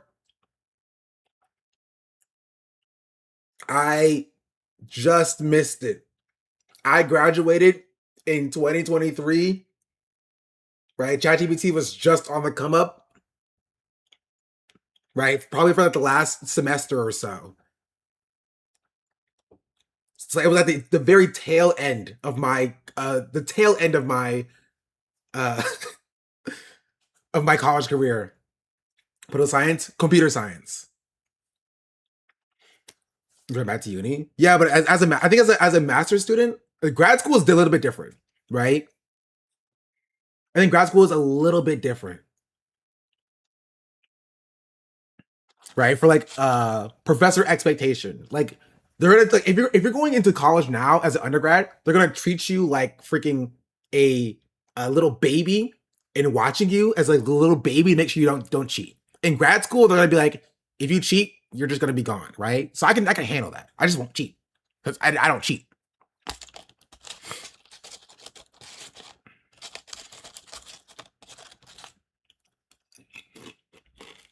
Ask yourself, what the fuck is the point of even doing like a university degree? I did speak about that with a bit more nuance because I do understand that in the capitalist economies in the West, you basically in my experience, it depends. Actually, you're right. You're right. It depends nowadays. The first few years, they were babying you. Now they're like, go ahead and use it. To even get your foot in the door. But it's just depressing to see so many people outsource everything to an AI, especially in terms of creative people. And I'm someone who will never do that. And I can't say many things with absolute certainty in this life, but one of them is you will never catch me using AI to write anything or influence my videos or use it in my thumbnails in terms of generating images. I'm just not going to do that for multiple reasons. So one, I hate AI. It's a principled thing. Two, most of these AI companies are owned by absolutely terrible human beings. Three, the environmental impact. And four, I just don't want to partake in this AI psychosis everyone is going through right now. I saw recently on Instagram, I think it was, someone posted that like people are talking to ChatGPT like it's one of their friends, and all the replies were like making fun of him and showing their own relationships with ChatGPT. And what I said about this is you're not having a relationship even with something that resembles another person. Yeah, I'm owning you by posting me and my AI there. Chat, remember when we used to laugh at that one person? Remember that? Remember when we all laughed at that one lady for Henry and that she had an AI therapist and we were all laughing like, haha, AI. Now it's just like, what, you don't have an AI therapist yet? What do you have, a human therapist? What are you, poor? You're poor? You're brokey? Or you can't afford internet anymore?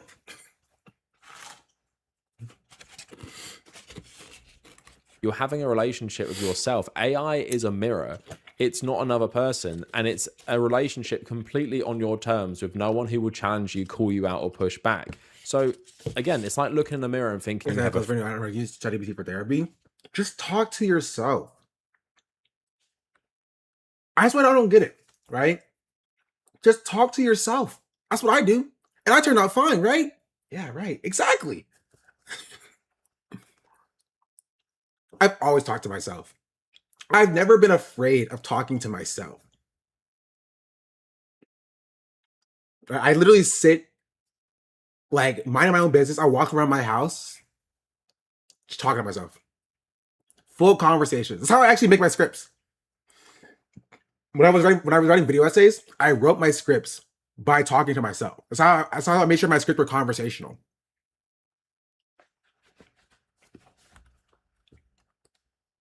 Maybe it's just a me thing. Friend. But in terms of the AI writing stuff, something I've noticed more recently, and even on leftist YouTube, is loads of creators are just talking to yourself and talking with yourself. Yeah, but you should talk to yourself. I'm a big proponent with talking to yourself. Like, speak out loud and respond to yourself. Using AI in thumbnails, which seems to be way more common, they all look like dog shit. You can speak with yourself too, as in like you're speaking internally. I think you should speak out.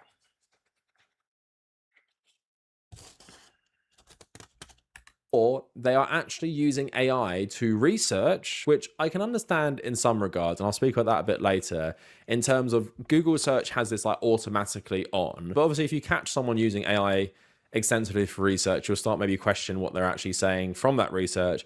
But then more recently, obviously people are using ChatGPT to write YouTube scripts. And we've all been there. You're watching your favorite YouTuber and you hear the dreaded word. But his sense of people having a poor sense of self and relying on AI to get themselves clarity. I can see that. I can see that.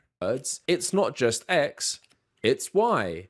or a list of 3 things, or a conclusion that ends something like, this is a good reminder about something, something, something, and the goodness of humanity that we see every day. That's the kind of shit I read. Or emojis in bodies of text.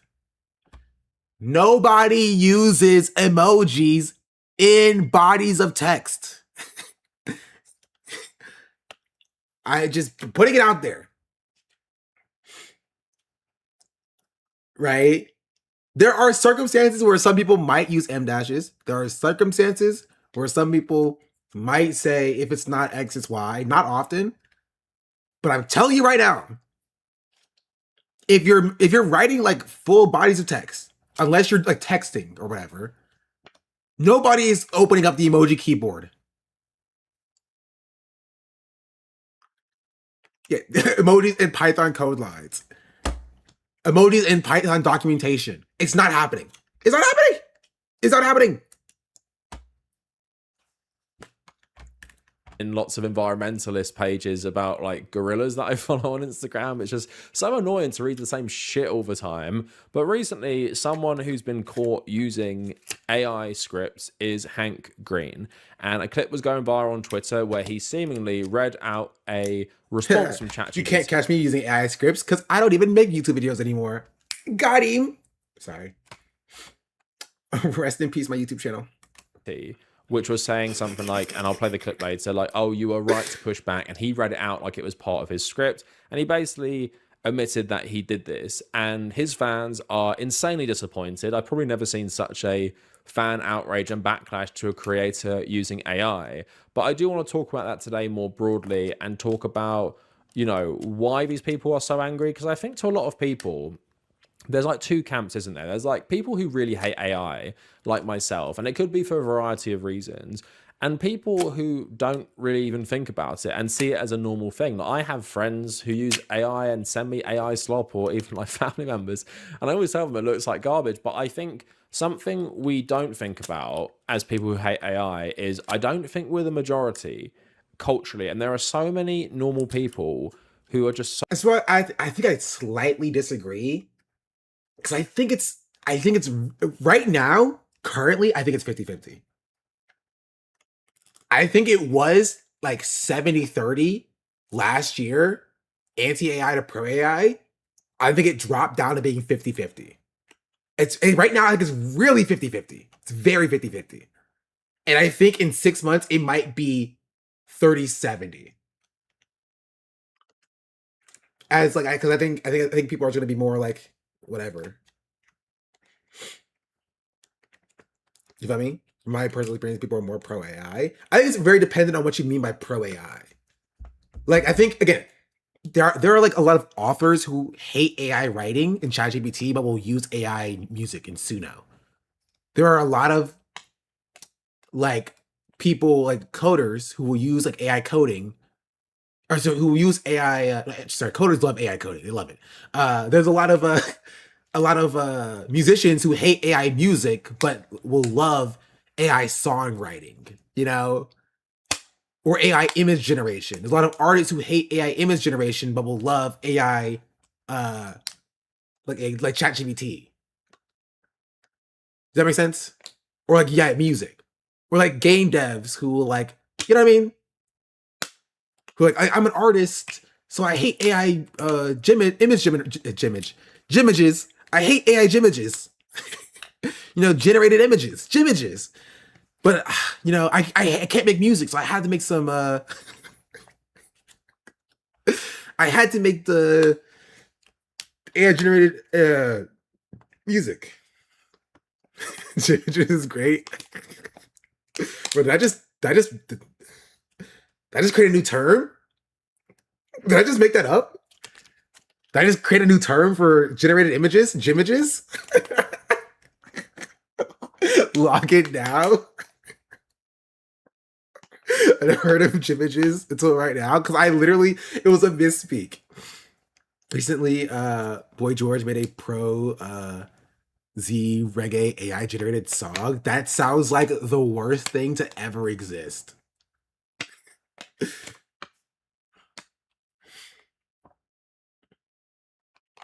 Gonna tell you about trademarking.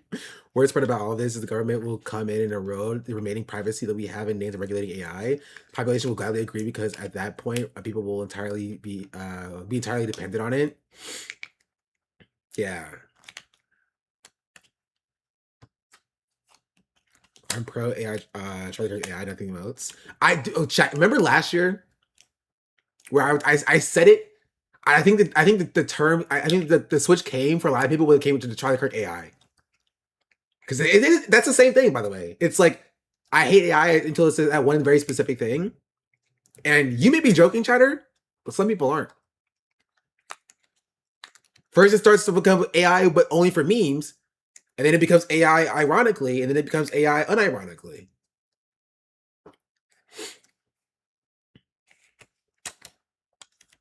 You know?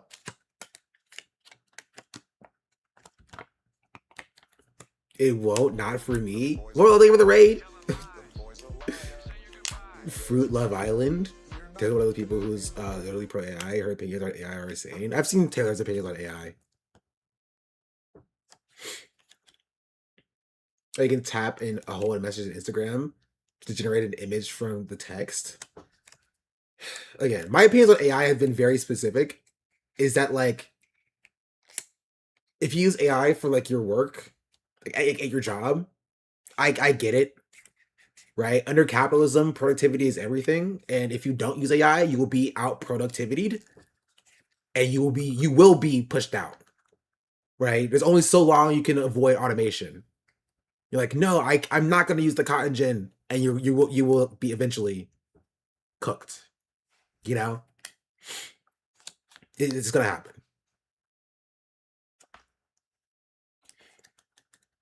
It's going to happen, right? I have $500 token limit at work, and I barely use $20 each cycle. I'll say what's every person I know is being forced to use AI at their job, hates AI because of it being forced on them. So I have hope. Yeah. I would only support an entirely created AI specifically for one company, but no one outside content training it. That's not necessarily going to happen, though, you know? Got homies who were forced to use AI at work, like responding to emails. Shit. Yes, that's the unfortunate reality. Are we cooked either way? It depends what you like cooked, but like it's how cooked are we kind of thing. You know? It's how cooked are we?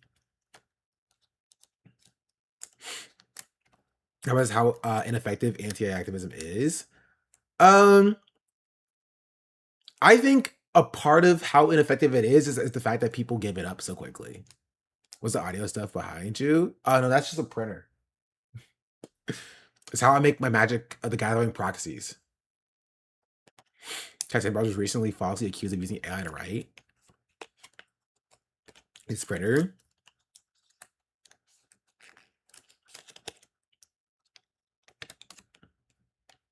I think Magic of the Gathering. Indeed. Indeed. I gotta find a place to play in DC once I get back. Is it an HP printer? You know it's not an HP printer.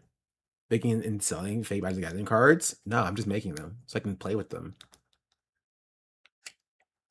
What do you think of AI agents with your computer science background? Honestly, this is a good question. I haven't coded a single day in like a long time. Probably in a few months.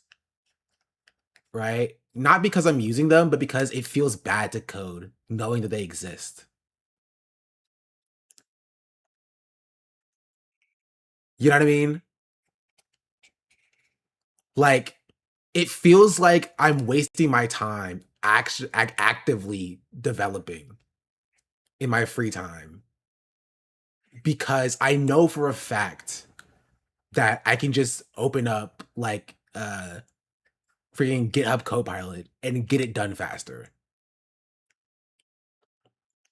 And so I just don't. And so it's a little bit frustrating.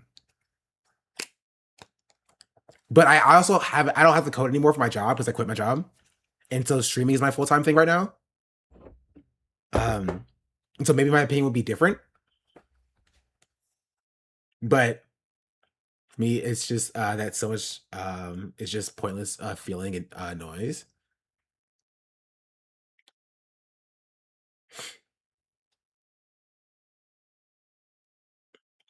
What's the point of that? What do you mean? What's the point of what? I'm only motivated by game dev right now. Whenever I get another job, they're gonna make me use agents anyway. When are you playing Beast of Reincarnation? I've never heard of that. Did your job not expect you to use LLMs, but you were still there? No, I was my own boss, basically. I worked at a small nonprofit where I decided how much I coded and how I coded. Like the size of life is in the journey. I mean, partially, but when you think about like how much you can do, Game Freak Minnesota is like, oh, that's interesting,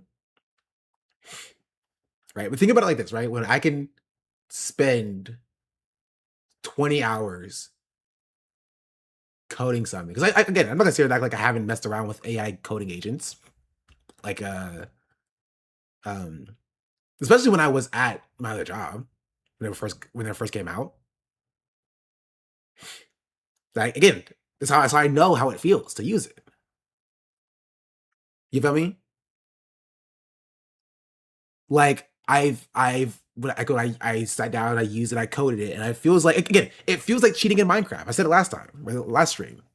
It feels like when I'm playing Minecraft, I'm having fun and I cheated in a few diamonds. It ruins the experience for me. Right? Because then I think I'm like, well, why don't I just cheat in some more diamonds? Why would I go mining for more diamonds when I can just cheat in some more?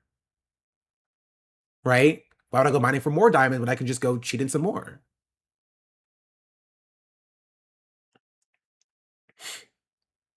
Right? And so it's a tad frustrating. I have a few projects I haven't even finished, haven't touched in a while. Especially when it pertains to like front-end development. Like learning something new. Like I've always been pretty bad at front-end development. And so like trying to like learn front-end development while knowing that an AI could just kind of hop in and like, you know, correct where I suck. I'm just like, you know, whatever. My friend who plays Minecraft with me is listening. She loves cheating in Minecraft. I mean, if you like it, you know, that's fine. Can I get using coding agents? My issue is paying money to Anthropic, who's using AI to commit war crimes. I mean, I'm not gonna say I understand using it. Like, I get why you would use it. It makes you more productive, right? But I've never coded to be more productive, right? Even before I became a computer science major, I coded in order to because it was fun for me, right? It was a puzzle to solve. Right. I never cared about the best way to make a program work. I did it because, you know, I was like, how can I solve this problem? You know? Again, if you use AI for your job, I get it. Right?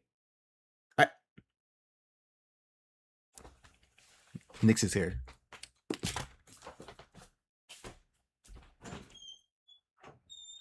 Nixie! Hey, baby girl! Hey, Cece! Hey, girl, go up. Sit. Good job. Look who's here. I didn't know Sierra was here.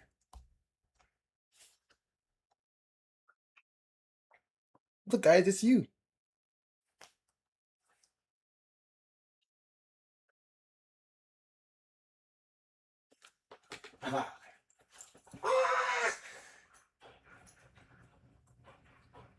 Hey, stop eating her. Stop.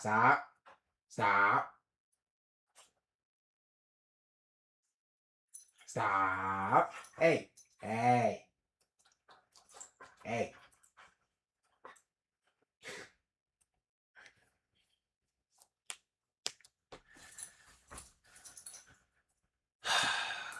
If I was in the struggle to find your own solutions, learning better ways, explaining how you see and think through problems, yeah. But again, I'm not gonna sit here and act like it doesn't make you more productive. You feel me? Like I would be a liar if I was pretending like it doesn't make you more productive. It does. It does do things. Especially for like the thing that I know, which is coding. It does do things. It makes things work. It does. It does make things work. And so I understand why people would use it. Right? I understand the appeal. Right?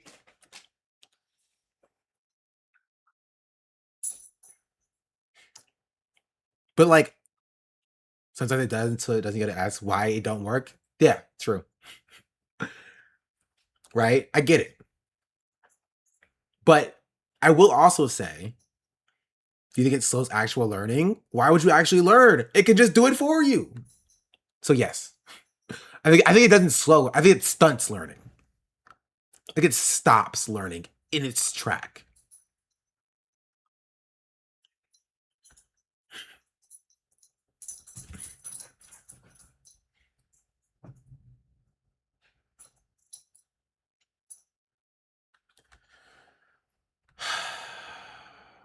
And it's frustrating. AI coding is a seriously bad thing.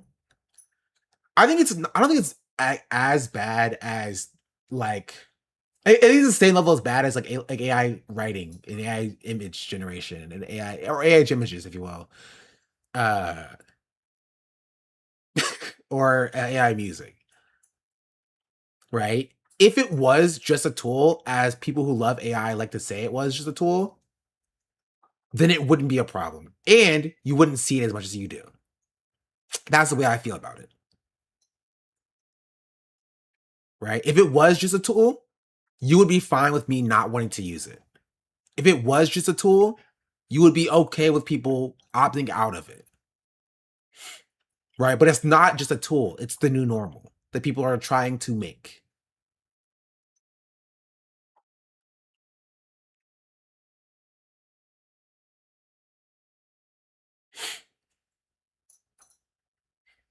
You know? And so it has the same issues as like AI writing does, where like it will stunt your growth. So if you are a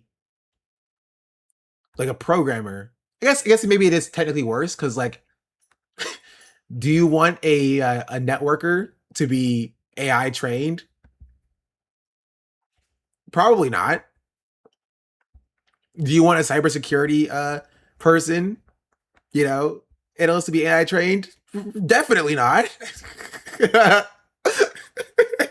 You kind of don't want that at all. Right? But that's what you're going to see. And that's what you're seeing now. I want my doctor to ask ChatGPT every question. Yeah. I don't understand. Hey.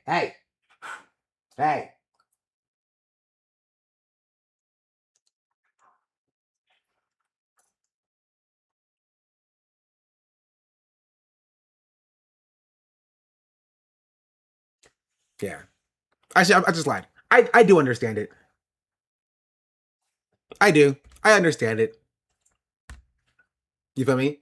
Because, you caught me. Sometimes when I Google something, I don't scroll down to the first link. I do look at what the AI overview has to say. If you want to cancel me.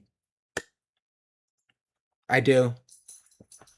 I'm sorry. It's easy. It is easy, okay? I always go to the third page. Nix. Outside? Come here. Do you have to go out?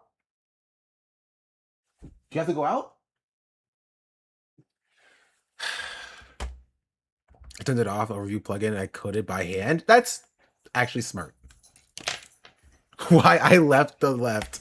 So out of touch with politics, they don't even think about AI in this way. They just think it's like a cool new technology. Like maybe when I was younger, when something like, instant messengers came out, or FaceTime came out, or like Snapchat filters or some shit like that. Like it's just another thing of that.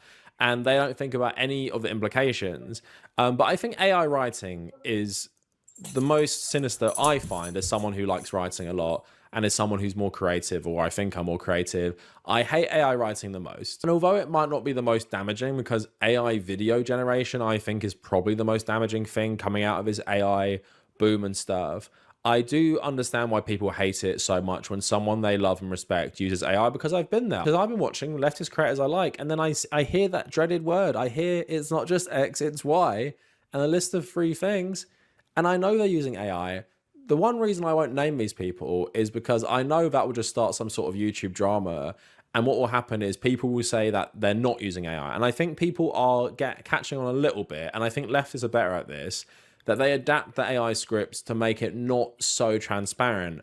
But if you've read so many AI fucking Instagram captions and fucking LinkedIn posts like I have, you can just never not hear it when you hear it. As much as they try and hide it, you can always hear it. So I'm going to talk about all of this today, but let's get straight into it. So Hank Green is one of the oldest YouTubers on the platform. Him and his brother John Green, who is a famous author as well, they have been doing YouTube for like 20 years, and he's still very successful, having like multiple big channels, and he still has a pretty commendable work ethic, uploading very regularly to millions of views on his multiple channels. And I was actually going to make a video on this guy before because he made this terrible video, and I think Hassan might have covered it, but I didn't see many people cover it. Basically, do you remember when Mohsen Madawi was detained by ICE, a Palestinian studying in America? Anyway, Hank Green made this terrible video where he gets on a Israeli liberal Zionist who knew him, who like is against BDS and seems generally pro-Israel overall, and asks him about Mohsen and talks about Israel and Palestine. And the framing is just so insane. It's about like trying to come together.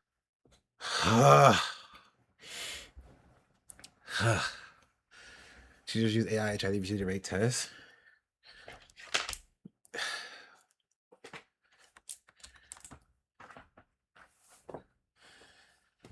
Yeah.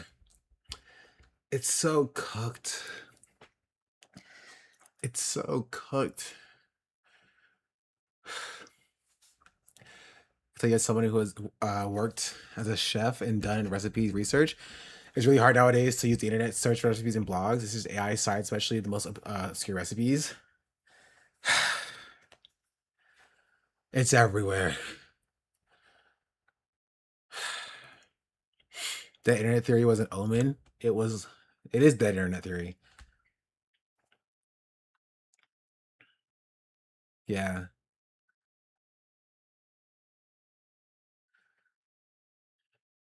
It's rough. I was doing Abdul and Donovan campaign on Sean C's stream, telling him and his friends, including to vote for them. I did my part. What did he say? Did Sean C be like, I'll get out of here? I don't know what Sean C would say to that.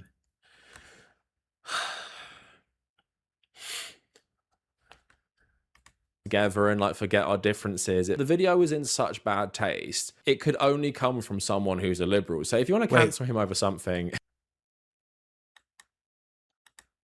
people are catching on a little bit, and I think leftists are better at this, that they adapt the AI scripts to make it not so transparent. And they don't think about any of the implications. He's not Mexican, is he? Okay, that's the good one. But I think AI writing is the most sinister I find as someone who likes writing a lot and as someone who's more creative, or I think I'm more creative. I hate AI writing the most. And although it might not be the most damaging, because AI video generation, I think, is probably the most damaging thing coming out of this AI boom and stuff, I do understand why people hate it so much when someone they love and respect uses AI, because I've been there. Because I've been watching leftist creators I like, and then I hear that dreaded word. I hear it's not just X, it's Y, and a list of 3 things. And I know they're using AI. The one reason I won't name these people is because I know that will just start some sort of YouTube drama. And what will happen is people will say that they're not using AI. Right. You also know that it's not me, because I don't write scripts anymore for my videos. All my videos are just cut down stream segments. And I think people are catching on a little bit, and I think leftists are better at this, that they adapt the AI scripts to make it not so transparent. But if you've read so many AI fucking Instagram captions and fucking LinkedIn posts like I have, AIs use writing a certain style, style they teach you in school, you can just never not hear it when you hear it. As much as they try and hide it, you can always hear it. I agree.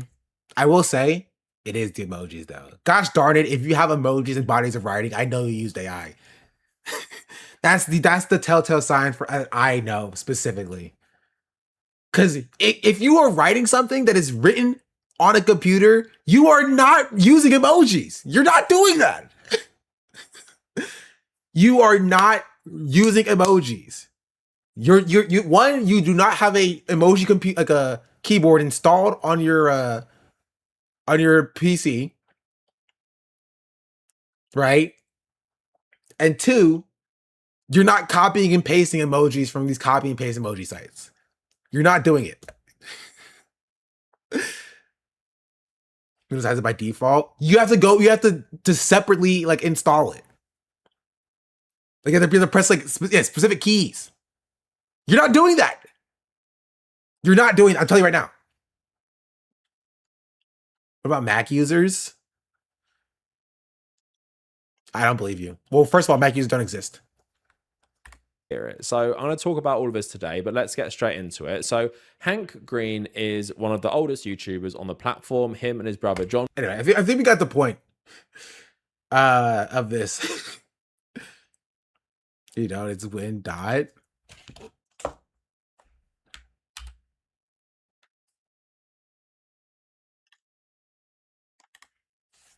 Did ChatGPT launched a health product? I did see that.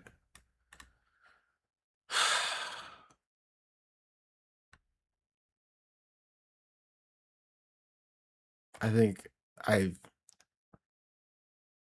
not tired because I ran up the flight of stairs. I'm just tired of talking about AI, I promise. Why did somebody message me, mention me in Hassan's stream? What did I do? Oh. Sierra, where you going? Sierra, come back here. Cece? Cece.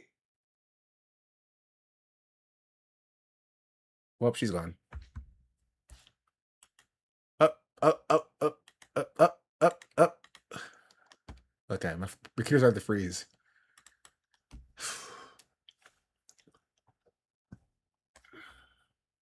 Cool use case of ChatGPT work I heard last night. Connect your family calendars and no.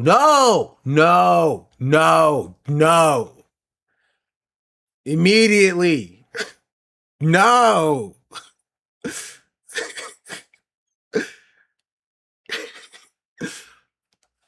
Connect your family's calendars and explain your kids' interests. Every morning for a drive to school, have it make a podcast that talks about one of your kids' soccer games that afternoon, one kid's upcoming birthdays, and some news, etc. What if you talk to your children? Yeah. Yeah, my dad AI generates podcasts about my upcoming birthday instead of talking to me while we drive to school.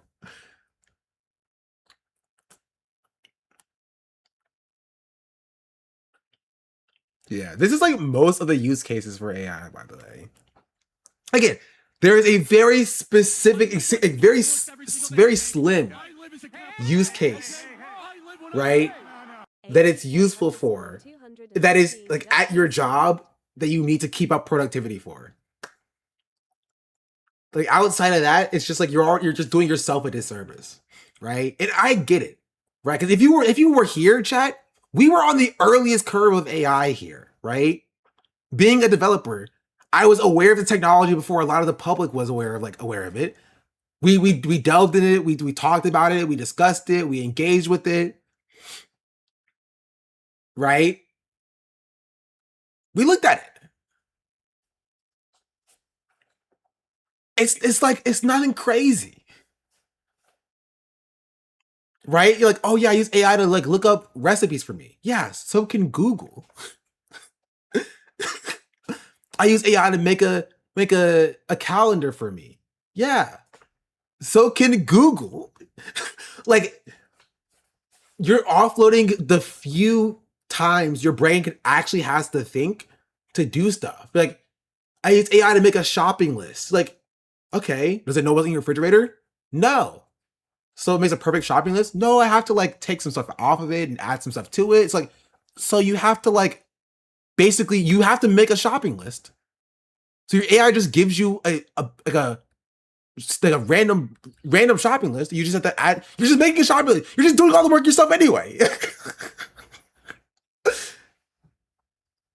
But I think people like to feel being productive. And I get it, right? I get it. Right? Because I remember back in like 2022 or whatever, I found like AI Dungeon. And I was like, that's a cool little thing.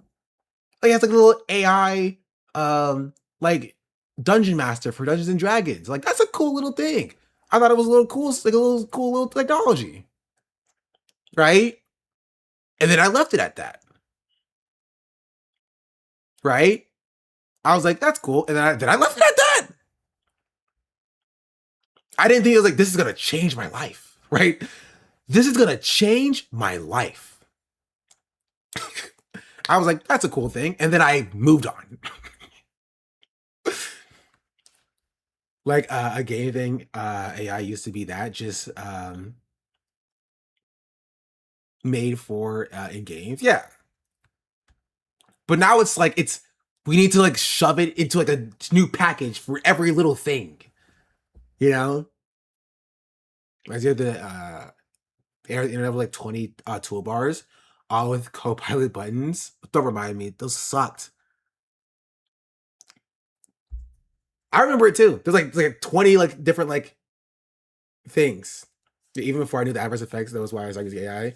I was like, the amount of edits I have to make, basically I'm just doing this myself. Yeah. Yes. Yes.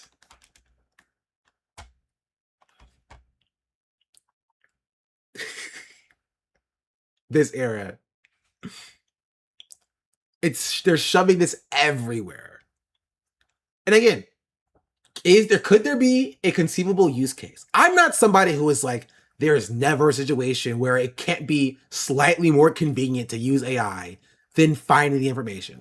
There probably is a situation like that, right? I'm not delusional. There's probably a situation, or probably a few situations, where it is like more convenient, right?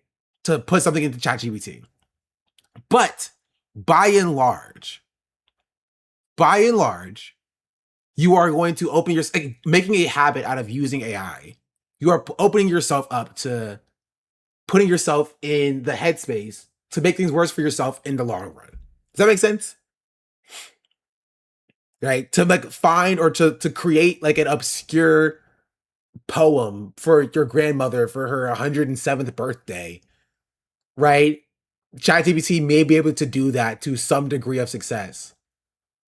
But doing that one time, does that justify the amount of time wasted by having to correct ChatGPT the other 40 times you try to use it? You know? Or 50 times you try to use it. And then the amount of time, because the amount of edits you have to do to give ChatGPT, because if you like look at somebody who's using ChatGPT, the amount of time that they literally sit there and they're like, no, I don't mean that. I actually mean this. Enter. No, you actually don't understand me. When I say this, I actually mean this. Enter. It's so much time wasted, right? That like you think you're saving time, but you're actually not saving that much time. You know? Sounds great. Let's circle back on that. How about this? My favorite thing about the internet today, how I experienced the web today. I search something, example.com, then it shows me this. Example.domain. Wow. If only. Click the link.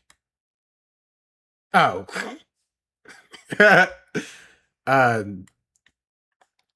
No thanks. No thank you. No, sorry. No thank you. So, how did you know? Stop. Okay, sorry. No, no, I'm okay. Stop. Okay, stop. Wait, what about my ad blocker? Stop. Wait, sorry. No, wait. Hold on.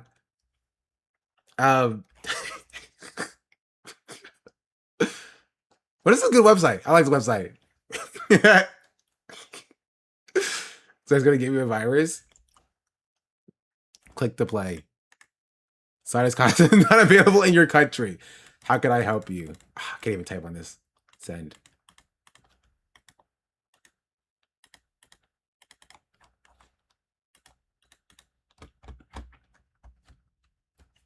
That is funny. This is a Twitch clip that moment. Indeed. But yeah. But if you ever feel bad about wait, I have to leave the tab open? Why? Oh. Like, if you ever feel bad about AI, just know that I'll say anything for the Prime. Just know that AI made me want to start drawing. Right? Because I saw AI art and I saw that and I was like, you know what? I'm gonna learn how to draw.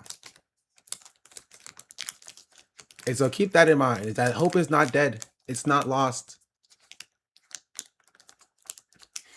It's not lost. Also,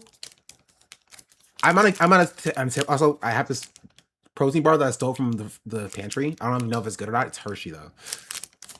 I'm on a tip where I want to learn how to draw in a comic book style, right? Manga style is cool, whatever, boring, lame.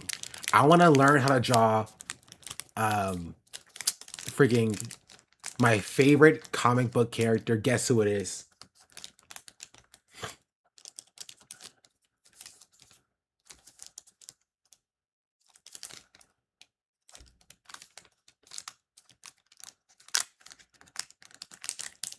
Sag Shock is a good guess. No. Sailor Moon, not a comic book character, but yeah. Good guess. Betty Rob Liefeld? He reached the top. Jeff Hardy. Is he a comic book character? Uncle Ben? True. Cloak. Shigo? Is Shigo a comic character? Storm? Good guess. Mila Kuros? That's funny. Blue Beetle? No. It's actually Kitty Pryde saying the N-word. Sorry. Anyway, what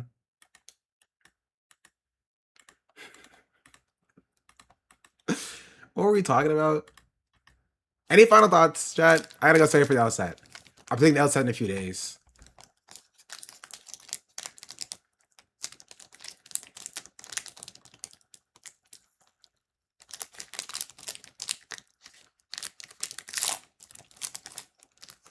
We're gonna study and thinking.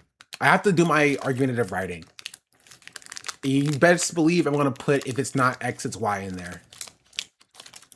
Just to throw them off.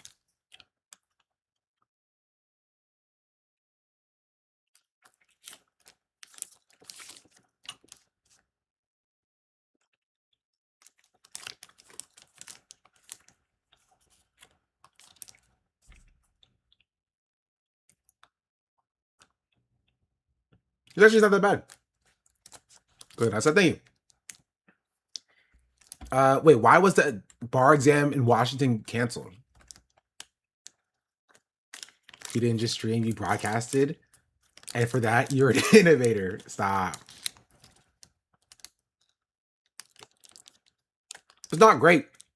Not bad.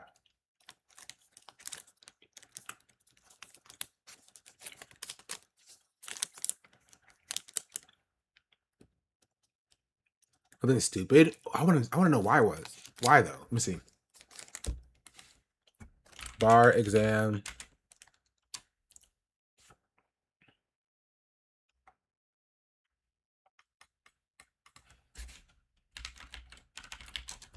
Wi-Fi issues?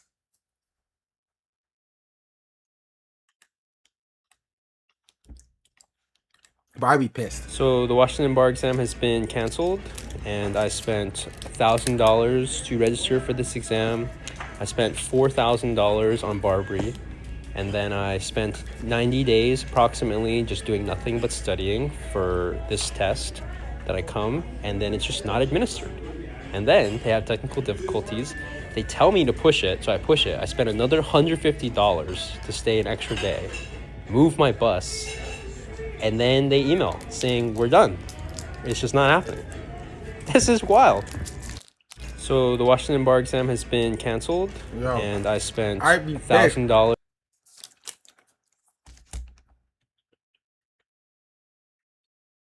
I'd be pissed.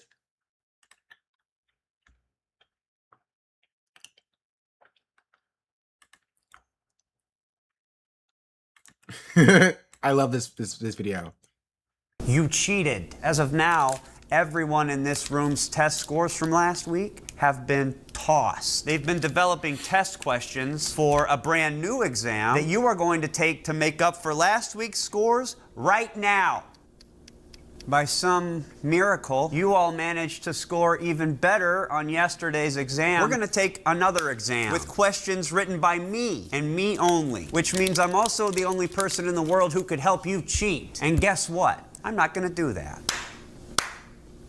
So how'd you do it? Here's what we're gonna do. I'm thinking of a number between 1 and 100. You get it right, you pass this class. You get it wrong, you fail. Yesterday, when Jeremy guessed 17, I was thinking to myself, well, that's just lucky Jeremy. And then when Eric and Michaela and Tori all correctly guessed the numbers that I was thinking of, I began to lose all faith in reason. One of you has implanted a chip into my brain. I'm coming for you. But what remains to be seen is if you can tell me what's going to happen in my future. These are my mother's ashes. She died, as you all accurately answered on your exam. I can't teach you anything. You already know everything. You already know everything.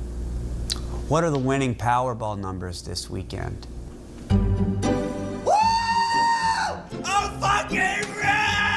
Wait a minute. Is my wife cheating on me? I fucking knew it, that fucking bitch. Do aliens really exist? Who killed JFK? 9/11. Let's start with Tower 7. What really happened? How do I become best friends with Bruno Mars? Bruno Mars just asked me to open for him at MetLife. Well, that was insane. The feeling of euphoria can never be that good again, right? Right? And you guys are absolutely sure about this? How do I get off heroin? When am I going to die? So little time left. Israel, Palestine. How do we fix that? You gave me the Nobel Peace Prize, huh? What are we doing about Ukraine? I've been offered Secretary of State, but it's not enough. How do I overthrow the president? All right, he's dead, but I think his wife saw me. What am I supposed to do? All right, she's dead. Who should I pick as my VP? I don't fucking need you. You need me. I don't need you. You need me. Well, you guys were right. You cheated. As of now, everyone in this room's test scores from last week have been... Man, this movie was good. Wait, this wasn't even a movie.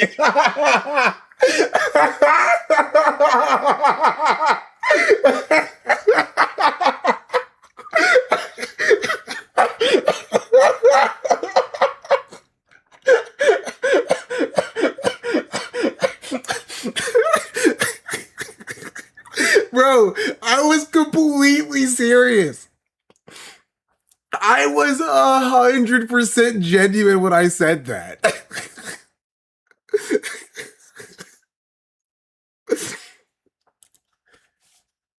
I totally forgot I was watching a YouTube short. Bro. That's really funny. That is really funny. That is really funny. Twitch, clip that. That's really funny. What I was gonna say.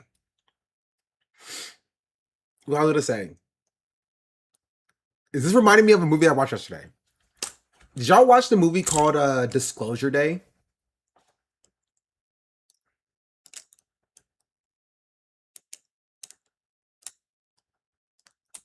Was it any good? No, it sucked.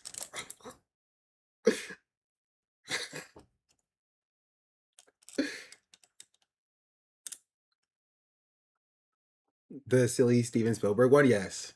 It was really bad. It sucked, bro. It sucked. Spielberg's best work? It's really bad. So that YouTube is tracking our kink sharing by settings parameters. So they ask who it's from and then click into the next sharing link, remove the section in brackets. Yeah, I mean, we think we already do that. Always move the section after the question mark. What did Caroline give a review? What did Caroline give it? What is it about? I can't say what it's about without spoiling it.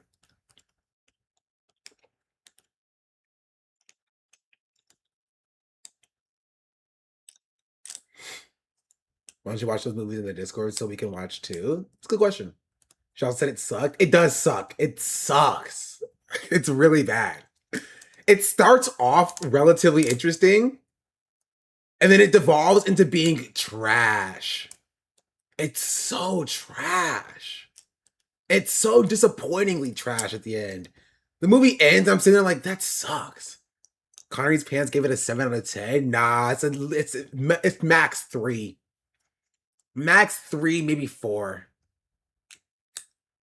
The first third of it is pretty good.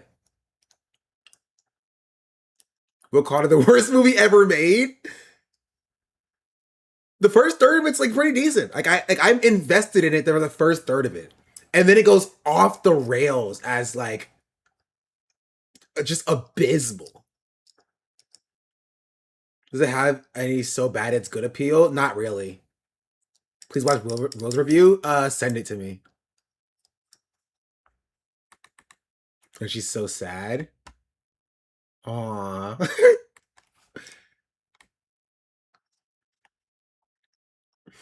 Haley Stevens cast her vote in Michigan's Democratic U.S. primary. Who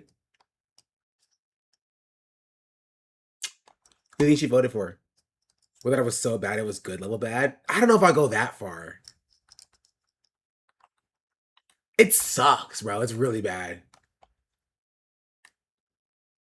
This is my review of Disclosure Day. I actually had an amazing experience watching this film, and I'll tell you why. I went with a group of friends, and after about 15 minutes, I was keenly aware that what I was watching was the worst movie ever. Cool. That is a title that I don't throw around often, and I'm gonna explain it, okay? First of all, yes, this review will have spoilers, but I don't think that this is a movie that you need to worry about having spoiled. There's nothing to spoil. Let me give you a little bit of a criteria. I disagree.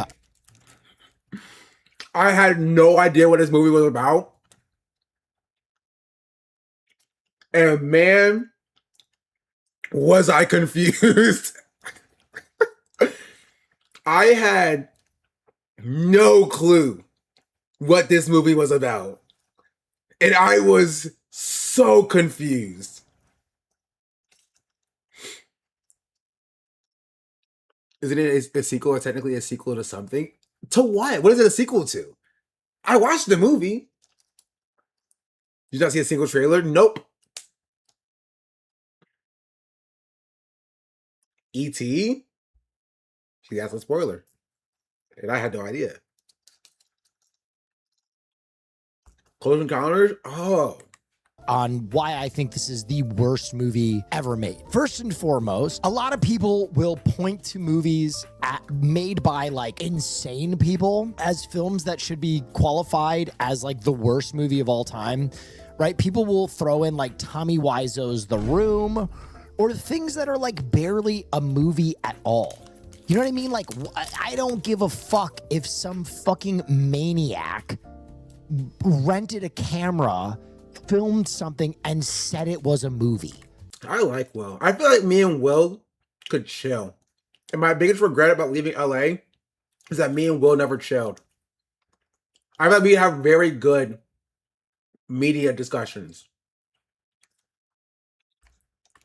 That's not something that I care to qualify. Steven Spielberg is the guy. He's on the Mount Rushmore of like directors that made Hollywood Hollywood. I mean this sincerely. This is such a horrible movie from top to bottom. I told you that Spielberg being who he is pushes that up, right? I'm grading on a curve. You know what I mean? If a blind kid scores bad on an eye test, no one really cares.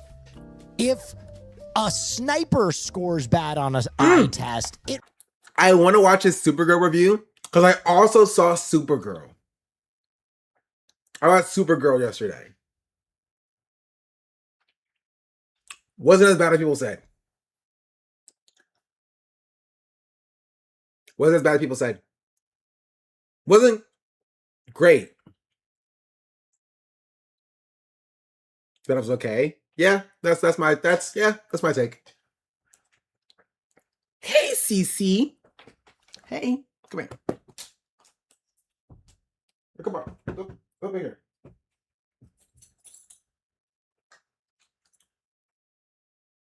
Hey, CC. Did you read the comic it was based on too? No. I have not read any Supergirl comics.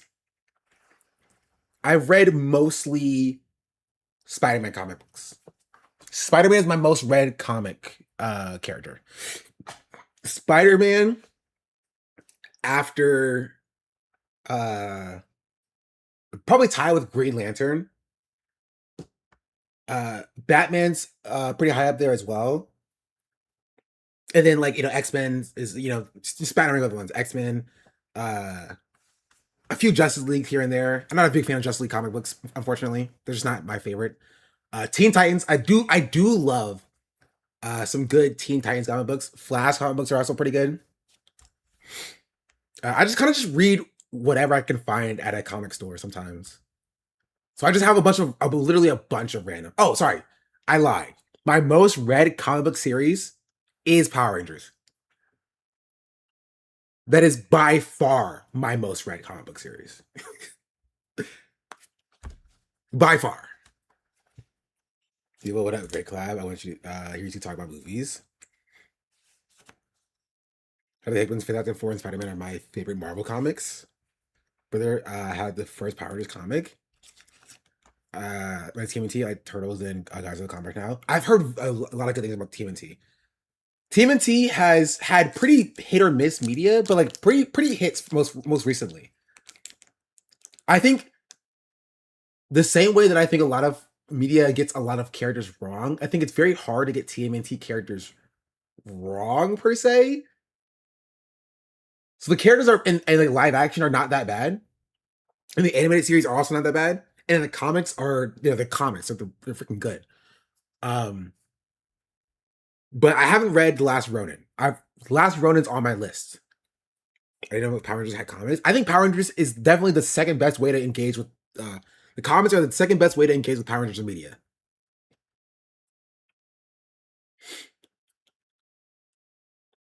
I'm thinking about these are magic cards. I can see that. This running is so good. I can't wait to play the game. There'll be a Last Ronin game if I remember. I want to play it. This is gonna be interesting, bro. Give me Last Ronin game with Batman Arkham Knight gameplay. Give me Arkham game gameplay for Batman. I will play the mess out of that game.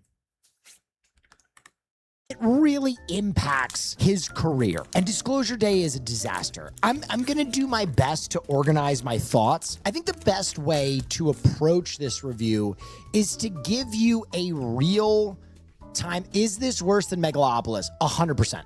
At least Megalopolis was interesting. I haven't watched it, so that's on my list now for movies to watch. And now I'm thinking about it, I'm thinking about posting my movie reviews on YouTube. Because I do movie reviews. Well, I do media reviews. On, like, if you don't watch me at the beginning of my streams, the beginning of my streams are all about media, right? I usually start talking about media that I've watched, media that I've seen, media that I've liked and enjoy. A Predestination stream again. Megalopolis is one interesting, amusing thing scene, and that's about it. But it's impossible to find now. I think I can't find it. I find everything. There are many movies you should watch before Megalopolis. My next movie is Obsession. That's the next movie on my list. But everybody kind of crazy like about movies. Well, we love movies, bro. Ooh, scary movie next as well. I love me scary movie too. At least Coppola, there's an excuse. Coppola literally was smoking a pound of weed a day. It's what This is my Spider-Man review specifically because I didn't want to spoil anything. I didn't say I like Spider-Man movie. That was my review because I didn't want to spoil anything.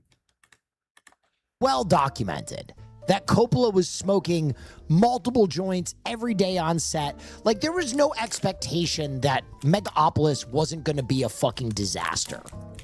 Right? Like, he was out of his mind. Again, it was an insane person. Make content movies without spoiling stuff, yeah. Making a movie that everybody understood he is an insane person. Spielberg is not that. I can't show this. This is a spoiler. But I thought about that too. I was like, why did they do my man Peter like that in the movie? He is still the industry standard filmmaker. Okay, so we're gonna move past that and go right into the fact that, like, I keep the worst movie ever as like a heralded thing, right? So I actually really enjoyed my experience in the movie theater because, like, I was like, oh my God, I'm watching something you don't have a worst movie ever. Right? Because I don't speak in like I don't particularly speak in like objective terms. And so I don't say things are like bad movie or good movie, right? I will say a movie sucks because that's my personal opinion, right? Yes, Disclosure really does suck. It does suck. It's bad. Because I dislike it so much. I personally hate it. I can't speak to its objective quality, like how well it was made, because I don't care about that. I will only speak to how much I enjoyed it, and I enjoyed it very little bit because it sucked. Right, so when I talk about media, I only speak in context of how much I enjoyed it. It made so little sense. I hated it so much. Unique. This is the worst. You see good movies all the time. You see the worst movie, but... And speaking to this person, this is on par with War of the Worlds. I liked War of the Worlds way more. I've watched War of the Worlds 3 times so far, and I have had an enjoyable experience watching it every time. I do not ever want to watch Disclosure Day ever again. I just don't. I have fun watching War of the Worlds. It's fun. I enjoy it. It's great. Right? That's a movie that I find that's so bad it's good. Yes, it is the COVID times one. You know, I think in a kind of like not a similar vein, but in a similar COVID time movie vein is like a Don't Look Up. I don't think Don't Look Up is a bad movie. I wouldn't classify it as a good movie. I would say it is an okay movie, but one that I see is like good, but it's within its time. I wouldn't go out of the way to watch it again, but it's not a bad movie. Disclosure Day is a bad movie, and I won't watch it again because it sucks. But once a season. And it's like a corpse blossom. You know what I mean? You know that flower, the corpse bloom, where people go see this like this fucking flower that smells like a fucking unwashed asshole in summer heat with Indian food poured in it. Like people go because it's so incredibly awful, and that's the experience that I was having. I was laughing my face off during watching this movie. Okay, here's how I think I should approach this. Oh yeah, wow, that's very cool. Disclosure Day. I think the best way to approach this is to give you a timeline of what transpires on the screen without any of the Spielbergisms to protect it. Okay, this is a real timeline of the events of Disclosure Day.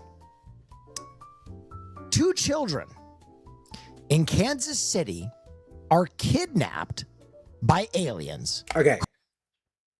This He's speaking specifically about chronologically, not about cinematographically. This is not how the movie occurs. We do not pick up with the movie in this way. I'm pretty sure. Unless I didn't pay attention. Who have disguised themselves as normal woodland creatures. They are taken to a spaceship that is disguised. Oh, that's not spoilers. As the Hansel and Gretel house. And then they are forcibly programmed with two different sets of alien technology. One receiving mathematics, the other receiving the ability to read minds, control minds, do telepathy, bend people to their will, astro project, and speak every language in the known universe. I know one of these powers seems better than the other, but we'll come back to that. Yeah, that is true. That is something you do notice in the movie as well. 30 years later, not an exaggeration, these two unsuspecting children, now adults, both in horrible marriages or relationships, are triggered by animals to have their powers. Also, to be fair, their relationships are kind of normal. They're only horrible because straight relationships are kind of just like that. To be entirely fair, their relationships are kind of just normal, but they're they're only really horrible because that's just kind of how straight relationships are. They're not like crazy, like insanely, like they're not like crazy abusive or anything like that. You know what I mean? They're not like good, healthy relationships, mind you. Right? But like when I was watching it, I was just like, yeah, this is a relationship, right? They're not healthy, but like there's just like a normal, regular straight relationship. Because it's the idea talking to the cops like, I have Emily Blunt's power for disclosure day, and then going up to the cop and saying your wife hates you, your neighbor, yeah, and then getting doned. Awaken. They move their way through. They to have their triggered by animals to have their powers awaken. They move their way through Kansas City. The entire film is Kansas City. Why? The God only knows. They make their way through Kansas City while a mysterious government organization that makes stormtroopers look like Black Ops Marines. I mean this sincerely. When I'm telling you this is the most inept villains maybe in film history, I cannot stress that enough. To say that these villains may have been written by AI is an insult to AI, and I fucking hate AI. They make their way through Kansas City to eventually unite in a scale model home of one of the protagonists. Because apparently part of what the alien technology needs to fully take hold is a scale model home. Their powers ignite, and they make their way to the one place capable of spreading a message about alien life existing on our planet. KTKC, the local... Incorrect. I'm pretty sure it's KX.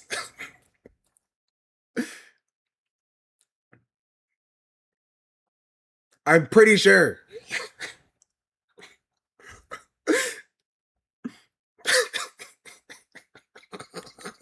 Kansas City news station where Emily Blunt works. Emily Blunt uses her telepathy to convince everybody at the... Wait, I want to see if they showed it. Uses her telepathy to No, they don't. convince everybody at the station that she needs to go live. And here it comes. Wait, yes, I was right. I was right.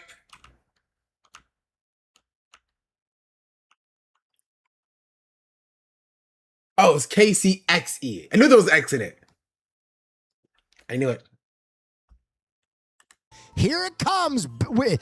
The other guy uses his math power to hijack the signal. I guess that's like the one thing his math power does is he knows how to operate a news station somewhere in Kansas City. Oh yeah, at one point he does theoretical math on a piece of paper that never comes back. They never explain what the equation is. At one point he literally okay. If he's just okay, Will's a little bit wrong on this. Let me jump in here and give a little bit of a take about what actually happens. His power is math, but he hears the universe in math, basically. And so there's a moment where the Emily Blunt lady speaks in like tongue clicks, I guess, and then faints on camera. He hears that as math. And then he writes that down as a bunch of like math equations. And he's like, hello, my, past nun person, girlfriend person. Do you hear this? What do you hear? And she's like, I just sound like gibberish. She's like, no, it's actually math. This is what I hear. And it's actually just like a bunch of written down math. That's it. That's how his power was used.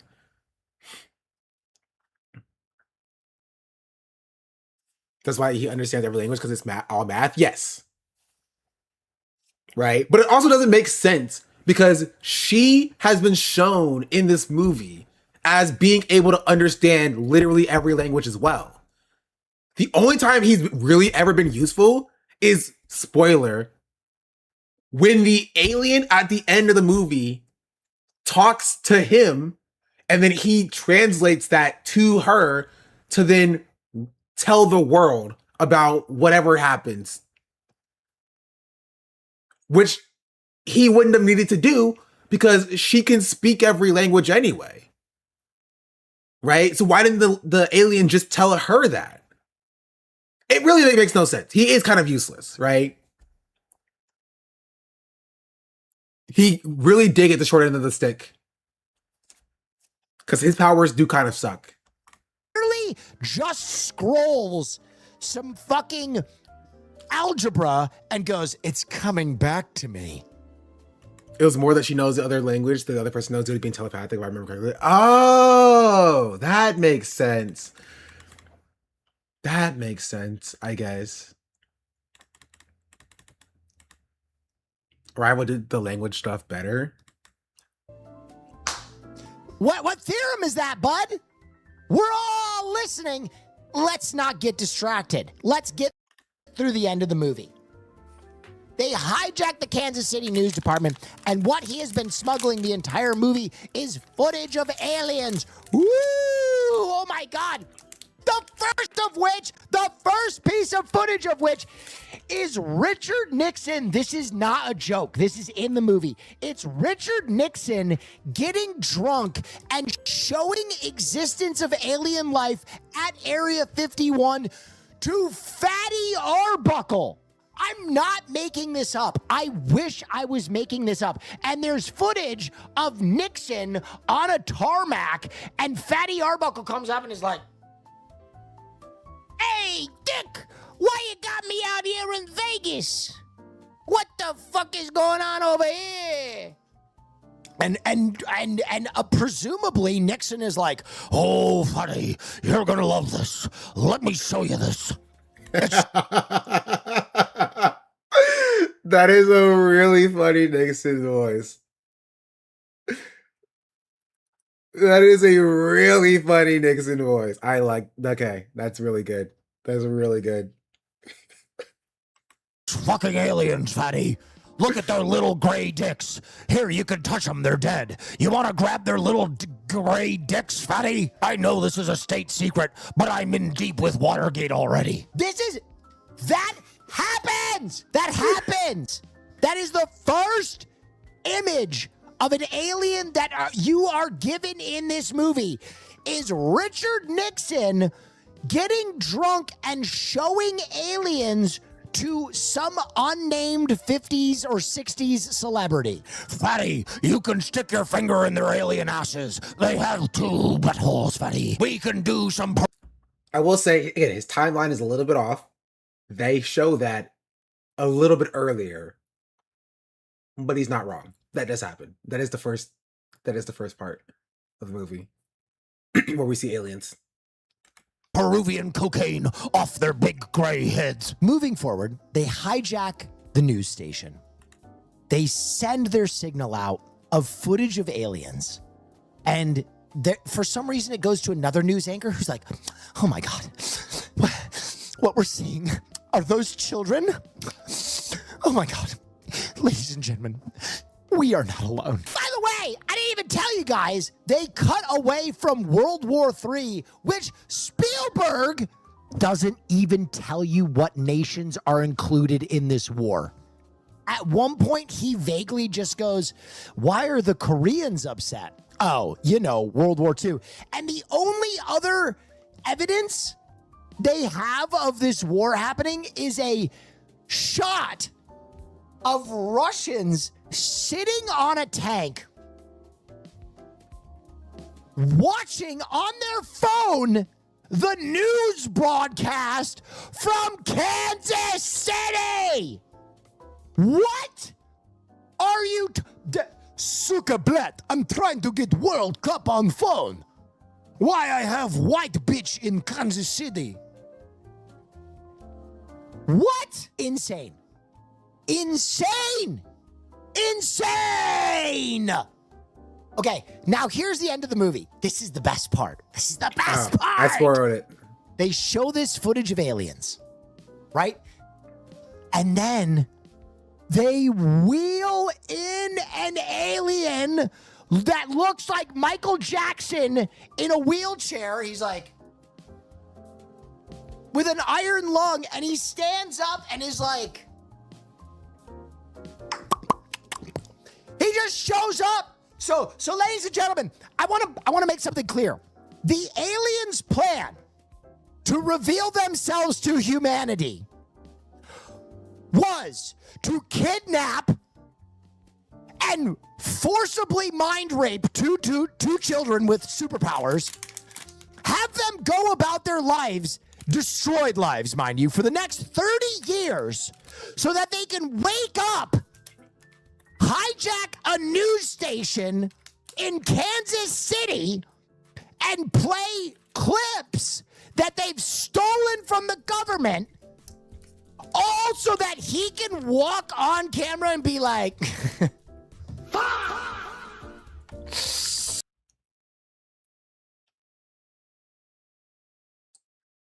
I forgot she was there.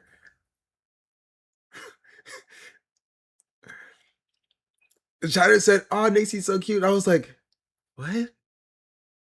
And so I opened up my OBS and I saw a dog on my camera. I was like, what? That's also not Nix. That's Sierra.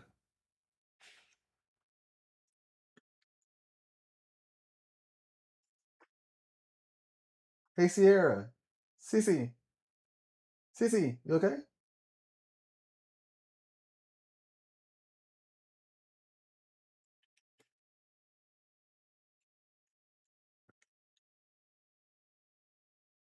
Ten times we're calling me the job being racist. Yeah. If she's actually sleeping, you know that's Sierra. Nix would be all over the place.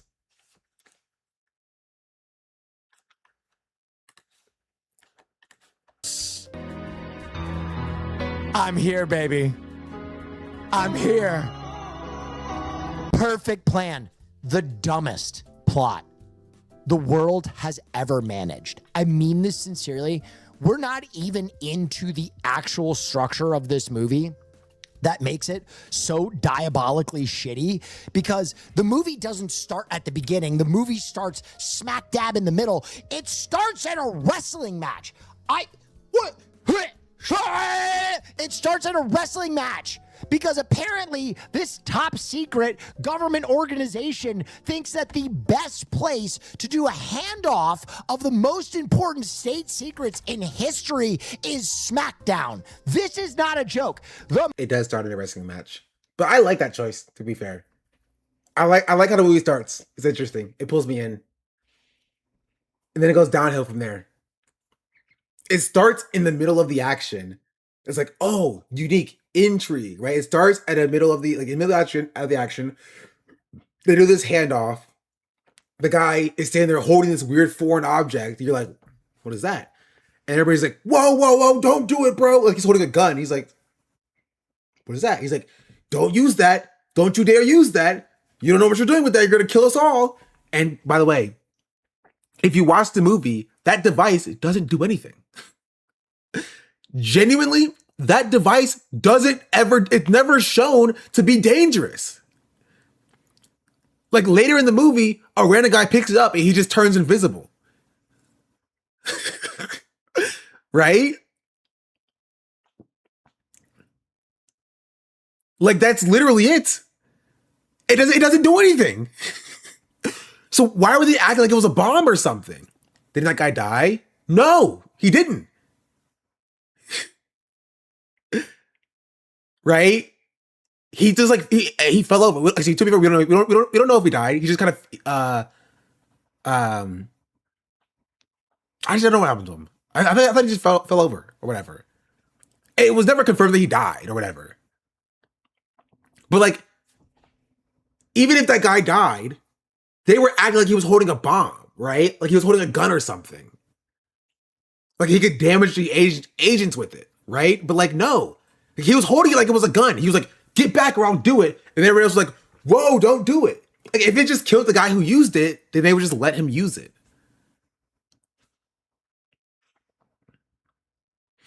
Right? I thought it did with the guy to like communicate with and control that one girl. So that's one of the uses for it, right? But that also wouldn't make any sense because why are they all just like backing up away from him like he's holding a bomb?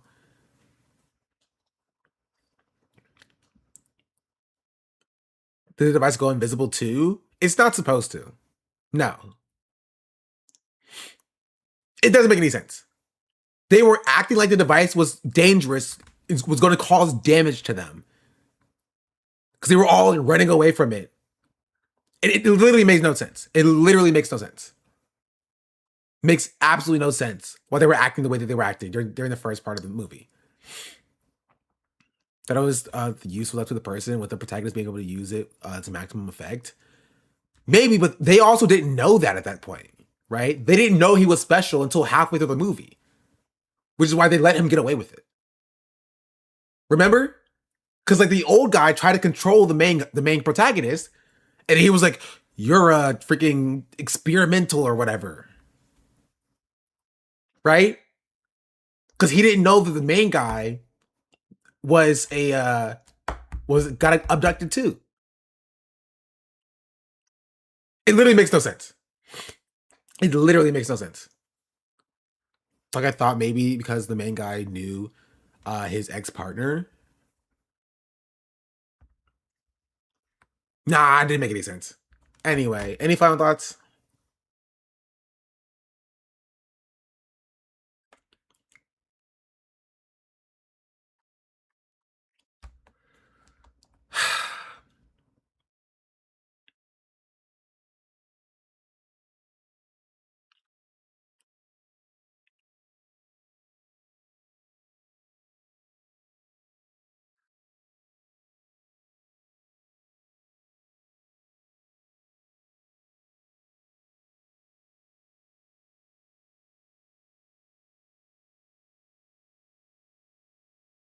Go study? Oh, you're right, I have to go study.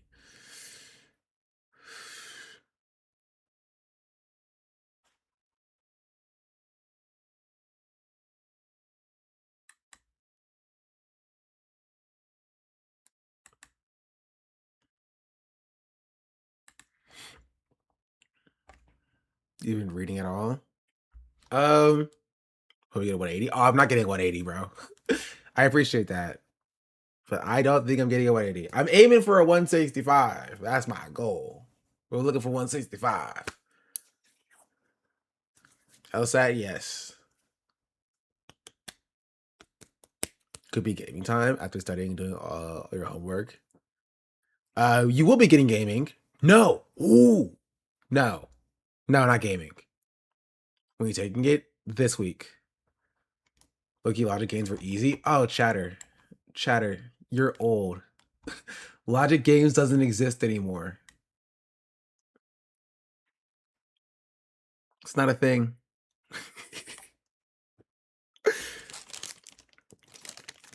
It's just logical reasoning and reading comprehension.